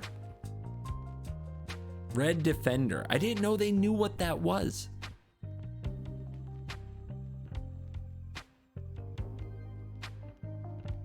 Virtue of Courage. The red virtue is 3 red mythic enchantment. Whenever a source you control deals non-combat damage to an opponent, you may exile that many cards from the top of your library.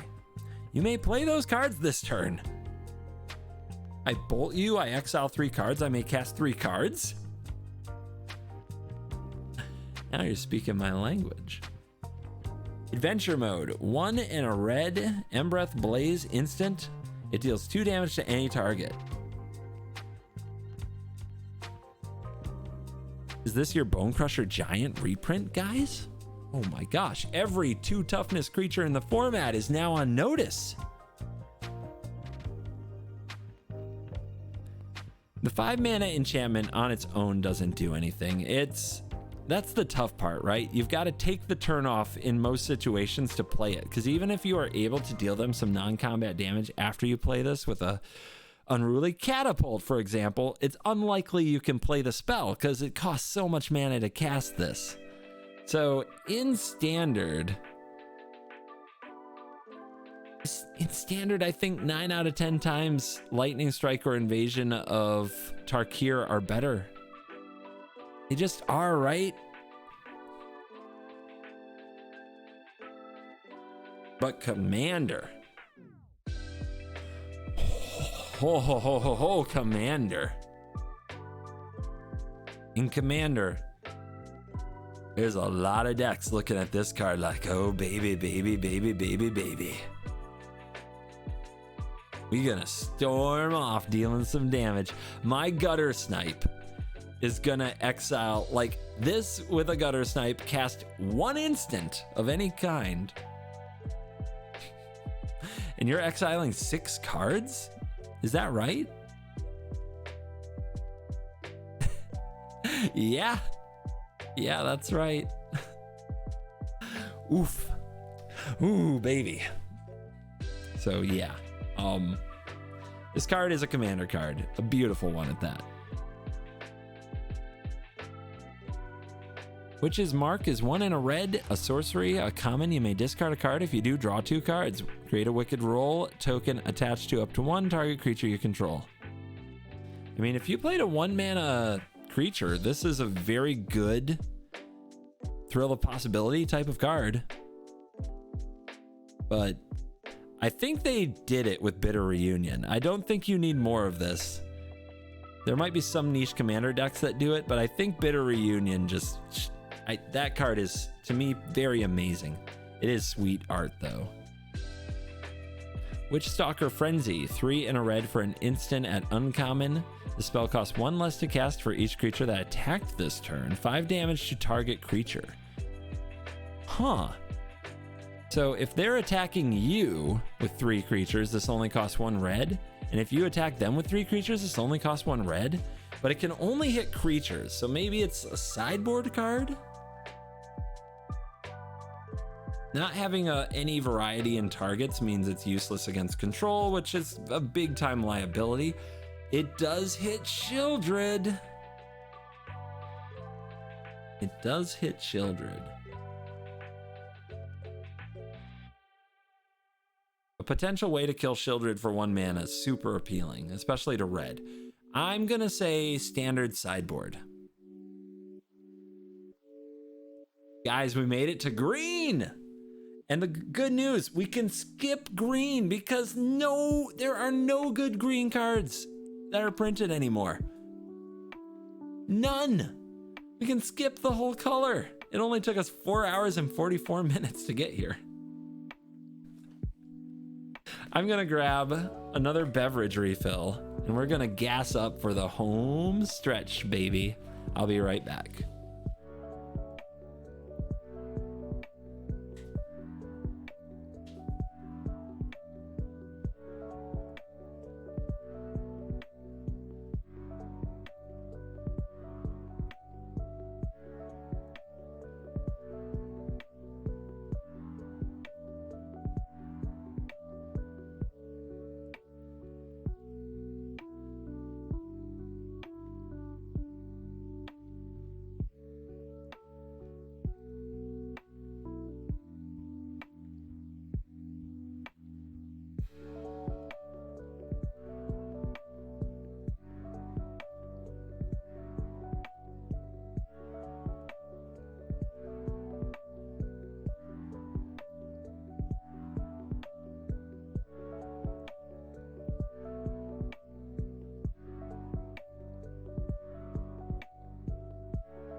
Last complete color. We've still got colorless and multicolored, but those are kind of small in this set. We also have the enchantments. So we got a bit more to go. But that just means you get more of me, CGB. if that was something you wanted. The main thing I'm looking for in green, anything that buffs the rolls, the enchantment rolls. I think that is where green is seeing most of its standard play, is the enchantment deck, and its major theme in this set. So we're looking for some buffing up those rolls. Roll and aura stuff. That's what would probably make that deck a real deck. I'm worried about the fairies. We'll look at the multicolored cards again, but I don't know if the fairies got enough support, man. I'm worried about them.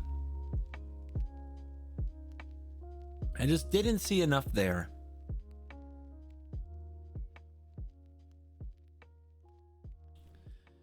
I don't think that it matters very much if green gets good, like, things that play around cut down, because like cut down is annoying, but green's always been a color where it plays creature dies, and green has to figure out how to manage that situation.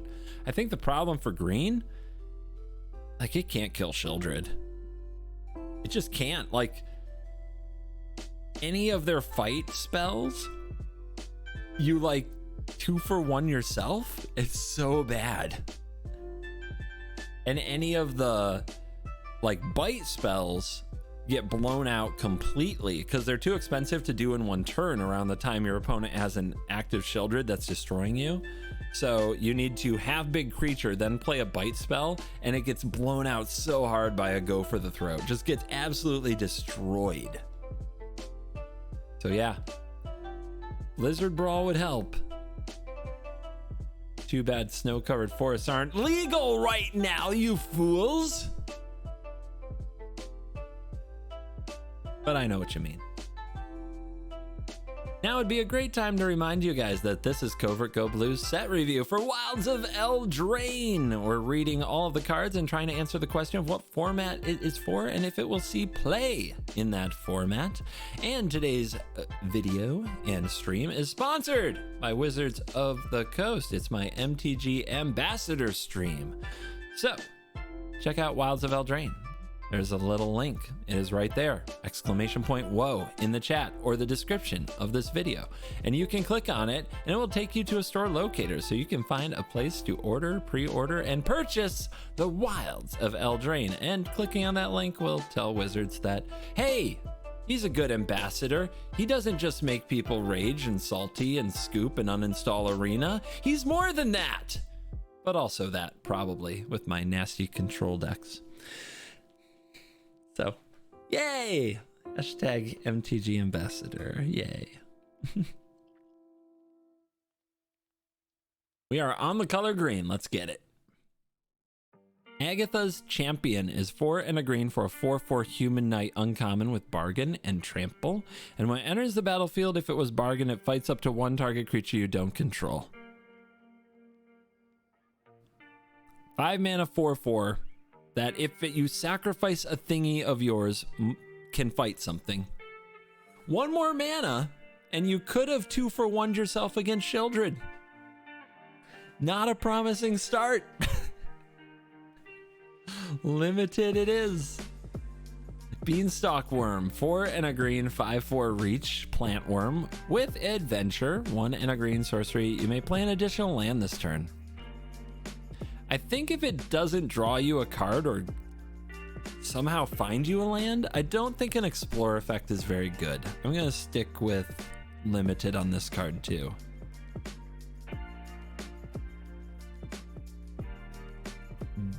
Bestial Bloodline? Feels like it should be Bestial, but there's no A. 1 and a green, enchantment aura, common, enchant creature. Enchant creature gets +2/+2. 4 and a green, return this from your graveyard to your hand. Too expensive. But I guess you might run it in the limited enchantment synergy deck, but way too expensive. Blossoming Tortoise, 2 green, turtle, mythic, 3/3. Whenever Blossoming Tortoise enters the battlefield or attacks, mill 3 cards, then return a land card from your graveyard to the battlefield tapped. That's cool. Activated abilities of lands you control cost 1 less to activate. Like Blast Zone or like what? Land creatures you control get +1/+1. What? So you can power up those creature lands that are coming up?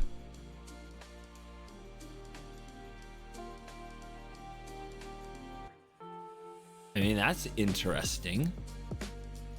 Niche commander play for sure. But is there a home for this in standard?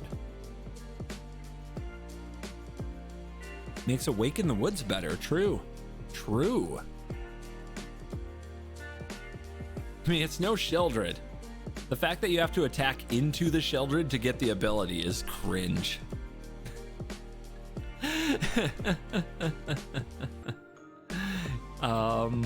Does it work with Ren? You say it works with Ren's Plus, does it? I don't get it. Soul of Windgrace, kinda.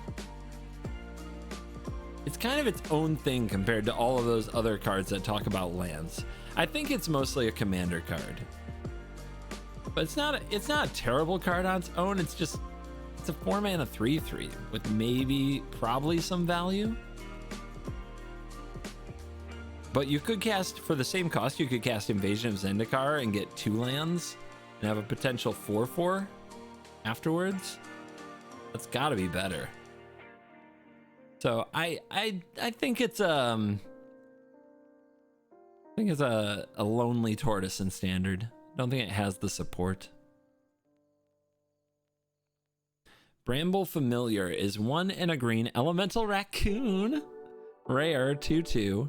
Taps for a green. Also, for 1 and a green, you can discard a card to return Bramble Familiar to its owner's hand. And there's an adventure side. Fetch quest. 5 green sorcery. Mill 7. Then put a creature, enchantment, or land from among the milled cards onto the battlefield. So it's a mana dork that later in the game, you can pay mana and bounce it and discard, and then use it to hit what? Atraxa? Titan of Industry? A Tally? Is that good?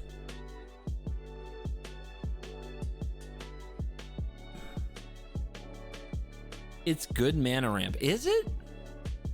So it's not bad, right? Like, we liked Sculptor of Winter. A 2-mana 2/2 that taps for mana is not bad. It does die to every conceivable removal anything. Here's the part where I think it might be overrated.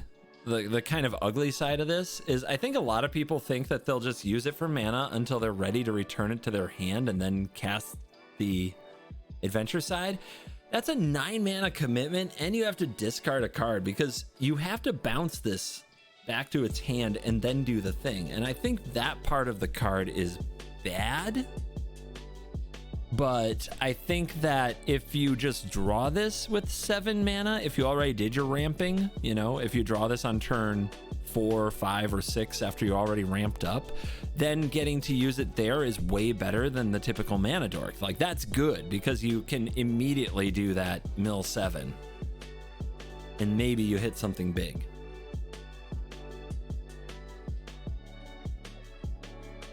So the fact that it has 2 sides, the ramp and the payoff, I think it goes in ramp decks, but like, are those decks good?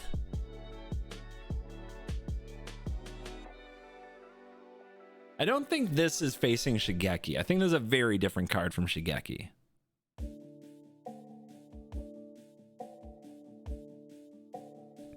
Yeah, this card is kind of a struggle for me because I think it's meant to be a standard card. I have trouble thinking of the deck that would play this. So I don't want to play it.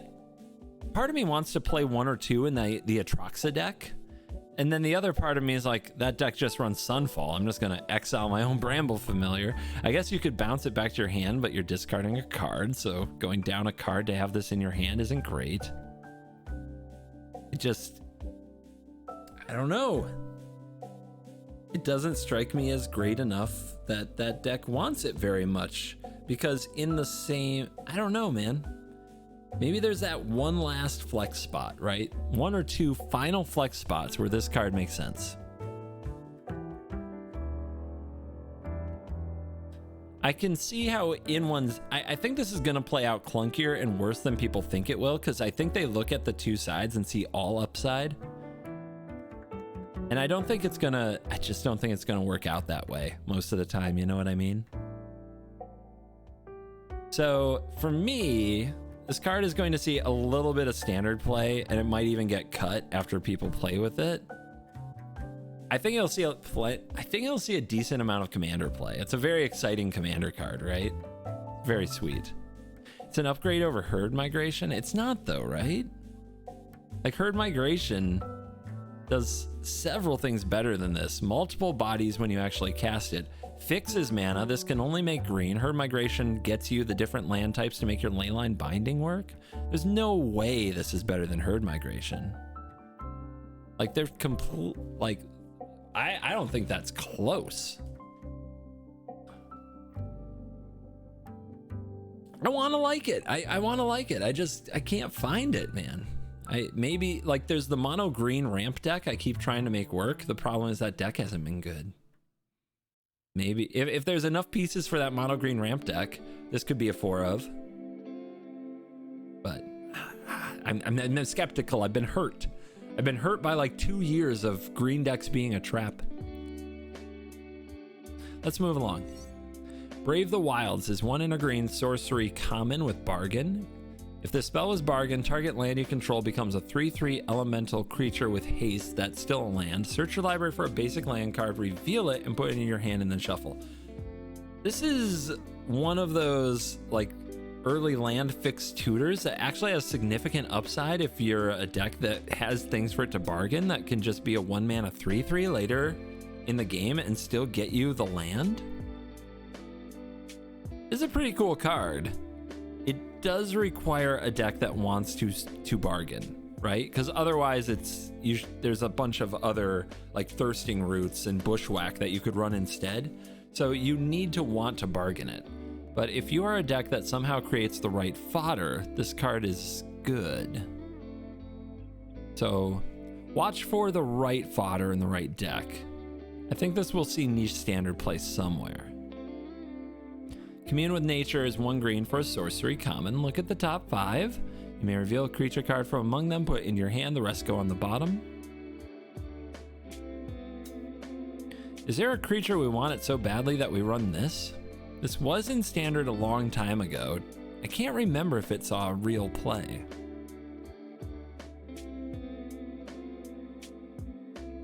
Of course, you find the raccoon.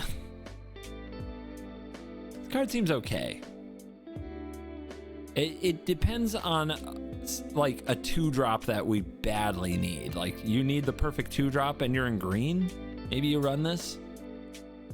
But I barely run. I run like 1 Commune with Spirits in my enchantment deck, and that is way better than this is in that deck.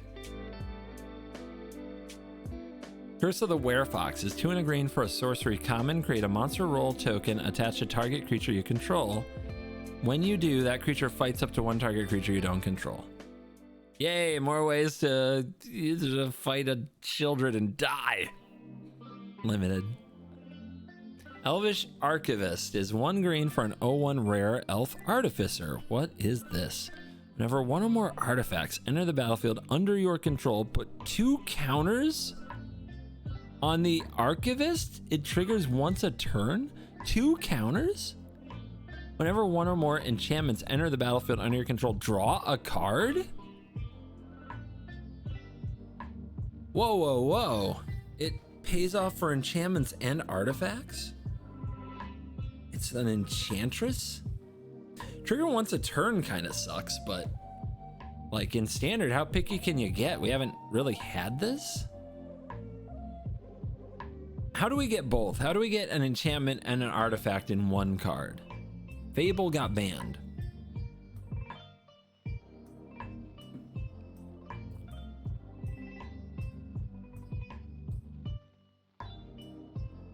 How do you get both? Skrelv's Hive. Well, maybe you have to keep playing enchantments the turn after that, right? Because the Hive doesn't make anything the turn you play it.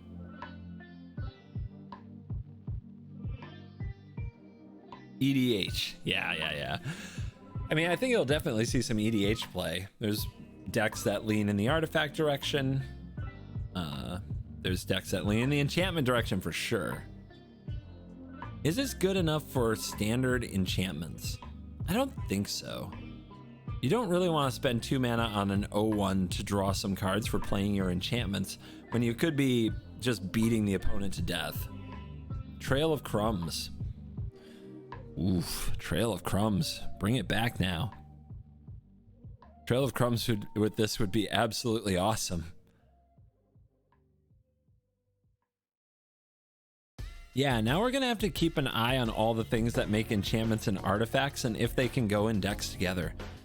So, like, if Fable were still around, you'd be thinking like Jund. You'd want like Anvil and Bloodtithe Harvester, but also Fable.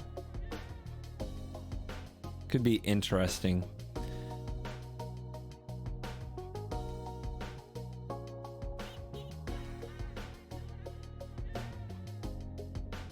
Yeah, we'll see.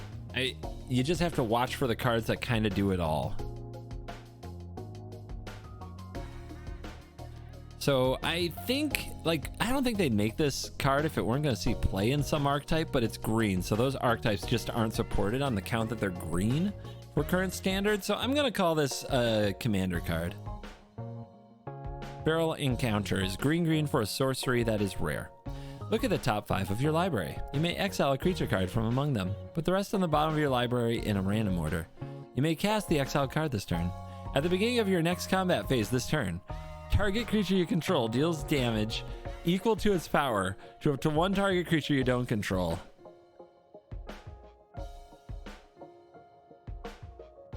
What? So for 2 mana, you combine a Commune with Nature, but you do have to cast it this turn, with a Fight. You don't have to cast the thing, you can just fight. I mean, so that's card advantage and removal in 1 card, assuming you're not fighting a Sheldred. That's pretty good. That is a solid card. You probably need a lot of 1s and 2s in your deck for the potential that on turns like 4 and 5, you can actually cast this and do something as well. This card's all right. I would say it's really good if green was good. Green hasn't been good. Will this card make green good? It's better than any of the other fight cards for constructed. If green can pull its head out of its own butt, this card will probably be a reason why. This is a step in the right direction.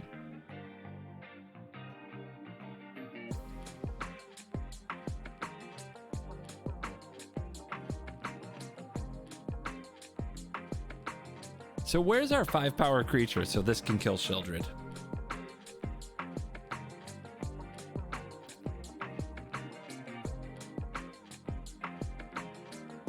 Like, who has 5 power? Thrun. Thrun. We don't talk about Thrun here. Man, could we use a Lovestruck Beast. All right, we'll see. This card needs a champion. Somebody to do the fighting with it. And we'll see. Could be a standard card.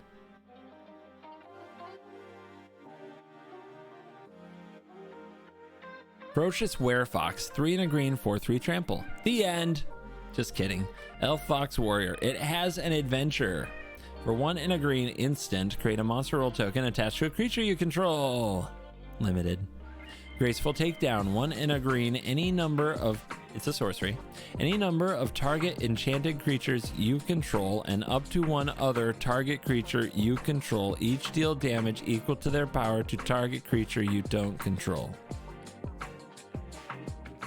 That is a lot of work to kill a thing. So I'm just gonna move on and hope it's just limited because I don't want to ever read all that again.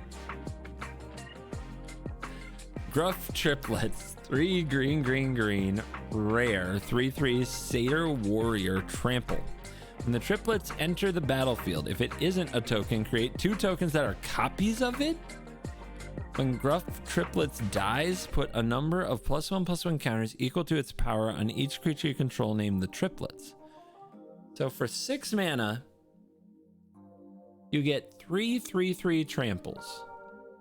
And whenever one of them dies, so when the first one dies, you put 3 +1/+1 counters on the other 2. So they become both 6/6s. And when one of them dies, you have a 12/12.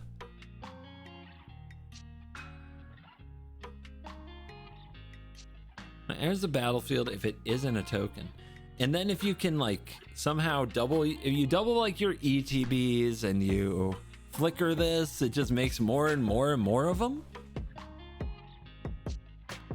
This is really good with fight spells, right? This is the new herd migration question mark. I honestly think you guys don't understand what makes herd migration good.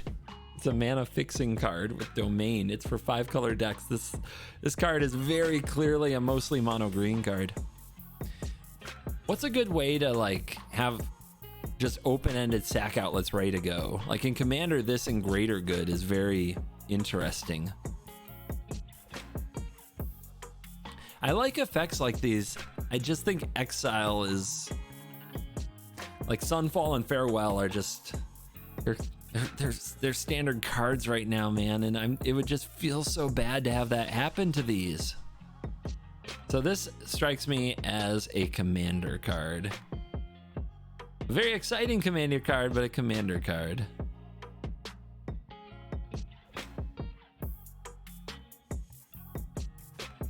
Hamlet Glutton is 5 green green for a 6/6 giant with bargain, and this spell costs 2 less if it was bargained. Trample. When it enters the battlefield, gain 3 life. So if you sack a thing, it's 5 mana for a 6/6 that ETBs to gain 3. Limited. Hollow Scavenger. Yeah, freak. That looks like some Innistrad stuff. 2 and a green for a 3/2. 1, it's a wolf. 1, sacrifice a food. This gets +2/+2 until end of turn. Nice. Activate only once each turn. Bakery Raid is an adventure on it. For 1 green, sorcery adventure, create a food token. They want to make sure you have food tokens, don't they? Limited. Howling Galefang is 2 green green for a 4/4 vigilant beast at uncommon, and what has haste as long as you own a card in exile that has an adventure. 4 mana 4/4 vigilance haste if you went on an adventure. Limited. Leaping Ambush, 1 green instant. Target creature gets +1/+3 and gains reach until end of turn. Untap it. Niche Commander play because this is good in Selvala and Marwyn. Otherwise, limited. Knight of Sweet's Revenge is 3 and a green for an uncommon enchantment, and it looks insane. When Knight of Sweet's Revenge enters the battlefield, create a food token. Foods you control have tap for green.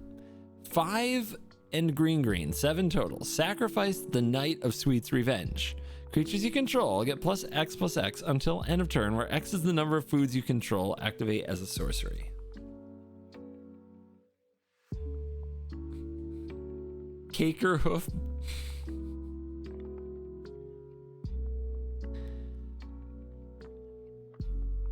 Niche Commander play, right? Because doesn't this go in the Frodo and Sam deck? Or the Samwise Gamgee deck that makes so much food? Seems like it just easily goes in there.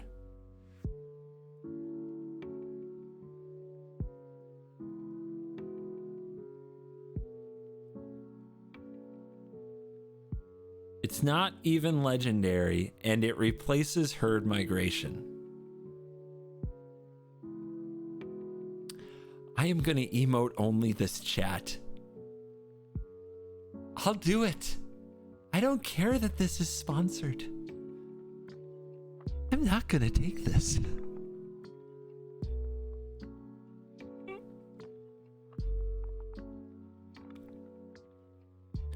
Redtooth Genealogist is 2 and a green for a 2/3 elf advisor common. When it enters the battlefield, create a royal roll token and attach it to another creature you control. 3 mana 2/3 that makes a roll and puts it on something else, I believe stays in limited. Redtooth Vanguard is 1 and a green for a 3/1 elf warrior uncommon with trample. Whenever an enchantment enters the battlefield under your control, you may pay 2. If you do, return this from your graveyard to your hand. Yeah, Kami of Transience is just laughing at this card and is so much better, so we're going to leave that in limited. Return from the Wilds. 2 and a green sorcery. Common, choose 2. Search your library for a basic land card, put it onto the battlefield tapped and shuffle. Create a 1/1 white human creature token, and create a food token. Too bad you can't choose one more than once and just go get 2 lands. I mean, is that worth it? Ramp and 1/1? Feels like that is basically the equivalent of something else. Limited card.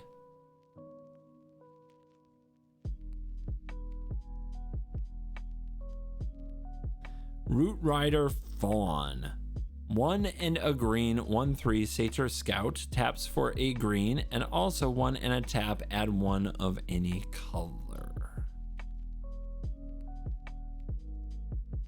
I mean, do we need a mana dork that much? Don't think so. Because the types aren't that relevant, and the other color stuff is mostly flavor text. I'd rather have the raccoon, and we talked way too much about the raccoon. We will move along. Royal Treatment. 1 green, instant, uncommon. Target creature you control gains hexproof until end of turn. Create a royal roll token attached to that creature, which is a +1/+1 and ward 1 roll. All right. So Snakeskin Veil was pretty good. This is a little bit better than Snakeskin Veil. It's way better if you have any constellation triggers. It's a little bit better than Snakeskin Veil because of the ongoing ward 1. Man, that's so annoying too. Can you imagine if like they target it, you blow them out with the royal treatment, you put the royal roll on it, next turn they target it, they pay the 1, and then you cast another royal treatment? So mean.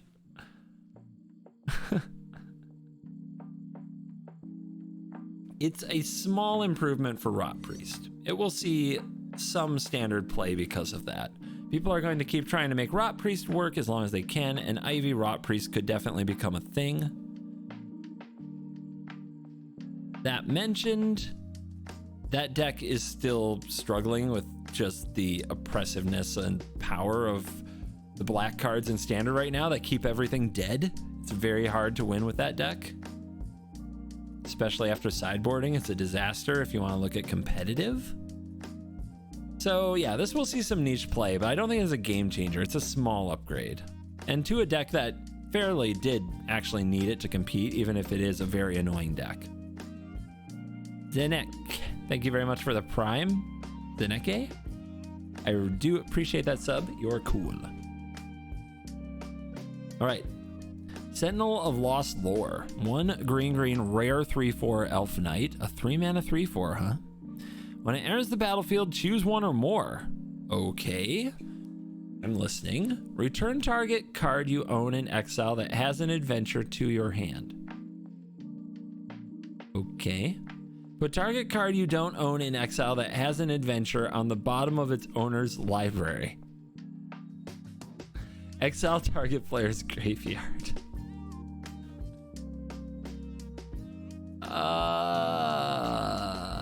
Adventure clowning, huh? We're clowning around with adventure with our decent rate rare.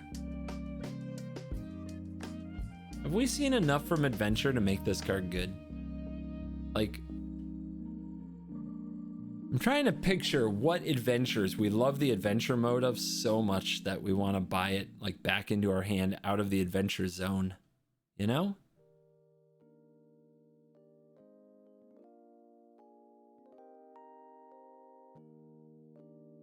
God, it's so specific. It's almost like they were like, guys, adventures were busted last time. We need some quality adventure mirror breaking nonsense. But it's like, man, it's potentially card advantage. I just don't see the adventures, dude. Maybe we could play it in green and blue and get our whale back, but then they know the whale, we got it back. It doesn't excite me that much. But you wouldn't play a 3-mana 3/4 vanilla, so you have to get one of these things to matter. And exiling the graveyard it matters in like 1 out of like 5 or 6 games. Doesn't seem wonderful.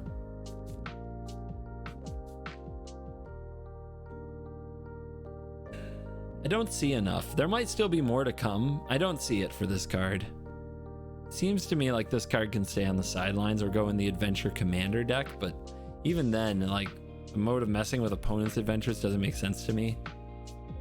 Yeah, this ain't it for me. I don't think that this will see play. We'll see though. The rate's not a disaster, but green needs better. Really does. Skybeast Trackers, 3 and a green for a 2/4 giant archer. Buff as hell, I might add. Common, reach. Whenever you cast a spell with mana value 5 or greater, make a food. So, how does being a giant archer translate into when something big happens, you get food? Anyway. Anyway. Yeah, it goes hunting whenever another giant is coming over for dinner. Sure. Limited. I'm asking too many questions. Spider food. 2 and a green sorcery. Destroy up to 1 target artifact, enchantment, or creature with flying and make a food. Not a bad sorcery and plenty for it, but probably still niche play at best.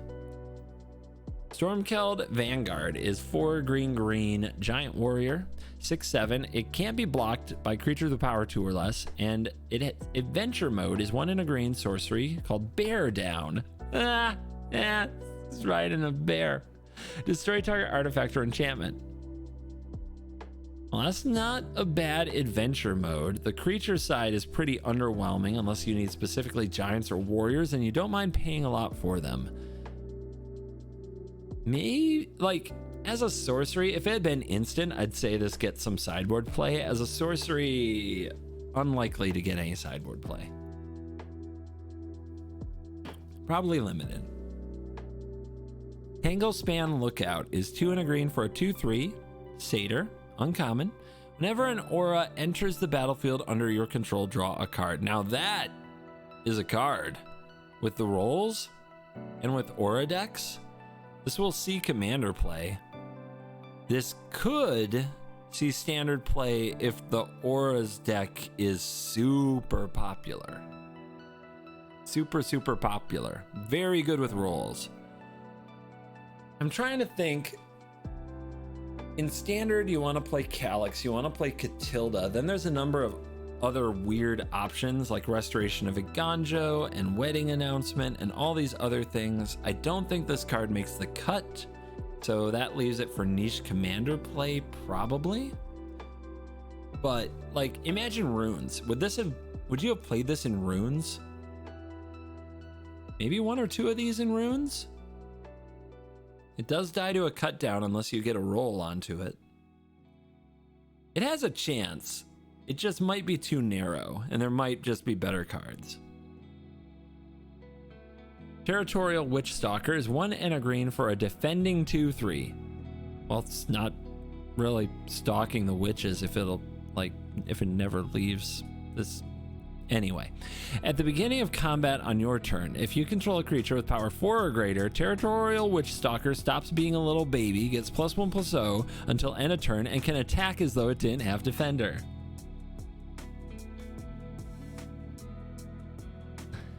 Limited. The Huntsman's Redemption. 2 and a green saga at rare. Chapter 1. Create a 3/3 green beast creature token. Chapter 2. You may sacrifice a creature. If you do, search your library for a creature or basic land card, reveal it, put it into your hand, and shuffle. Yeah. Chapter 3. Up to 2 creatures each get +2/+2 and gain trample until end of turn. That's weird. Sacrifice a creature and then the next chapter get ++. It's not bad. It is bad, right? I mean, on its own, it's a 3-mana 3/3. If you have a creature around on your next turn, you can sacrifice it and go get a creature. So, a 4-mana creature, I guess.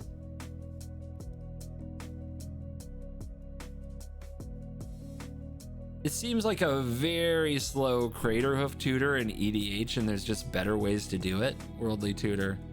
I mean, maybe it's a budget option for that. Natural Order. Finale of Devastation. Fierce Empath. Court of Calling. Survival of the Fittest. There's so many. Primal Command. There's so many ways if you just want to fetch a creature to do it without like sacrificing and telegraphing for a turn what's probably going to happen. Tooth and Nail. Yeah. I don't think that this is a good card for the tutoring part. Unless you're doing that in standard, and we already saw that Beseech the Mirror exists. How does this card make the cut there?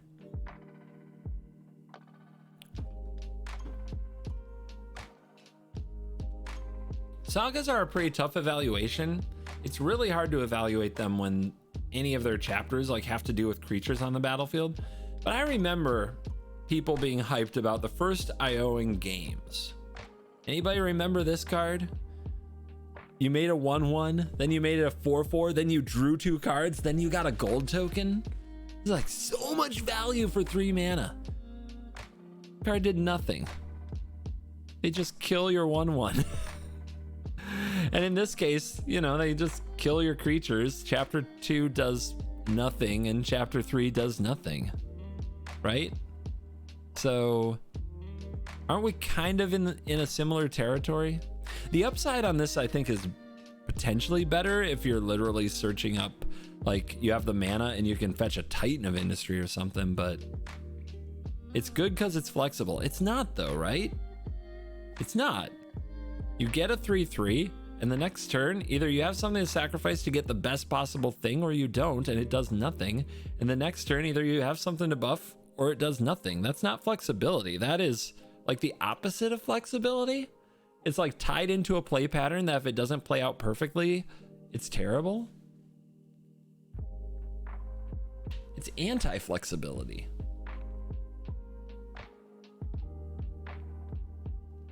Yeah.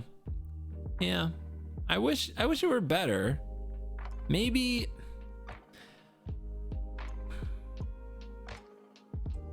it's better in a longer game when you have more creatures on the battlefield.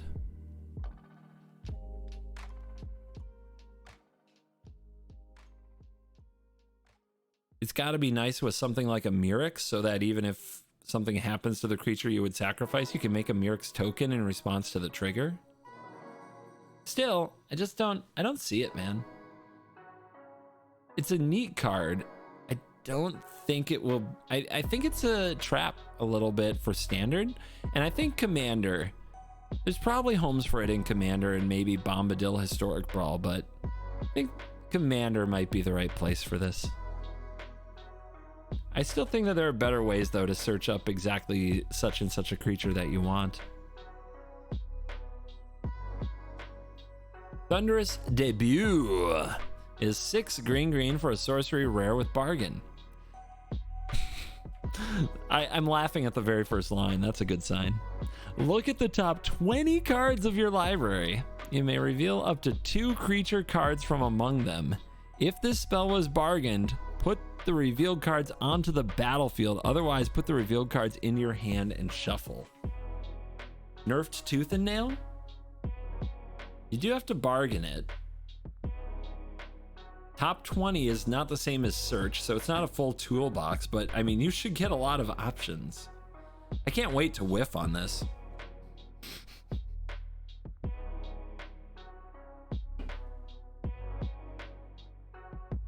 It's gonna feel so good to like look at 20 lands.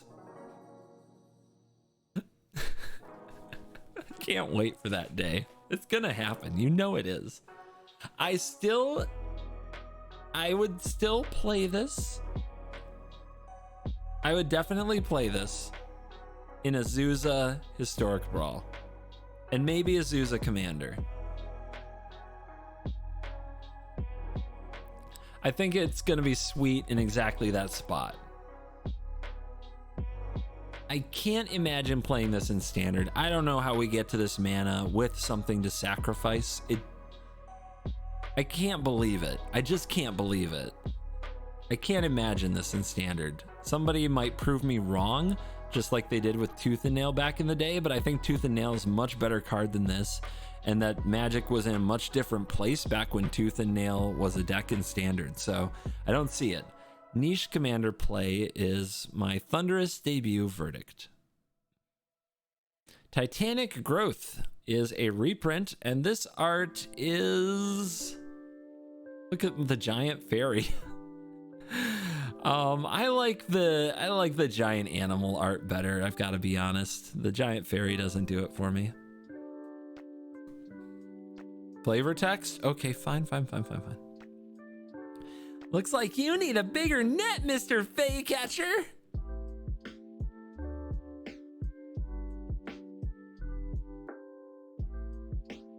Toadstool Admirer is 1 green for an oof. It's a 1/1 with ward 2, and for 4 mana, you can put a +1/+1 counter on it.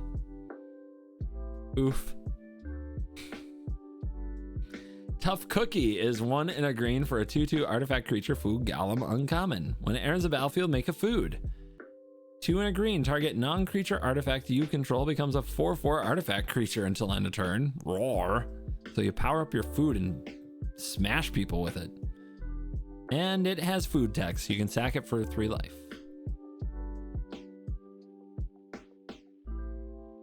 Is Tough Cookie the grizzly bear standard needed? I mean, it's basically Green's Tenacious Underdog, right? I mean, that's the Green Blood Tithe Harvester right there, boys and girls, right there. Doesn't die to go for the throat? Yeah? Sorry, I'm trolling a bit. Just a bit. Just a bit. Green. Green cards. Let's go! Come on. Green.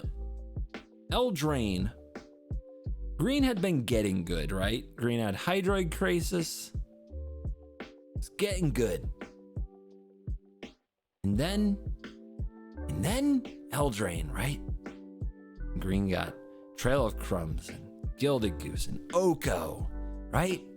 And then green was the greatest color of them all for like the next 2 years. And what happened to green? Wouldn't it be appropriate if our return to Eldraine featured the return of green? So far, not so much. Troublemaker Oof. 1 and a green, 2/2, creature Oof, common with bargain. When Troublemaker Oof enters the battlefield, if it was bargained, exile target artifact or enchantment.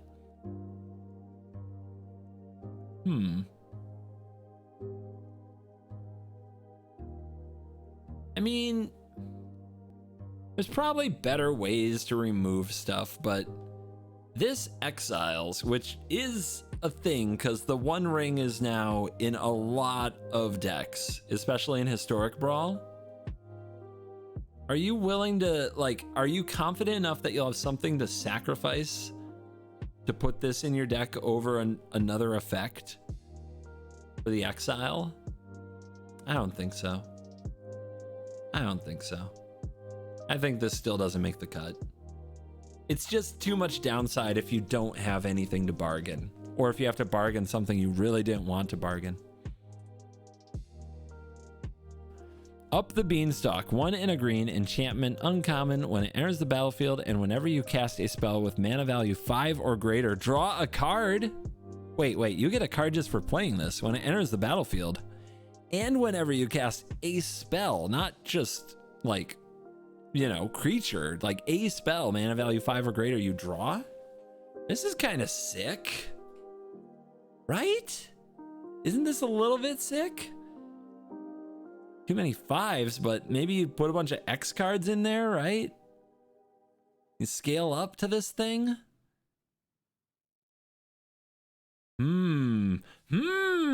Azusa likey. Azusa definitely likey. Imodane? I think Imodane likey. I think any green 5 mana commander that then, like Kiora, that does stuff with Kraken's likey. Like niche commander and Historic Brawl play. I can't imagine this in standard. It's just, things are too expensive, right? Yeah, too expensive. Way too expensive for standard, but this card seems really good in various commander and Historic Brawl decks. I like that. It's insane in modern with pitch elementals. Thank you for the modern perspective. It's also good with leyline binding. That's true. That's true. Yeah, this is a really cool little uncommon enchantment that says draw a card on it. I approve. Best green card in the set. Lock it in. Done. Verdant Outrider, 2 and a green, 4/2 human knight, common. Can't be blocked by creatures with power 2 or less this turn. Limited. Virtue of Strength. We know we're almost to the end of the color when we hit the virtue. 5 green enchantment. Mythic. If you tap a basic land for mana, it produces 3 times as much of that mana instead. Okay, Adventure Side. 1 green sorcery. Return target creature or land card from your graveyard to your hand.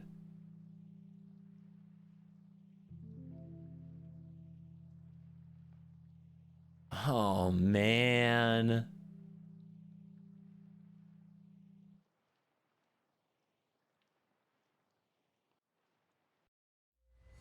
I mean, if you're playing Commander or Historic Brawl and you're just running a mono green deck that's loaded with forests for a reason of some kind, just billions of forests and none of the cool utility lands, maybe like 30 forests, then you run this card.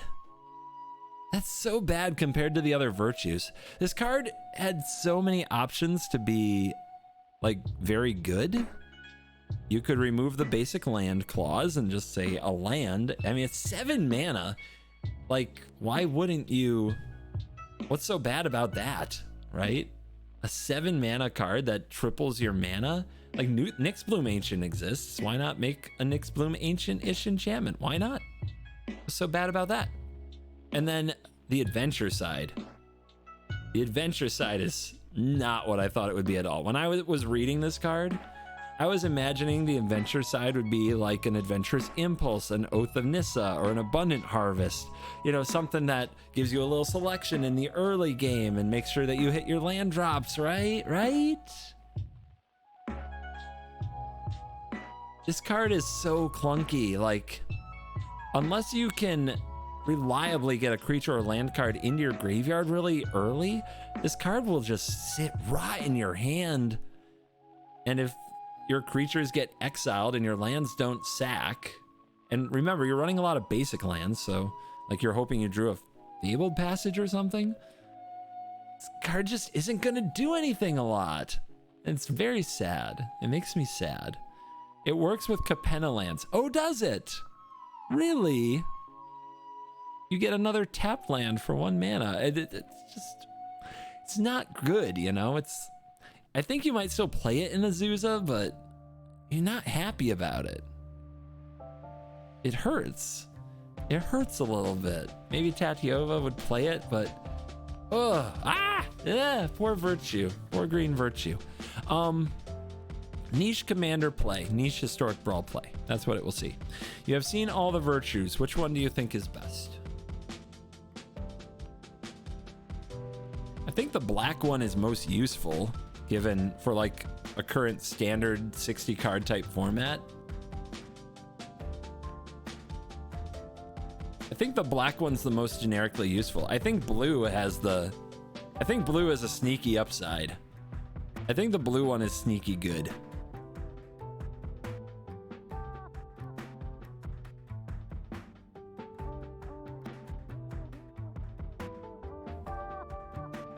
White's okay. White's okay. I have trouble picturing the deck that wants to play it in a 60 card format. It just, Thalia like prices out so many potentially good cards, and you could just not run Thalia, but then you don't get the free win equity of best of one. Look, I played Skrelv into Thalia on the play. You lose. You know? So. Yeah. Oh, there's another. We got one more. Welcome to Sweet Tooth. 1 green, uncommon, Saga. Chapter 1, create a 1/1 white human creature token. Chapter 2, create a food token. Chapter 3, put X +1/+1 counters on target creature you control, where X is 1 plus the number of foods you control.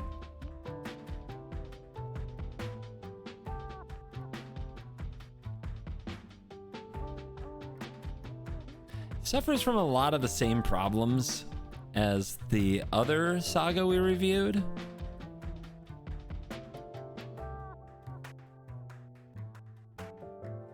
It is at least 3 pieces of virtual cardboard for 1, you know? You play this and you get a creature and you get a food token, and at least for 1 more turn you have an enchantment. So if you're looking at raw permanent count on the battlefield, this card does well, but it doesn't do as well as, say, like Teachings. Is that the name of the card?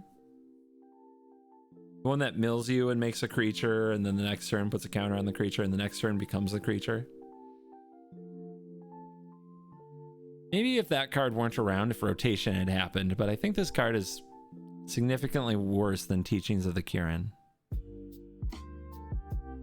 It does work with that Artificer in kind of a slow way, that's true. Teachings of the Croakies, sure. That's the end of green, guys.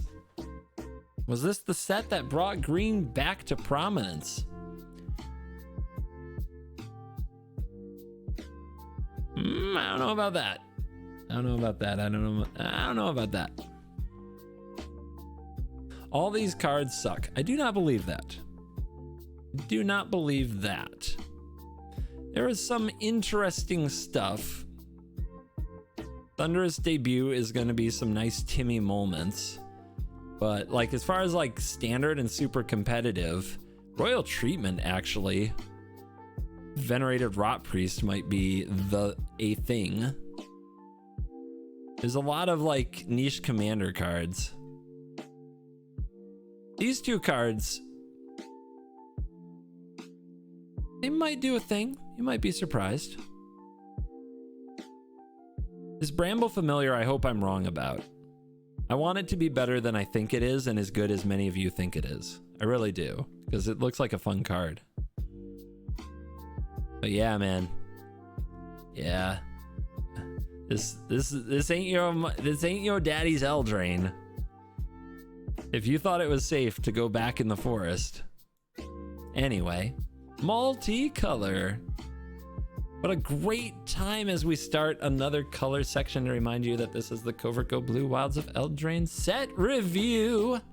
And that's hashtag sponsored by the MTG Ambassador Program and Wizards of the Coast. So remember to check out the link here in the chat. You can find it in the description as well. Go find and pre-order your Wilds of Eldraine cards. I ordered mine today If you use that link to find yourself a store, it helps make them think I'm a good ambassador. Agatha of the Vile Cauldron, red and green, legendary creature, human warlock, mythic 1/1. Activated abilities of creatures you control cost X less to cast. Nope. Activated abilities of creatures you control cost X less to activate, where X is Agatha of the Vile Cauldron's power. This effect can't reduce the mana in that cost to less than 1 mana. And for 4 and a red-green, other creatures you control get +1/+1 and gain trample and haste until end of turn. This is the card that my lovely wife Gina wants me to build for her for the Commander show. And I'm looking at this card like, what? But she does love the idea of giving creatures +1/+1 and trample and haste. Does it reduce its own cost? That it does. That it does. So, you want to make this card a little bigger. You want to put some +1/+1 counters on it. You want to give it a little bit of an aura boost. You want to give it some giant growth. Make your abilities nice and cheap and activate a bunch of creature abilities. So, we'll see. I am not excited. I'm not 100% million excited. I can't see this being a standard card. I can't see this being an historic brawl card. It just dies too easy. I think this might be an interesting build for Commander specifically, because I think everybody looks at this card and they're just like, shrug, okay. But then it can do powerful things. If you raise its power to 4, then for only a red and a green, you pump your creatures and they gain trample and haste. That's really good. So you throw some stuff on the board and kill everybody.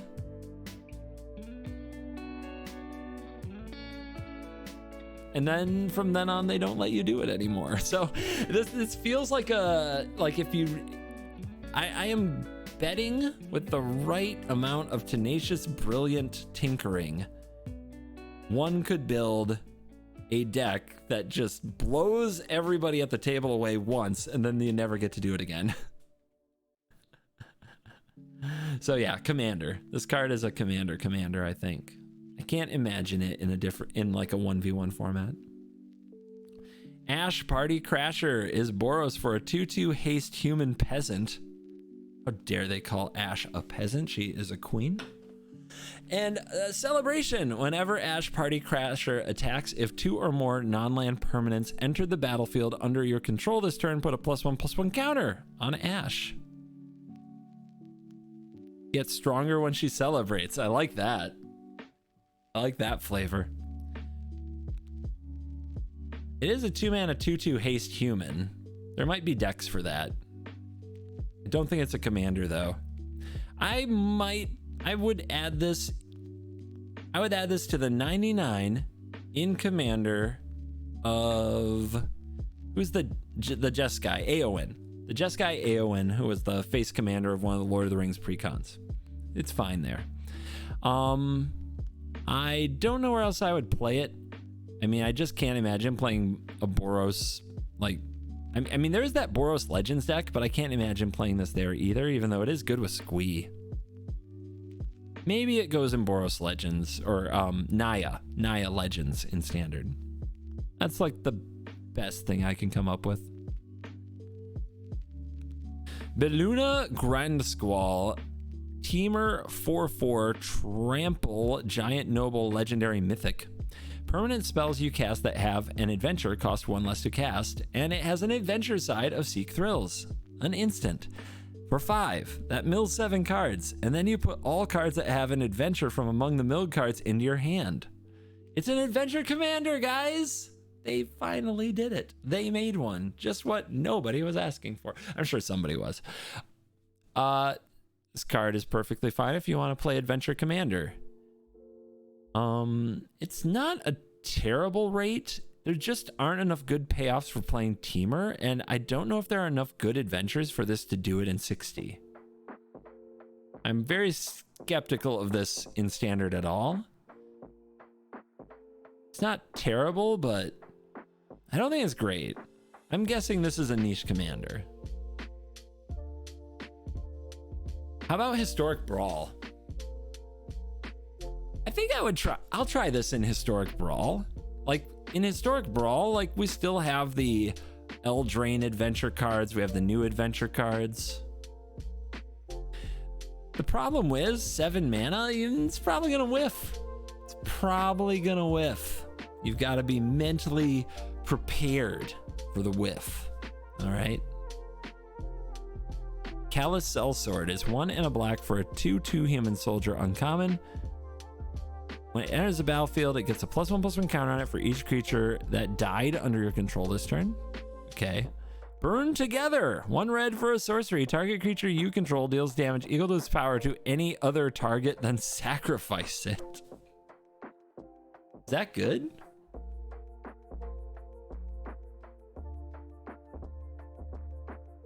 It's a lot of ways to like, oh yeah, this with like steal effects, Furnace Rains, steal your big creature, hit you with it, make a treasure, burn together, sacrifice it to fling it. Kind of sick.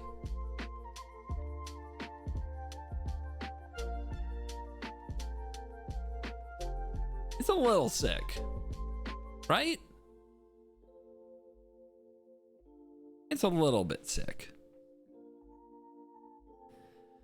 Cruel Somnophage, 1 and a black for a nightmare at rare that can't wake up. Wake me up can't wake up. 1 and a blue adventure sorcery. Target player mills 4 cards. And then I forgot the text of the Somnophage because this is a long set review. Its power and toughness are equal to the number of creature cards in all graveyards. That's pretty interesting. You get a little mill and you get a big old nightmare. Unfortunately, there's that Lurgoyf, that like multi-mana Lurgoyf with kicker that still hasn't done much. This, I mean, is this that much better than that? It's another take on Goyf, but these cards just haven't worked out. Will this be the one that does? Yeah, I'm cynical.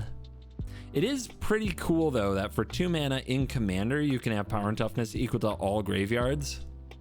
At least creature cards in all graveyards. So there might be a deck that wants that. Probably fills its own graveyard pretty aggressively. Decadent Dragon is 2 and a red for a 4/4 flying trample dragon, and whenever this dragon attacks, create a treasure token. That's pretty good. But it also has an adventure, Expensive Taste, 2 and a black instant. Exile the top 2 cards of target opponent's library face down. You may look at and play them. Exile the top 2 cards of opponent's library face down. You may look at and play those for as long as they remain exiled. So that's like, am I right? That's an instant 3 mana draw 2 and a dragon attached to it?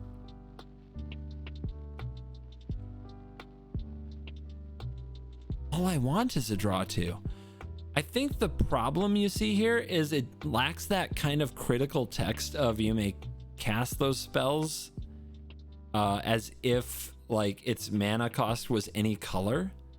So you sort of need the treasures, which you know, just in this world with this card only, you only get those treasures by attacking with this, or you have to get lucky enough to exile their lands. So that's not a very good draw 2. Very good with Prosper. It's good in a number of commander decks.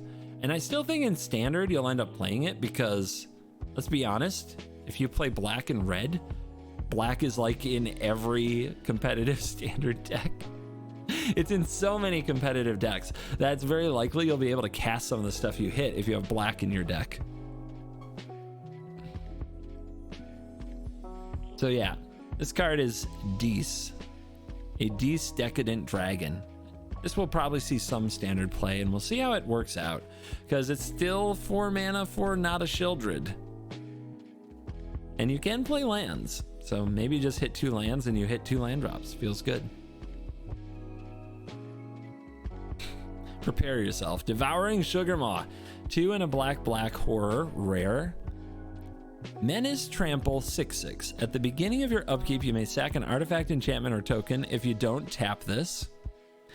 And Adventure is have for dinner. 1 and a white instant. Make a 1/1 human creature token and a food token.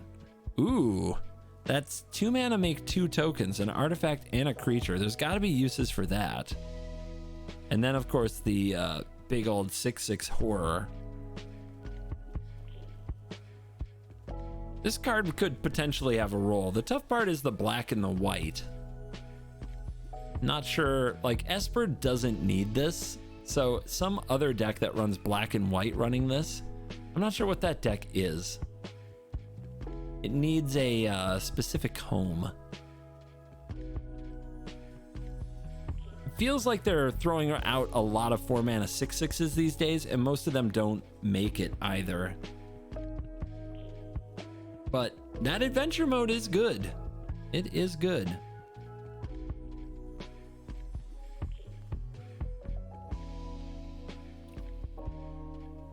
I think that this will see some early play, but I wouldn't be surprised if in the long run this doesn't work out.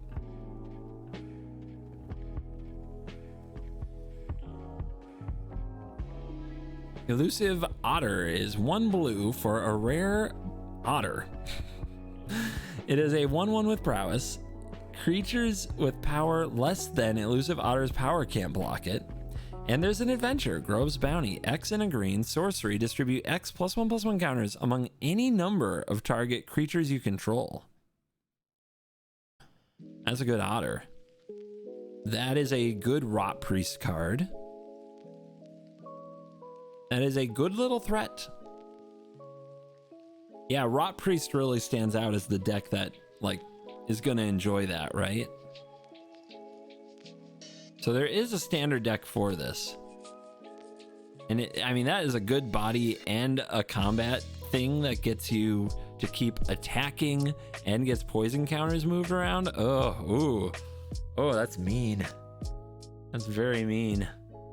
Ivy, yeah. Ivy for Brawl, maybe even the Ivy version in Standard. All right, it has a home. It'll see some Standard play and some Brawl play. Good little card. Better than Delver. We'll see. Delver fans are kind of crazy. That's how I'll put it. Ariette of the Charmed Apple. 1 and a white-black legendary creature, human warlock, mythic 2/4. Each creature that's enchanted by an aura you control can't attack you or planeswalkers you control. At the beginning of your end step, each opponent loses X life and you gain X life, where X is the number of auras you control. So you want mean auras for the opponent's stuff. You want happy auras for your stuff. This is interesting sideboard tech against Calyx and the enchantment deck. This is a commander card, right? This feels like it has to be a commander card to me. Fawn's Bane Troll is 2 and a black-green 4/4 troll rare, and when it enters the battlefield, create a monster roll token attached to it. So it's really a 4 mana 5/5 trample. 1, sacrifice an aura attached to this, and it fights target creature you don't control. If that creature would die this turn, exile it. Activate only as a sorcery.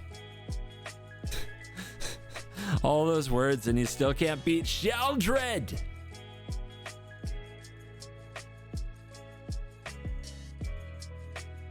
I don't know. Does this card make it anywhere? It's not a bad rolled card.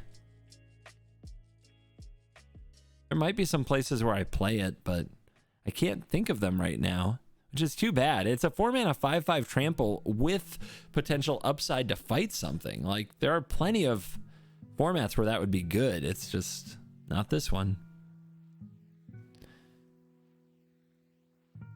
Frolicking Familiar. Oh, it's another otter. It's an otter wizard. 2 and a blue for a 2/2 flying. Whenever you cast instant or sorcery, this gets +1/+1 until end of turn.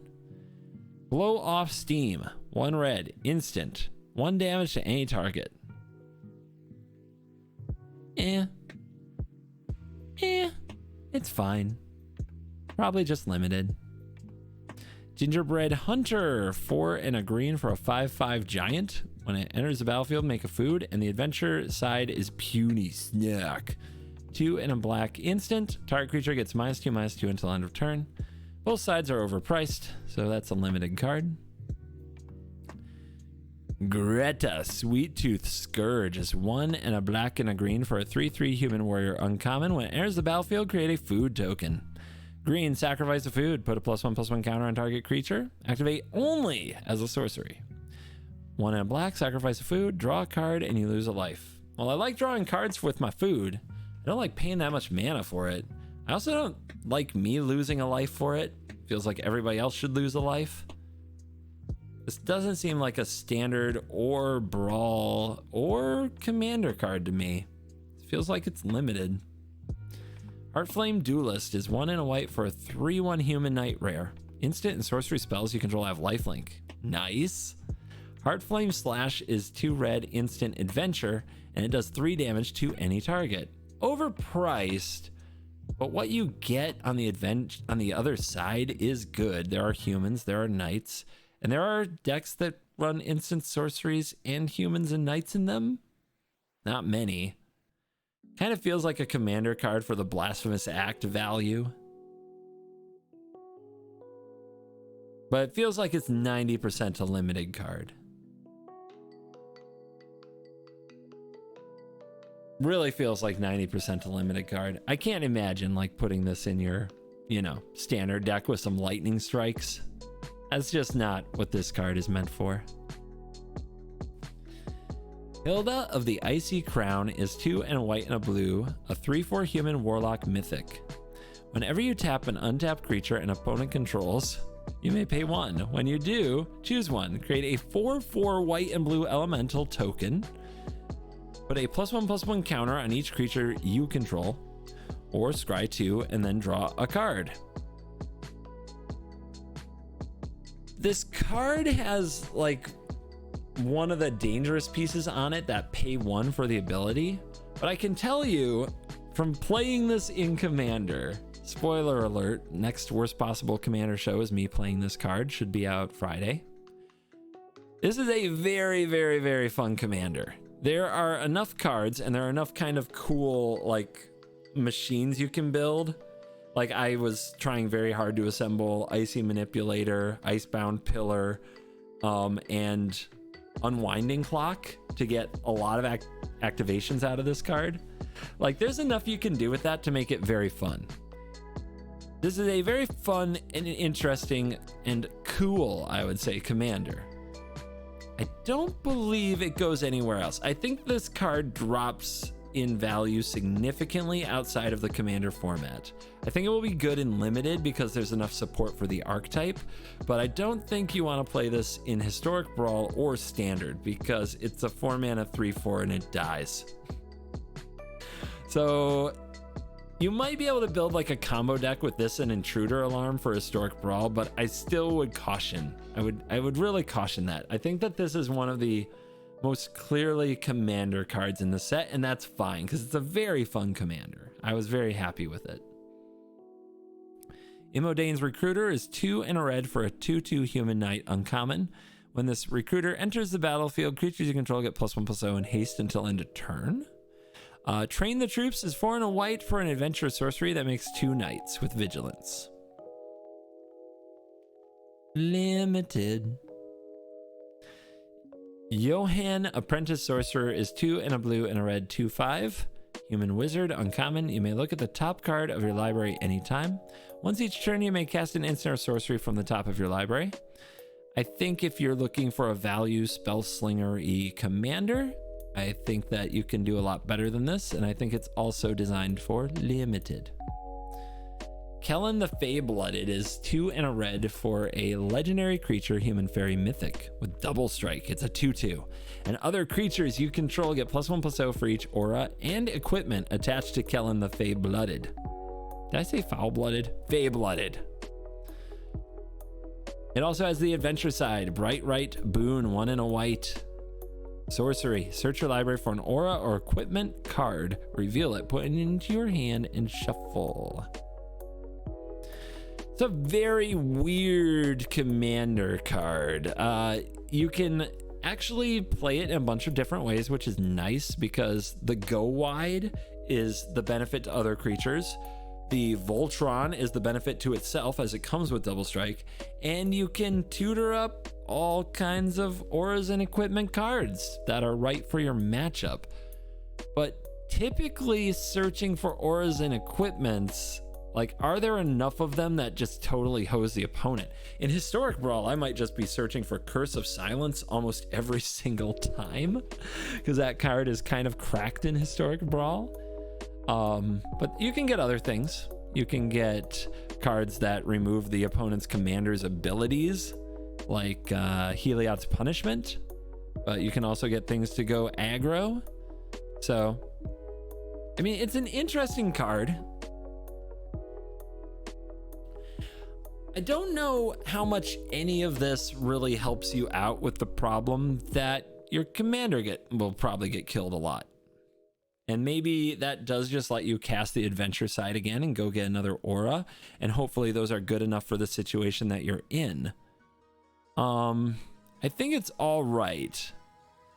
And I think it's going to be a fun one to build in Historic Brawl.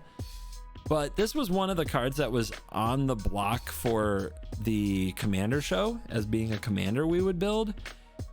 And between four of us, there just wasn't that much interest in building it as a commander, which I was surprised by since it's a very named character and a very interesting card.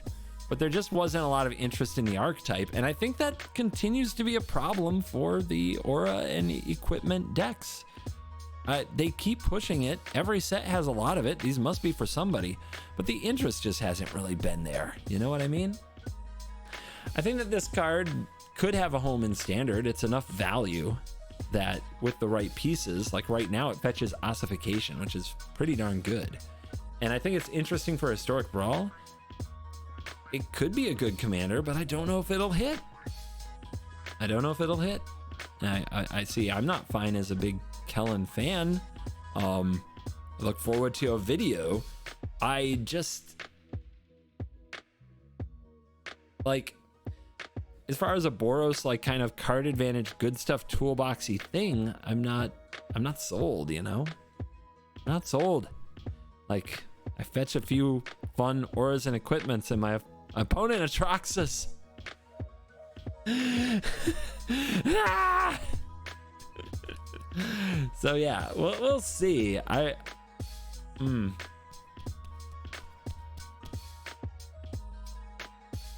Yeah, he's not quite Oko yet. We'll see.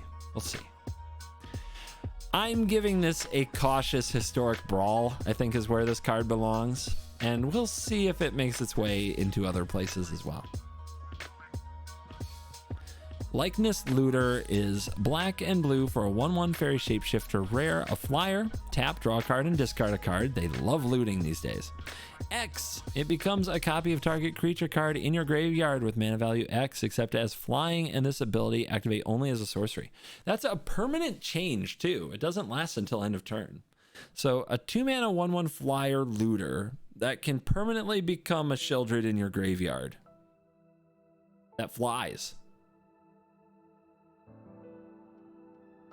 Is this better or worse than Rona, though? Rona had a lot of hype when it came out, but has died off a lot, and you don't see it much. But it is a fairy. And fairies are potentially a thing, and there's a lot of payoffs for having fairies. This does appear to lose its creature types, by the way, when it copies something in the graveyard, so if you're running a lot of fairies, becoming another fairy might be important.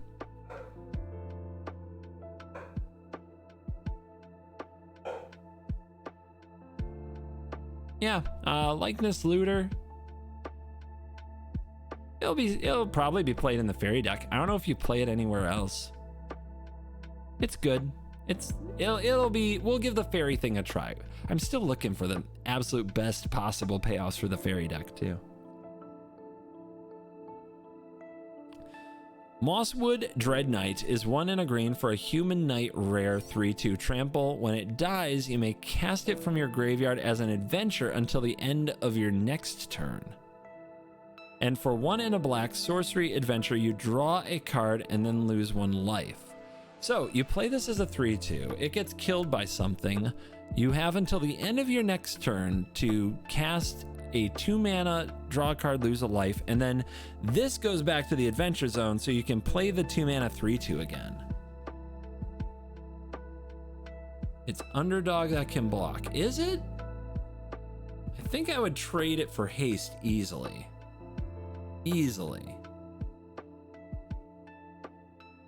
I think it's good enough to get people's minds going, but then I think about the exile removal, and I think about Graveyard Trespasser, and how graveyards basically just get violated all the time. I think about spending my turn 4 or 5 using 2 of my mana to draw a card and lose a life. And I think about falling behind in tempo, and now I'm not sure what deck I'm playing. Like, what deck can take that turn off and do things in that fashion?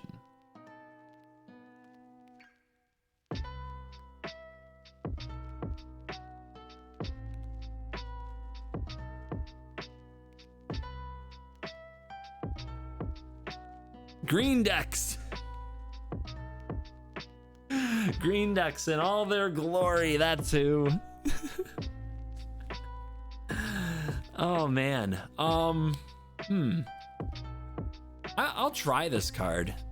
I'm skeptical that this combination of abilities is a bit of a trap. Just a little bit. I think that you might invest too much mana in something that doesn't love you the way you love it. And I'm worried about your feelings. That's what's up. But I will try this card. I think if this card has a home, it is meant to be a standard card, and we will try it in that format. This might be one of the cards that would have been very good if rotation had, you know, happened. And we'll see how it hangs. I'd be surprised if it's as good as people think it is, but I'd also be surprised if it's on no play. It needs a little bit of a happy home, and this little human knight will be okay. Never stalked by nightmares is 2 and a white and a black 2/2 human noble with menace, and when she enters the battlefield, return target creature or enchantment card from graveyard to hand. Whenever an enchantment you control is put into a graveyard from battlefield, put a counter on it and scry 1. Seems like a limited card. Sounds nice and all for getting back sagas, but I still think in those decks you're better off with something else. Abira Dreaming Duelist is another fairy, so we've got another 2 mana fairy here. Blue and a black for a 2/2 flash flyer. I like this. Whenever another fairy enters the battlefield, each opponent loses 1 life.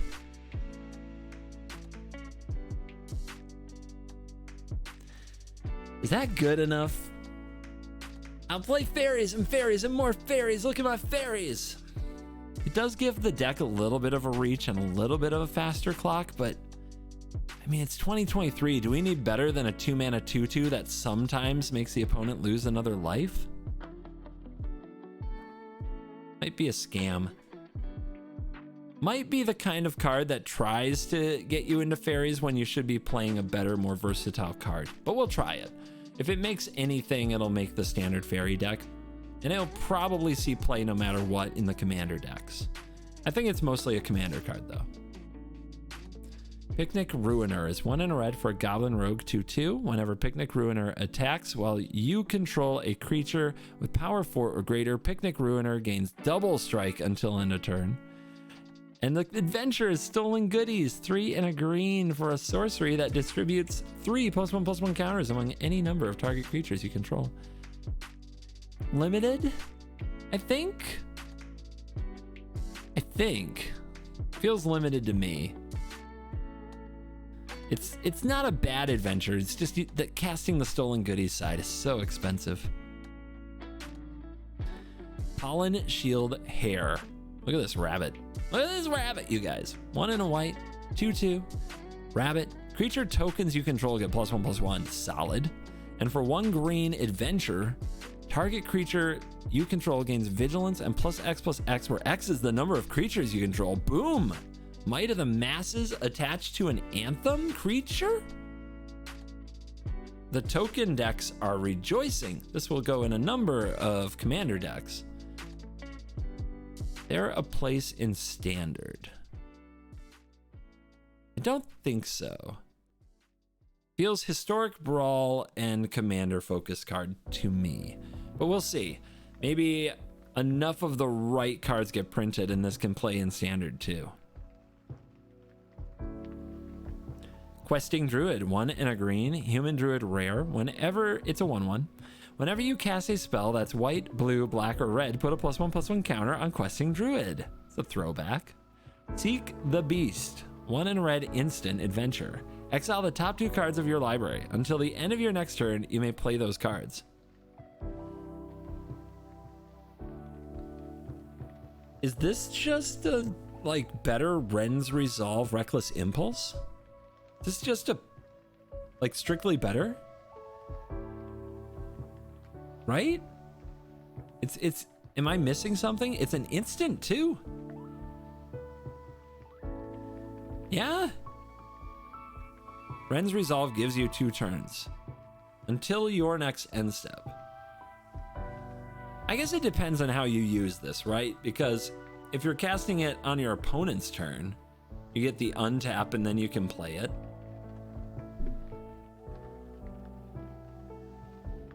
So it's just about not doing it on the main phase. I guess there are times where that could be worse though with Impulse Draw.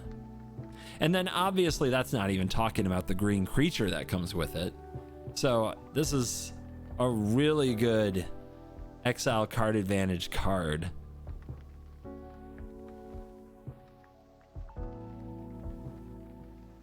I mean, this is potentially 3 cards in 1. That's pretty cool. You know I love a draw too. Like, this might be the best green card we've seen. Like, comparing this to the green black one, like this one has a much higher upside because it keeps growing and it draws you 2 cards. You don't lose a life or anything, but in theory you get 2 cards you might be able to play. That is really good, man. I think this is a standard card. I'm curious to see what a red-green deck looks like in Standard that can actually make this good. Can we put a shell around this that makes it work? But I think this is a standard card.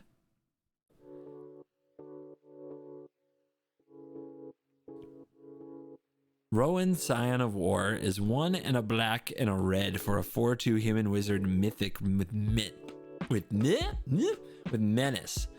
Tap. Spells you cast this turn that are black or red cost X less to cast, where X is the amount of life you lost this turn. Activate only as a sorcery. I play this on the Worst Possible Commander show. I think I played a pretty scuffed version of the deck, and had I had more time to cook, I think I could have made it even better. I think I'm gonna play it again, and I think this card is just a monster. I think this card is so awesome. I can't wait to try it again. This card is an absolute killer. It's probably the closest to CEDH I think I've played. In Brawl, we're missing some of the big payoffs. Like, we're missing Ad Nauseam, but we might be gaining Necropotence. I'll definitely try it in Brawl, as it's one of the most exciting cards out there for the set. So I'm going to work on it. It's tougher in Brawl because there's so many cards that we don't have. Also, you don't want to build your deck too commander-centric in Brawl because lots of decks will just counter and kill your commander into the wall. So how do you build a version of the deck that functions if your commander dies? In Standard, I don't see it. I'm not sure what we're doing in Standard. It seems like it will die to almost everything, and setting up like a perfect turn where you can lose some life and then make a really expensive card super powerful. I think that this is one of the most commander, this might be the most commander card in the set. I think it's definitely here for commander. That's my take on it. You know what I mean? This is your commander-y commander card. There's another one coming up too.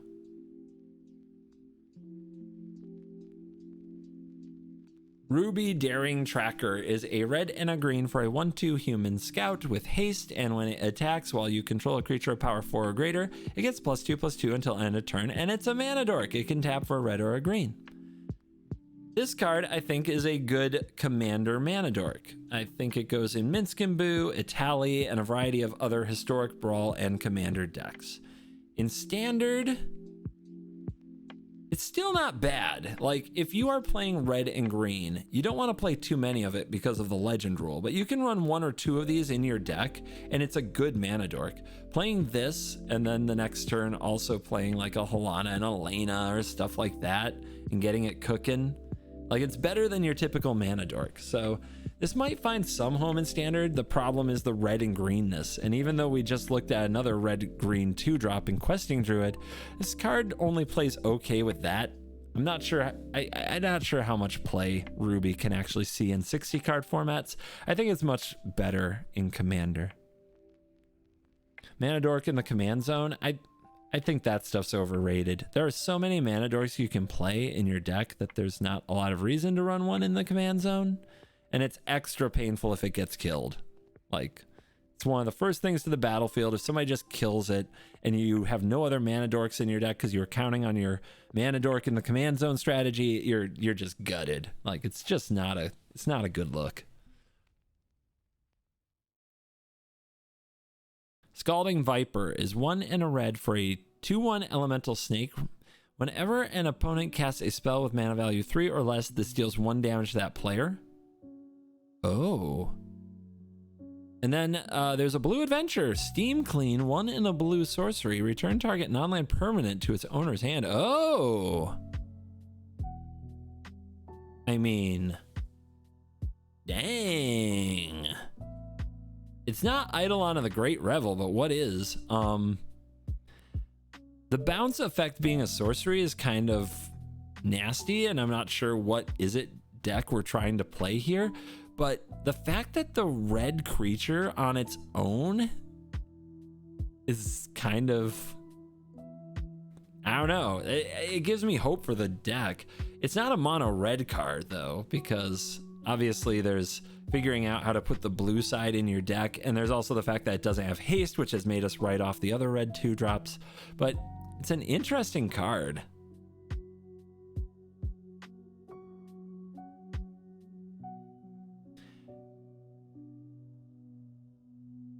Pinger, the Pinger theme decks in Commander will definitely play it. Like, there's no question about that.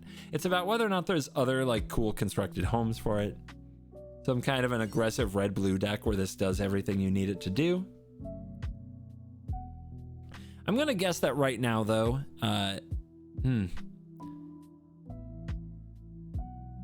This could be a standard card. It just seems wrong for the current format because all the 2-drops have to be hyper efficient with haste. It feels like this card will never get to attack. It might use the bounce spell, then play this after the board is already stabilizing and hope to get some pings in while the opponent casts some spells.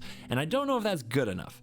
I do know it's niche commander play, so that's what I'm going to stick with for now. But this card is cool, and I might be underrating it, so keep an eye on this one. Share of Numbing Depths, 2 and a white-blue 2/3 Merfolk Wizard at uncommon. When it enters the battlefield, tap a creature an opponent controls, put a stun counter on it.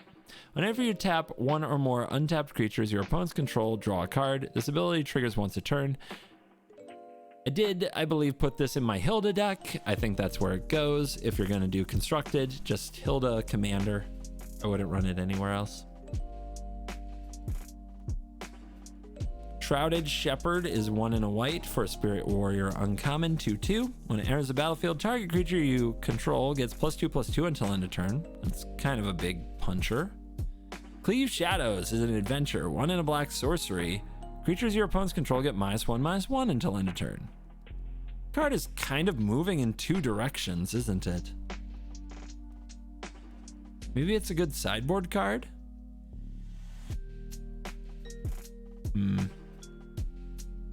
Maybe a good sideboard card. I'm also very unclear about what deck is playing black and white and plays this. So I'm gonna guess this is a limited card.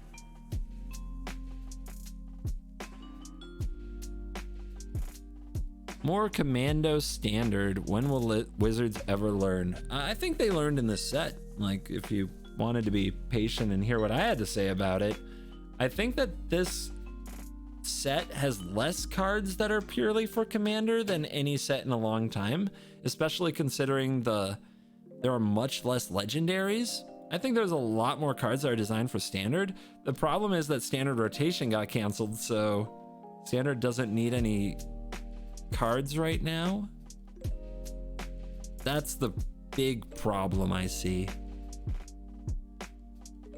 Like, all these amazing Standard decks are looking at these like, yeah, we're good. All our stuff's busted, so less question mark. There's 30 legendary cards. Yeah, that's less. There were over 100 in Lord of the Rings, dude.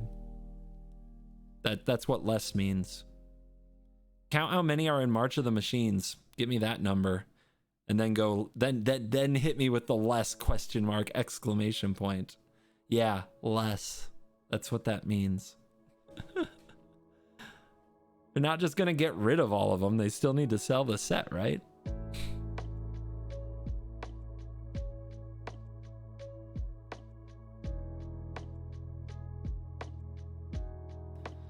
Spellscorn Coven is 3 and a black for a Fairy Warlock uncommon. And it's a 2/3 flyer, and when it enters the battlefield, each opponent discards a card. There is also an adventure. Take it back, 2 and a blue instant. Return target spell to its owner's hand. I mean, I like the take it back, but there's no way I think I'm ever casting the... Like, I hate the rate on the creature. But this card might be better than I think it is.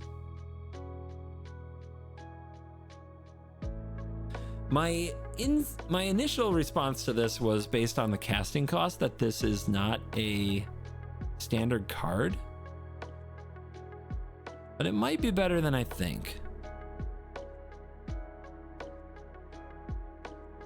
It's no Divide by Zero, but Divide by Zero got banned.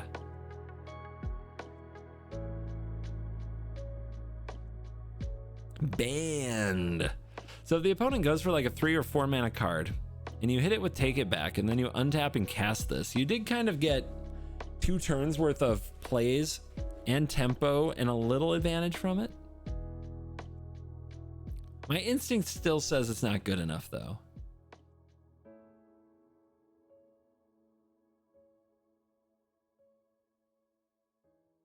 Sir Armont the Redeemer, 3 green and white, 4/4 human knight, uncommon.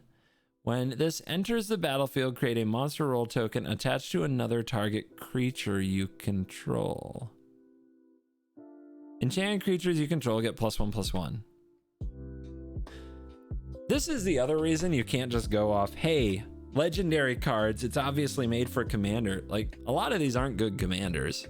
Like, they aren't actually meant to be a commander. This is like a support card in limited, right? This would not be your commander. In fact, a lot of these cards that we just read, like, this is not a commander. And this is maybe a trap commander, unless you really love the character. Rowan is a commander, but there aren't that many of these. So I think this one stays in limited. Here's an interesting one. Talion the Kindly Lord. 2 and a blue black, mythic fairy noble, 3/4 flying. When this enters the battlefield, choose a number between 1 and 10. Whenever an opponent casts a spell with mana value, power, or toughness equal to the chosen number, that player loses 2 life and you draw a card.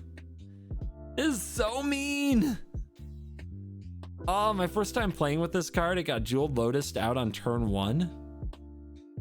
And I like naming the number 2, and I'm just looking at every card in my hand, and there's nothing I can do that doesn't drain me and give my opponent a card. It felt so bad. It felt so bad. Just playing a Ragavan felt so much worse than it should have because of this card. And yeah, the Command Zone did an episode on this card, and basically 2 is always the number that you should name. Also, it doesn't have to be your commander. I think it just goes in a bunch of decks. but I do think it's meant to be a commander card since it triggers off an opponent, and multiple opponents exponentially makes this card better. Doesn't feel like a standard card in a format with Shieldred and Urtai in the colors. So I do think that this is I think this is a commander card. I think it's one of the better ones though. I think it's one of the more fun ones. I don't know if I'd play it in Brawl or Historic Brawl. Seems like a much harder, seems a lot harder for this to nail down like a great niche there, and rather than just die, possibly only giving you one card, right? Tempest Heart is 3 and a green for an elemental elk uncommon 3/4. Trample. Whenever you cast a spell with mana value 5 or greater, +1/+1 counter. Scan the Clouds is the adventure. 1 in a blue instant. Draw 2 cards, then discard 2 cards. What do we think of our elemental elk? I think limited, but maybe some deck comes along that specifically wants to dump cards in its graveyard, and this makes sense there, but seems limited to me. The Apprentice's Folly. 2 and a blue and a red. It's a saga. Chapter 1 and 2 are the same. They both say, choose target non-token creature you control that doesn't have the same name as a token you control. Create a token that's a copy of it, except it isn't legendary, is a reflection in addition to other types, and has haste. Chapter 3, sacrifice all reflections.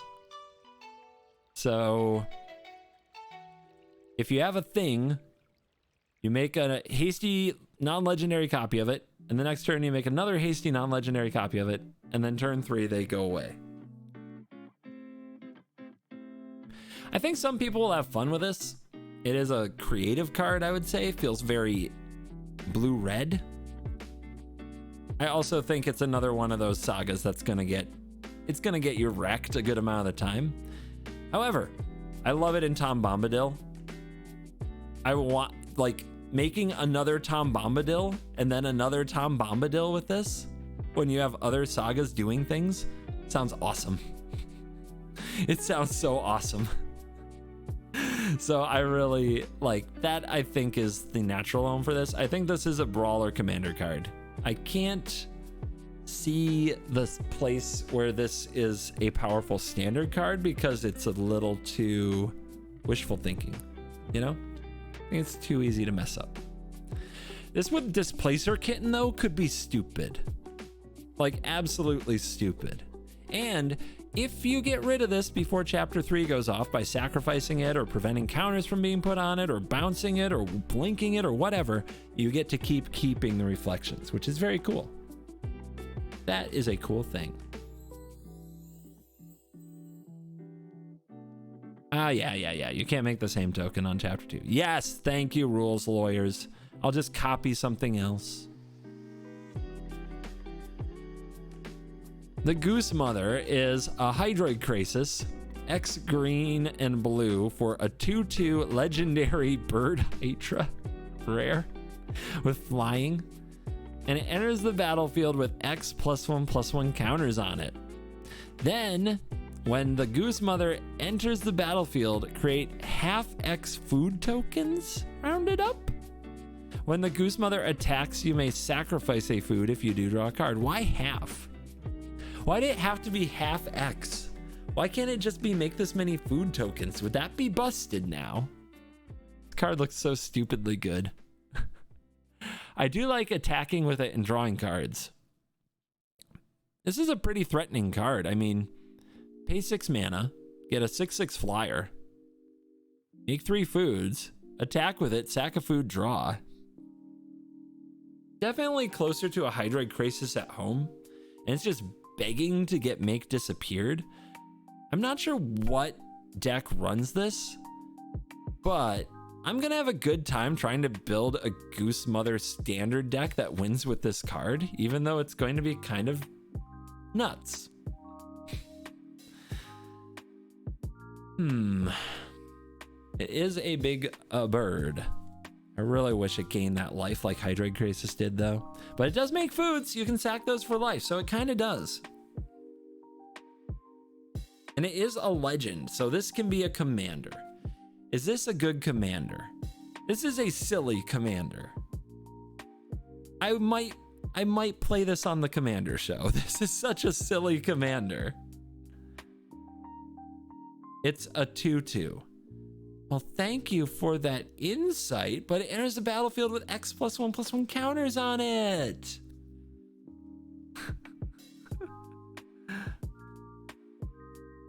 So it could be fun. Anyway, I think this card is sweet. I think I'll try it for commander. I don't know if it's going to make the cut in standard. I have trouble picturing the deck for this, but I think Hydroid Krasis, we didn't quite see it at the time when that came out either. So maybe it will turn out that there's a place where this just need a place to dump a ton of mana into value, and this is good. We'll see.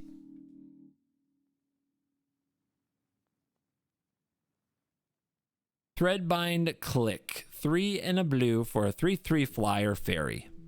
The end. Oh wait, there's an adventure. Rip the Seams is 2 and a white for an instant, destroy target tapped creature.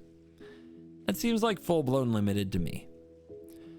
Totentan Swarm Piper is 1 and a red and a black for a 2/3 human warlock bard at uncommon, and whenever this or another non-token creature you control dies, create a 1/1 black rat that can't block. And for 1 and a black, target attacking rat you control gains Death Touch. There is no limit on this. There's no once a turn. It's just a non-token creature that you control dying. That is pretty darn good. That's an interesting commander card because it basically gets you another body off every sack-based payoff. Great with the Blood Artist effects. It's a good Rakdos sack commander. Is it the best? There are probably other cards in the command zone that are very Rakdos sack, but this might be one of the best ones. Especially dishing out that Death Touch means your creatures get in a little bit more. Yeah, decent commander. Does this get played in standard? I don't see it. I don't think the rate is right for standard. As far as like sacrifice, it doesn't combine well with Anvil because of the non-token. But commander card. And possibly one of the only ones in this uncommon cycle that is a good commander. Speaking of, Troyan Gutsy Explorer is 1 and a green and a blue for a 1/3 Vidalcan Scouted uncommon. Tap for a green and a blue. Spend this mana only to cast spells with mana value 5 or greater, or spells with X in their cost. And for a blue and a tap, draw a card and discard a card. This is not a bad 3 mana dork. It is still a 3 mana dork, which I think are generally overrated, and you might see this in Imodane, but I don't think this will be a very good commander, and I don't think it will be good in standard. Imodane support is about where I would give this its credit. You might also see it in Atraxa, but Atraxa can probably do better. And I mean the 7 mana Atraxa. Twinning Twins is 2 and a blue fairy wizard rare, a 4/4 flying vigilant ward 1. It's a lot of stuff, but wait, there's more. There's an adventure. 1 and a white instant adventure. Exile target non-token creature. Return to the battlefield under owner's control at the beginning of the next end step. Yorion! It doesn't have to be a creature you control. You can put the opponent's creatures out of play for a turn with this adventure. You can take out their... You can't kill tokens with it. It says non-token. But you can also exile something they stole from you and get it back on your side. That's fun. It's an interesting little card. I'm not sure if it'll make the cut somewhere or not. White and blue. White and blue does love flicker effects, but I really love them for 1 mana. I don't know if I'd play this in Yorion. Probably not. For me, it's a limited card. But the body isn't bad. How about standard? I honestly have no idea if I would play this somewhere in standard. It's a pretty cracked Sarah Angel.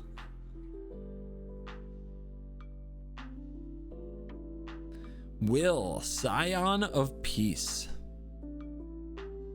1 and a white and a blue for a 2/4 legendary creature, human wizard mythic. Vigilance. Tap, spells you cast this turn that are white and or blue cost X less to cast, where X is the amount of life you gain this turn. Activate only as a sorcery. It's another one that's good for Commander. And it's a much tougher build than Rowan. But there is cool stuff you can do. Union of the Third Path actually has a pretty good home here. Lets you cast very big X spell. This card plus Approach of the Second Sun and Union of the Third Path is kind of silly, especially if you use something like a Stroke of Genius to just redraw your Approach of the Second Sun and cast it again. So this card I would try in Commander. I might play it in Brawl, but I'm not optimistic for it in Brawl because it suffers from the Brawl problem of they kill your commander and your deck no work. And that is the bar by which all historic Brawl commanders should be measured. If they kill it 3 times, does your deck still work? I don't know about you. I've killed Ragavan 3 or more times and still lost to the rest of their deck before because it's just a lot of good red cards, right?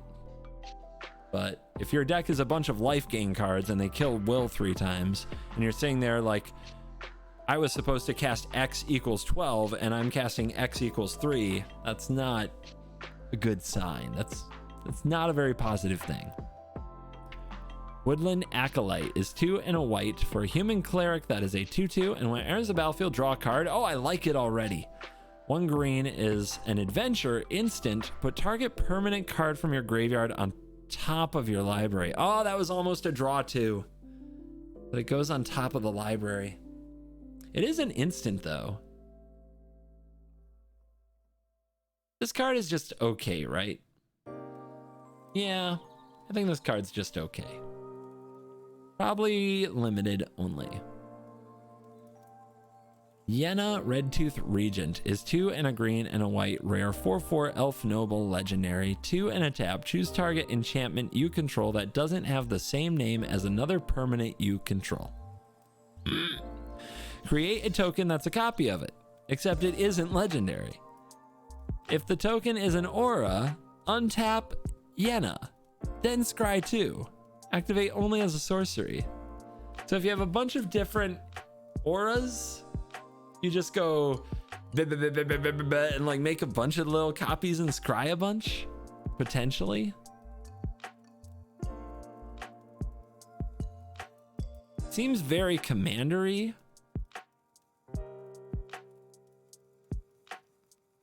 But I mean, is this card like silly if you copy a Calyx? It's really silly if you copy an Ossification.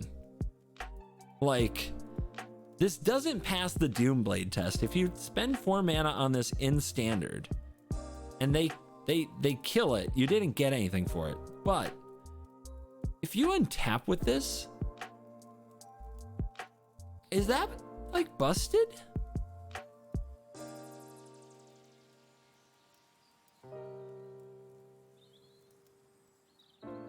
That seems really busted if you untap with this, because even if you don't have any other enchantments on board, you just cast an Ossification, exile their thing, copy the Ossification, exile another thing, untap it, scry. Like,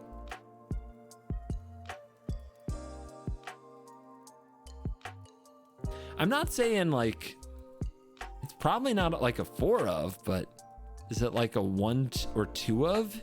In the enchantment deck in standard, it just seems so good.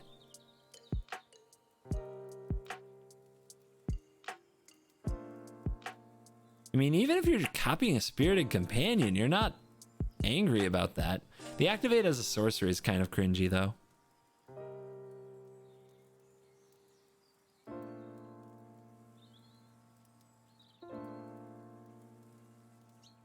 I am very aware you can't copy with the same name. I hope I didn't say you could, did I? It definitely goes in a number of historic Brawl decks and Commander decks. I'm just wondering how multi-format it is. Standard's the question for me, that maybe it could actually make the cut.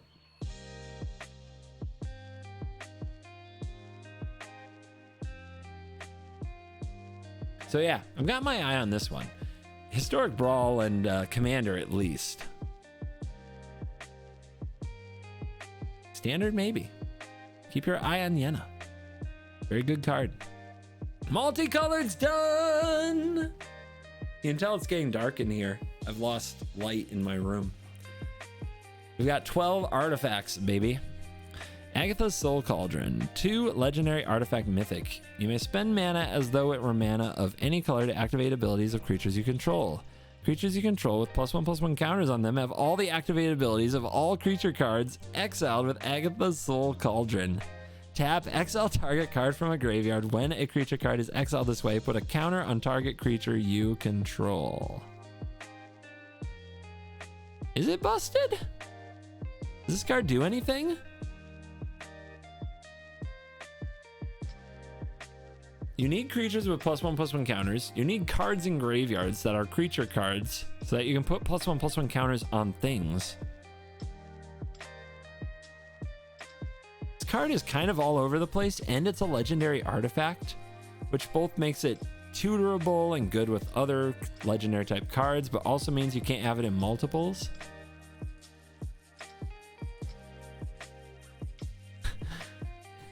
It's kind of sick with Yawgmoth. But you do need to get a +1/+1 counter onto the things. I don't know. There's a lot of pieces. I think if your commander especially is like, well, you don't want your commander exiled under this thing, right? Then it's not in the command zone. I mean, it's all over the place. It does hate the graveyard on its own.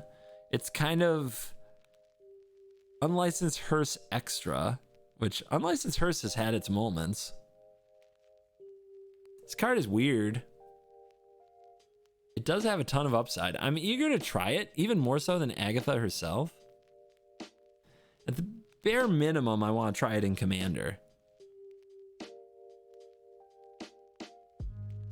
There are definitely some decks that self-mill that I would rely on this card in.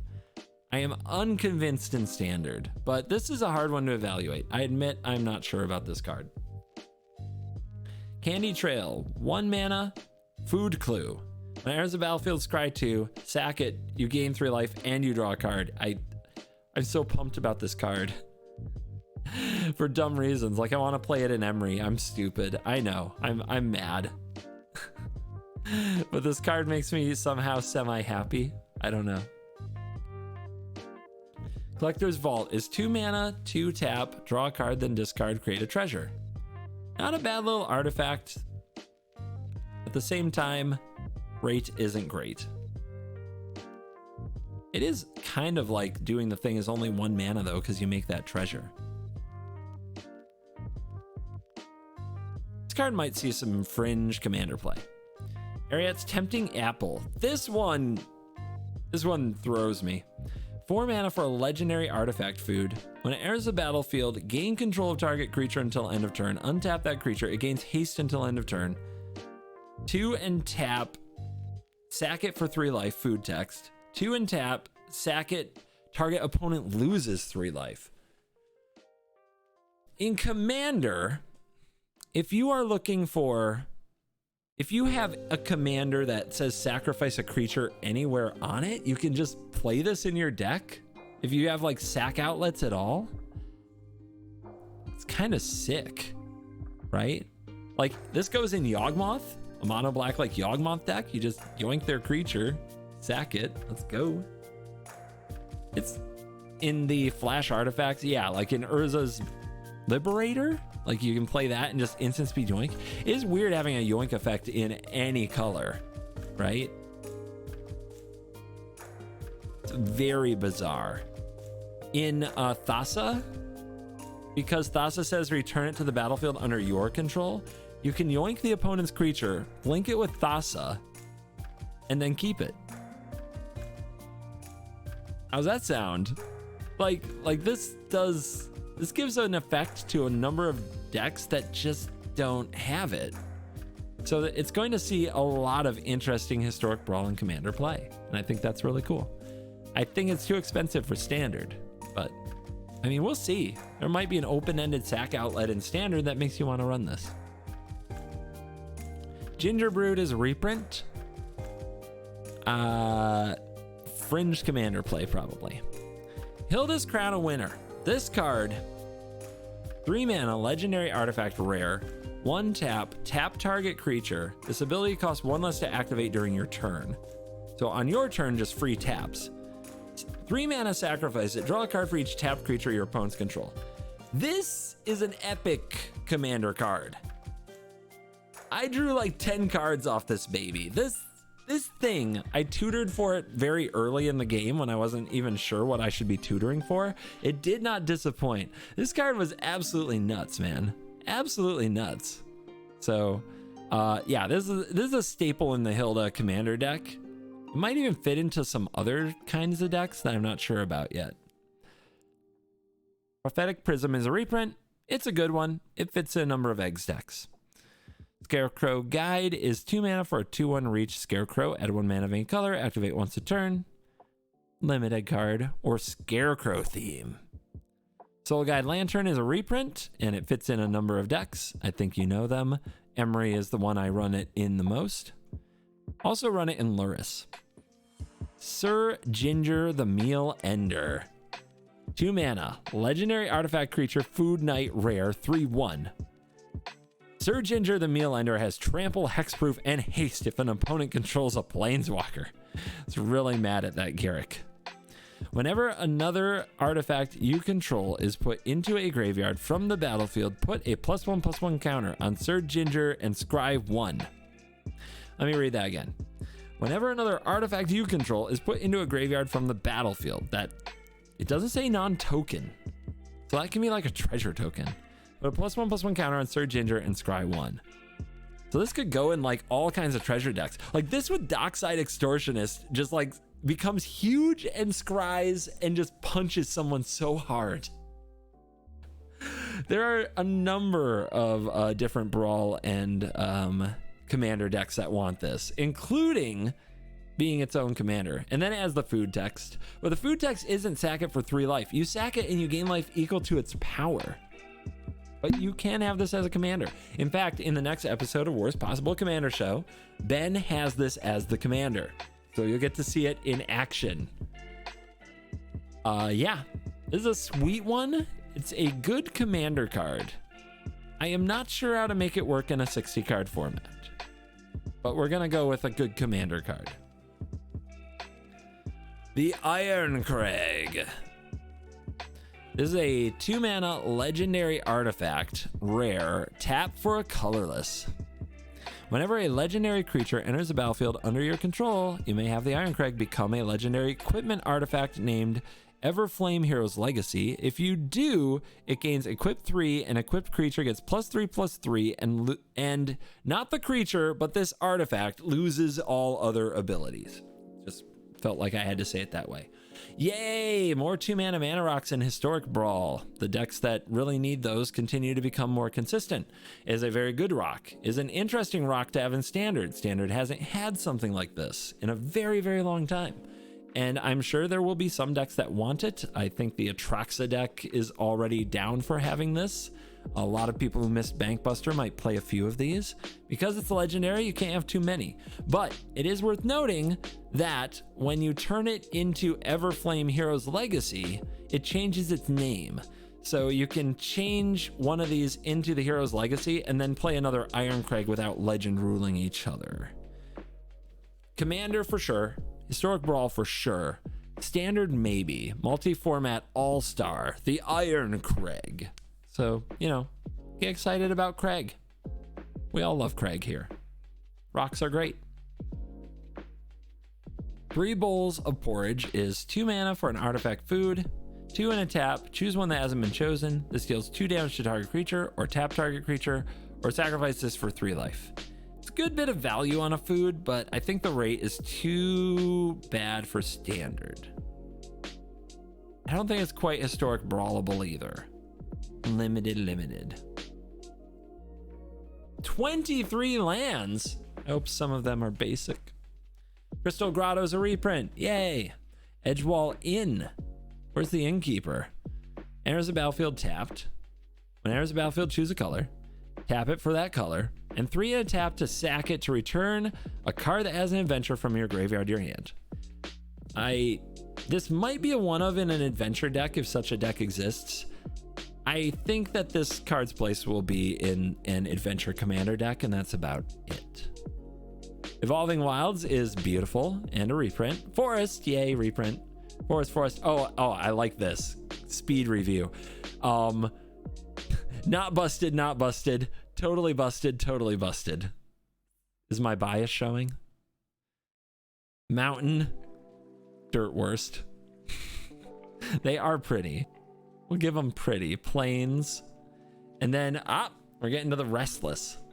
Restless Bivouac. Land enters tapped, tap for red or white, 1 a red and a white, and it becomes a 2/2 red and white ox creature until end of turn. That's still a land. Whenever it attacks, put a +1/+1 counter on target creature you control. So all of these are good creature lands. I don't know if any of them will see play though in standard, which I think is where creature lands are honestly meant to see play. I'm going to kind of rant about all of them at once, just to get out there. The issue that they have is that standard is so loaded, it's curving out more like an eternal format where it's like these play patterns are just so established, and grinding each other out isn't really the way. That happens more in alchemy than in standard, which is kind of bizarre. And if you're not curving out, you're falling behind, and there just isn't a lot of time to power these up. And the mana bases are already insanely good. You've got the Tri-lands from Capenna. You've got the Fast lands. You've got the Midnight Hunt and Crimson Vow lands. Like, the lands are so good, right? Murex enters the battlefield untapped and fixes for a turn before becoming its own win con. I think that some of these lands will see some standard play, but it won't be like the boom, 4 of these that you would have seen in previous standards. It'll be like 1 or 2 of here and there. And it's like, we didn't even mention Pain lands, which I try to avoid running in best of 1 because mono red's the most popular deck, and Pain lands in multiples get you killed. So I just don't, I think that if there had been rotation, these would have been some winners. And now I think they're chilling a lot. I think that 1 or 2 per like 2 color deck makes sense. But I think these are going to be chilling a lot. We'll see. Some of them are very, very powerful. So like Restless Cottage makes, for 4 mana, a 4/4 black and green horror creature token. And when it attacks, create a food token and exile up to 1 target card from a graveyard. Like, I mean, that's a beater. That'll punch ya. A 4/4 is kind of crazy. And then Restless Fortress says it becomes a 1/4 black and white nightmare. But when it attacks, defending player loses 2 life and you gain 2 life. And I remember, was it Shambling something, not Ghast, the land, Shambling Vent? I can't tell you the number of times powering up a Shambling Vent, a 2/3 lifelinker, and attacking with it saved my butt back in that format, because just that little bit of life gain, whew, just having that sitting there on your land ready to gain 2 life the second your mono red mage opponent blinks, or the second that the person who might just top deck a Sheldred and your 2 life becomes 0 on your draw step, like, having that life available on a land is really good. So I think this might see some play, but they would have seen so much more play on a rotation. Restless Spire is the Is It one. It makes a 2/1 red and blue elemental that says as long as it's your turn, it has first strike. That's too bad. It would have been nice to have a first strike on defense, but I guess for 2 mana, that's a really low rate. And when it attacks, you scry 1. So that's a nice little benefit. That art is cool. They're all pretty cool, but I love this one. And then there's Restless Vinestalk, which is, it's 5 mana on the Simic land to become a 5/5 green and blue plant with trample, a 5/5. And when it attacks, up to 1 target creature has base power and toughness 3/3 until end of turn. And that can be your creature, so like your 1/1 becomes a 3/3, or it can be their creature. Their 5/5 becomes a 3/3, so it can't block this. Like, they're good lands. Activating them is so expensive, and it's not that grindy of a format is the problem. That brings us to the end of the lands and the end of Wild of Eldraine. but I do have one more thing to go over. There is a bonus sheet on this set. Yay! Enchanting Tales. Now, has it been released somewhere which of these is banned in the arena formats? So like, I heard that they announced what was banned in Historic. Have they announced what's banned in Historic Brawl? Does anybody actually, is this information out there? Is that true? In Historic Brawl, nothing is banned? That can't be true. Is that true?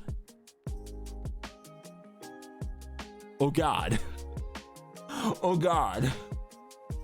They'll tell you after you craft them. They wouldn't do that. On the sponsored video, we will definitely give them the benefit of the doubt. They won't do that. Oh, by the way, sponsored by Wizards of the Coast. You can pre-order your Wilds of Eldraine product. Exclamation point whoa in the chat, W-O-E. Or on YouTube, check the description. If you're still here, you've heard that like 5 times. All right, Holy's got me. Due to the nightmares they may cause, we have proactively banned the following cards in historic constructed formats. Isn't Historic Brawl a historic... Wait a minute, it says here. These cards will still be playable in Historic Brawl.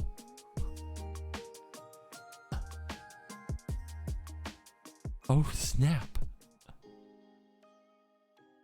Anyway, banned in Historic is Blood Moon, Land Tax, Necropotent, Sneak Attack, and Spreading Seas, and Intruder Alarm. But banned in Historic Brawl is none of these? That's a meme. All right, we get to Historic Brawl review these cards. Blind Obedience is 1 and a white for an enchantment with extort, and artifacts and creatures your opponents control enter the battlefield tapped. Yes! Stacks! Or stacks in Historic Brawl, please. If there is a place where stacks belong, it's Historic Brawl, where you don't have to look at your opponent's face. You get to just imagine how salty they are. This can go into a lot of decks. It is meta dependent though. Artifacts entering tapped, that might matter a lot, but I don't think it goes in every deck. I would definitely play it in Sithis though, in Hellq. Like anything that benefits from casting enchantments like Sithis, having effects like this that really mess up the opponent is good. Also, Extort does not determine your color identity. You can play it in decks that don't use black. It just has to be a white deck. Dawn of Hope. This card is already in the format. This card is always a trap. Unless you love life gain, go ahead, you be you. I think this card is bad. Grasp of Fate. This is a commander card, and because there's only currently 1 opponent per game in Historic Brawl, this is another Oblivion Ring type of effect, and you don't have to worry too much about this particular card. Happy 7th hour. God, we are 7 hours in. This is the longest set review I've ever done. Actually reading and talking about every card has added like doubled the length of this video.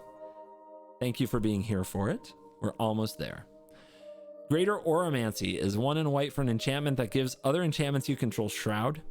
Be very careful with this card. It is great for protecting your enchantments, but it is very bad in a deck with auras because you can't enchant your enchantment creatures with the auras. So, like, if you have all that glitters in your Sithis deck and you play Greater Oromancy, Shroud and Hexproof are not the same. Anime art. Griffin Ari, I believe, is already on Arena, so we don't need to review that one. Intangible Virtue. Is this on Arena? I know that this is a beloved commander card. Creature tokens get +1/+1 and have vigilance. Yeah, it is? Okay. Karmic Justice. Here's a new one for you in anime art.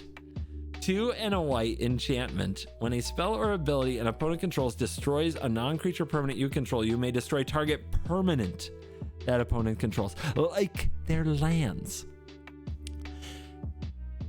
This card is such a beautiful Historic Brawl card. I actually think this is overrated in Commander because a lot of cards in Commander are global effect. They blow up everything, right?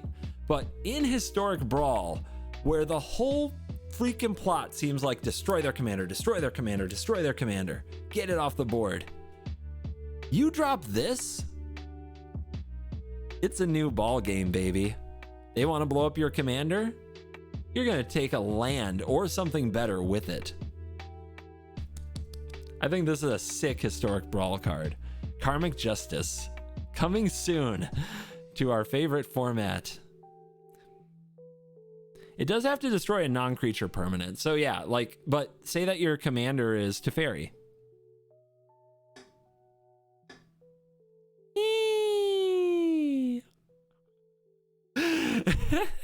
Can you imagine them not being able to target your Teferi without having their best permanent get destroyed? It's so brutal, dude. Absolutely brutal. Knightly Valor, I believe, is already there. Land tax is new and will be legal in Historic Brawl, and that's exciting. Never miss another land drop with land tax. This card can go in almost every white deck, and when you're on the draw, you just get to draw 3 basics on your very next upkeep. What a sweet freaking card this is. At the beginning of your upkeep, if an opponent controls more lands than you, you may search your library for up to 3 basic land cards, reveal them, and put them into your hand. I have just gladly channeled a Boseiju on the first possible thing I can so that my land tax triggers sooner. I am so into land tax. You have no idea how pumped I am for this.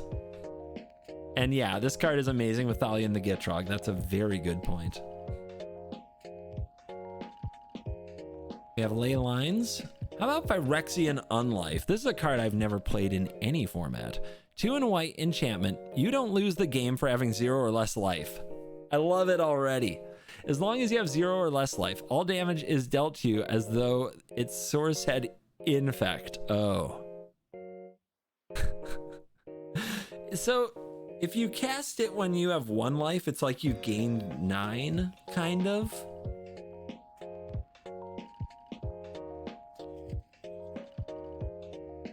I don't know. It's an interesting card. Is this another card that makes you unkillable when combined with Solemnity? Because you can't... Does Solemnity say that you can't gain counters? I'm pretty sure there's a white enchantment that says counters can't be placed on players, right? And infect are counters, right? Yeah! Yeah! More mono white prison effects. Let's go. Rest in Peace already exists on Arena, but you get a sick new art and chances to open it in the new packs. Smothering Tithe, Anime Smothering Tithe, let's go. Yeah. As Foretold, already there, yeah. And Copy Enchantment, I believe, is a new one. I think Mirror Maid was there, but Copy Enchantment, another way to do this effect. Might be good somewhere. Forced Fruition. Is Forced Fruition on Arena? I think that's new. Whenever an opponent casts a spell, that player draws 7 cards. Nothing more hilarious than watching somebody deck out as they try to storm off with a Forced Fruition on the board, baby. Or this plus Sheldred. This plus Bowmasters, guys. This plus Narset. This plus Narset means you did 6 mana to do literally nothing.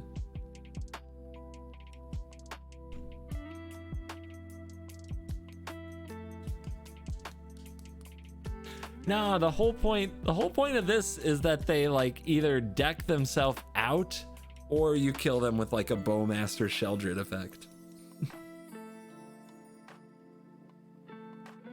Was Fraying Sanity on Arena?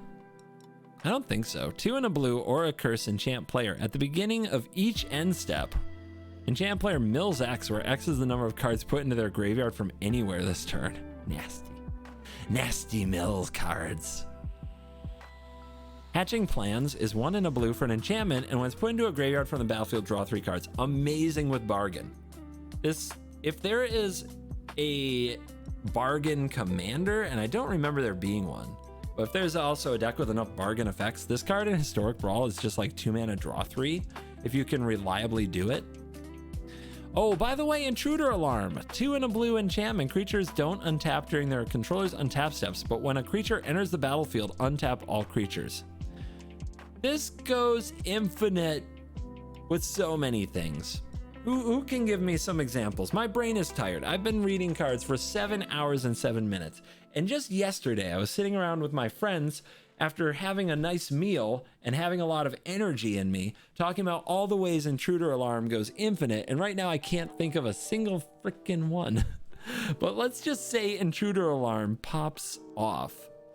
You bounce a creature with Shoe Lane, you replay it, untapping all your mana dorks. There, Shoe Lane.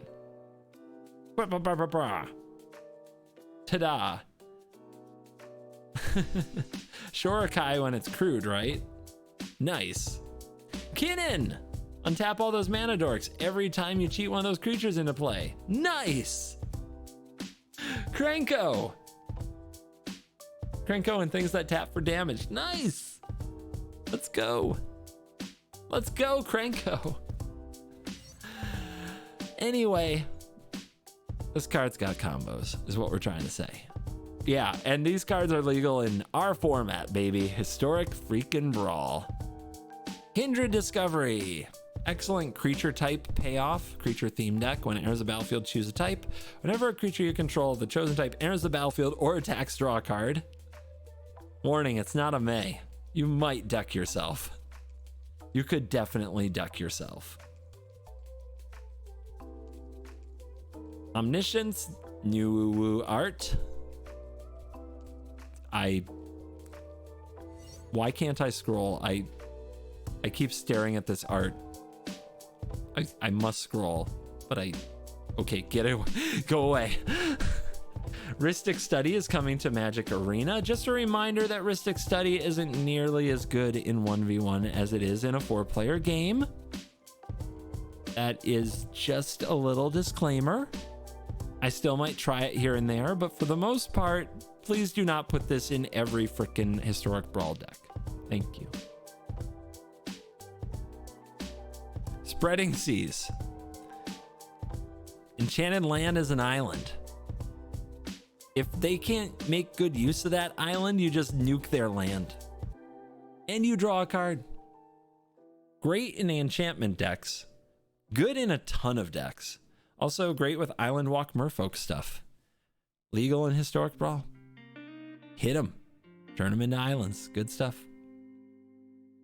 Bitter Blossom in Historic Brawl. Let's go. Absolutely excellent card for the format to make those fairy decks really hum.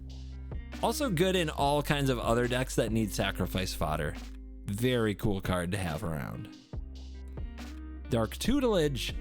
Good in a really low curve deck, but this deck kills you more than you think. 2 and a black for an enchantment. At the beginning of your upkeep, reveal the top card of your library, put it into your hand, lose life equal to its mana value. Careful with this one. You're usually better off with a black market connection. Grave Pact. Can't wait to play this in Yawgmoth. Whenever a creature you control dies, each other player sacrifices a creature. Absolutely disgusting. Leyline of the Void we've seen before. I can't, guys. I can't believe Necropotence is legal in Historic Brawl. I'm just mind blown. Have you seen this card? This was elected Inquest's worst card in the set in Ice Age. In 1995, I want to say. Black, black, black enchantment. Skip your draw step. That's why it's bad. Whenever you discard a card, exile that card. Okay? Pay 1 life, exile the top card of your library face down, put that card into your hand at the beginning of your next end step. Wait, I can do that as much as I want? If I put this down and just want to draw 20, I can draw 20? Yeah. That's right. And we have Dark Ritual. Oh my god. Let's go, baby. Let's break this format. This plus Ashiok, the new Ashiok, is also insane. Oppression, by the way. 1 black enchantment. Whenever a player casts a spell, that player discards a card. Do you like Magic the Gathering? What if you just couldn't play it because you had no cards in your hand? Nice. Oversold Cemetery. 1 and a black enchantment. At the beginning of your upkeep, if you have 4 or more creature cards in your graveyard, you may return target creature card from your graveyard to your hand. That's value. That's a very fun self-mill commander card. It's slow, but it's fun. Like Muldrotho, love it. Polluted Bonds. 3 black. It got the anime treatment. Rare. Enchantment. Whenever a land enters the battlefield under an opponent's control, that player loses 2 life. You gain 2 life. Suck it, Tatiova. Take that, Atraxa. Italy, you want a ramp? Gitrog? You like lands, do you? I honestly wish this were a cheaper card. Oh, I hate lands decks so much. We already have Sanguine Bond. Stab Wound, kind of a limited card. Enchanted creature gets -2/-2. At the beginning of the upkeep of enchanted creature's controller, that player loses 2 life. Vampiric Rites we already have. Waste Not we already have. Aggravated Assault. 2 and a red for an enchantment. 3 red. Untap all creatures you control. After the main phase, there's another combat. Activate only as a sorcery. Oh, do you like extra combats? Rah, rah, rah, rah, rah. Fun card. Blood Moon. Blood Moon. Non-basic lands are mountains. Take that, Atraxa. You guys are ew. Ragavan. Guys, Ragavan can do this on turn 2.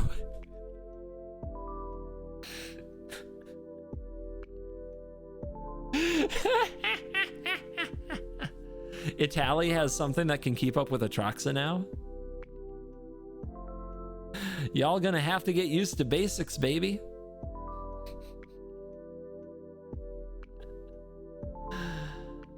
Oh my god. I can't believe it. More reasons to scoop quick. The true test of strength is not going to be ladder. It's going to be Historic Brawl. Can you last an hour playing Historic Brawl?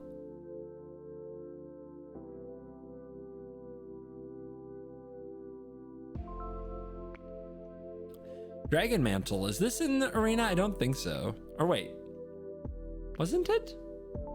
Yeah, it is. Fiery Emancipation is on arena. Bombardment, 1 in a red, sack a creature, 1 damage to any target. There's some combos with this. Make a whole bunch of creatures, use them to kill things. Very fun. Impact Tremors, also combos with this. Your Krenko decks will love these.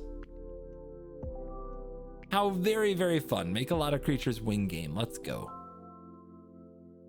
Mana Flare, that's what we call an oldie but a goodie. Whenever a player, this is what they call a unilateral effect. Both players get it. Whenever a player taps a land for mana, it adds 1 additional mana of that type. Double mana for all. Hell yeah. Leyline of Lightning is new. Okay, so this is a different leyline. Whenever you cast a spell, you may pay 1 damage to target. That's Thank you for letting me know it's new. I'm just gonna pretend it's not. Like, compared to these other things, having to pay for this effect, not nearly as busted as everything else, right? We've had Raid Bombardment. Repercussion. 1 red enchantment. Whenever a creature is dealt damage, Repercussion deals that much damage to that creature's controller. My God, that's any damage. Oh my gosh, that's so violent. Any damage, like combat damage, right? Oh my God, more mono red. Like blocking is useless. It can now bolt your creature and hit your face. Oh my God.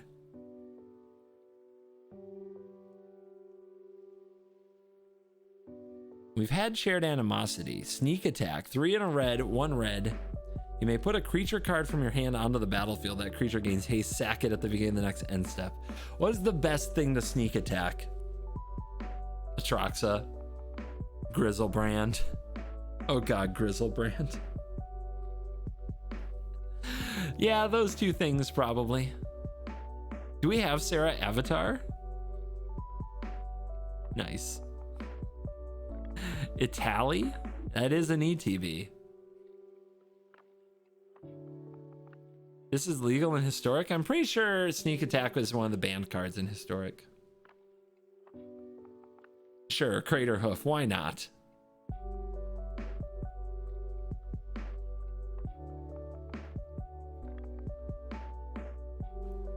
Defense of the Heart? At the beginning of your upkeep, if an opponent controls 3 or more creatures, sack this, search for 2 creatures, and put them onto the battlefield. I search my library for... I don't know, we need something that gives everything haste and Ulamog. I mean, there's probably some cool things you can do with this, but the opponent having 3 creatures is a lot worse for you than in Commander, where the life totals are higher and you have more opponents. Less likely this card will actually be good. Doubling season? Doubling season on Arena. Let's go, baby. You know it. You love it. All your stuff gets W's. The Atraxa Planeswalker deck is gonna love it. Probably a little win more for Historic Brawl, but people will still play it. Ground Seal. When it enters the battlefield, draw a card. Cards in graveyards can't be the target of spells or abilities. I think this might actually get played in Azusa so that they don't nerf your graveyard. But we'll see. Seems actually good in Azusa. We get Hardened Scales. I think we had Hardened Scales. Did we? That's, yeah, we did. It's not the kind of card I usually play, so I could miss that one completely. Nature's Will. Whenever 1 or more creatures you control deal combat damage to a player, tap all lands that player controls and untap all lands you control. Oh God, what are we doing with that? Build your own Wilderness Reclamation for beatdown players. That does seem very good.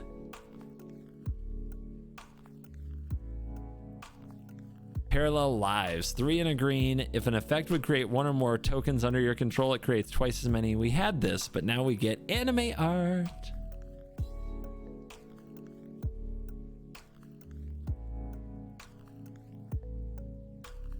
Primal Vigor, did we have that? Unilateral Parallel Lives. All the doublers are here, my God. Prismatic Omen. Lands you control are every basic type. If you just like 1 enchantment to make all your stuff all your colors. If you hate thinking about your lands. Unnatural Growth, Seasons of Growth, we've had those. And Utopia Sprawl, which I believe is new. Enchant Forest Aura. When it enters the battlefield, choose a color. When Enchant Forest is tapped for mana, its controller adds an additional 1 mana of the chosen color. So it's like, it's a 1 mana ramp as long as you have forests. More good stuff for green, baby. Not only that, in decks like Kiora, you can untap the land with the minus ability and make double mana. Solid. It's not new, it's a modern archetype. Look, your name is literally pretends to know. We're only talking about Historic Brawl here because that's where all these printings are new, but I appreciate your comment. It's just funny to me because it's so perfect with your name. Ah! That's it? We did it? We're done? think the best green cards in the set are all in this extra bonus sheet. Very, very good. Very good additions to Historic Brawl. I love the bonus sheet. I love so many cards from the set. I'm very excited to play them very soon. Remember to check out the link in the description if you're watching this on YouTube, and if you watch all the way to the end, what the heck are you doing with your life? This is 7-ish hours. But thank you. Watching the videos is the best way to support the content, and I appreciate that a tremendous amount. You're very cool. And to chat, who actually stayed up. I know some of you, especially my mods, are out in Europe. You guys are up super late for this review. I hope you enjoyed it. Thank you for staying with me, everybody. Anybody who's been here since the very beginning, make sure to like make some noise in the comments right now. Say I was here in the comments right now. Shout yourself out for the YouTube crowd. Unbelievable if any of you stayed up that late, but thank you so much. I appreciate the support, and I appreciate Wizards of the Coast sponsoring my content with the MTG Ambassador program. I'm looking forward to Eldraine and all the awesome formats that these cards are playable in. Thank you for watching this video and stream. As always, I will see you in the next one. You're cool.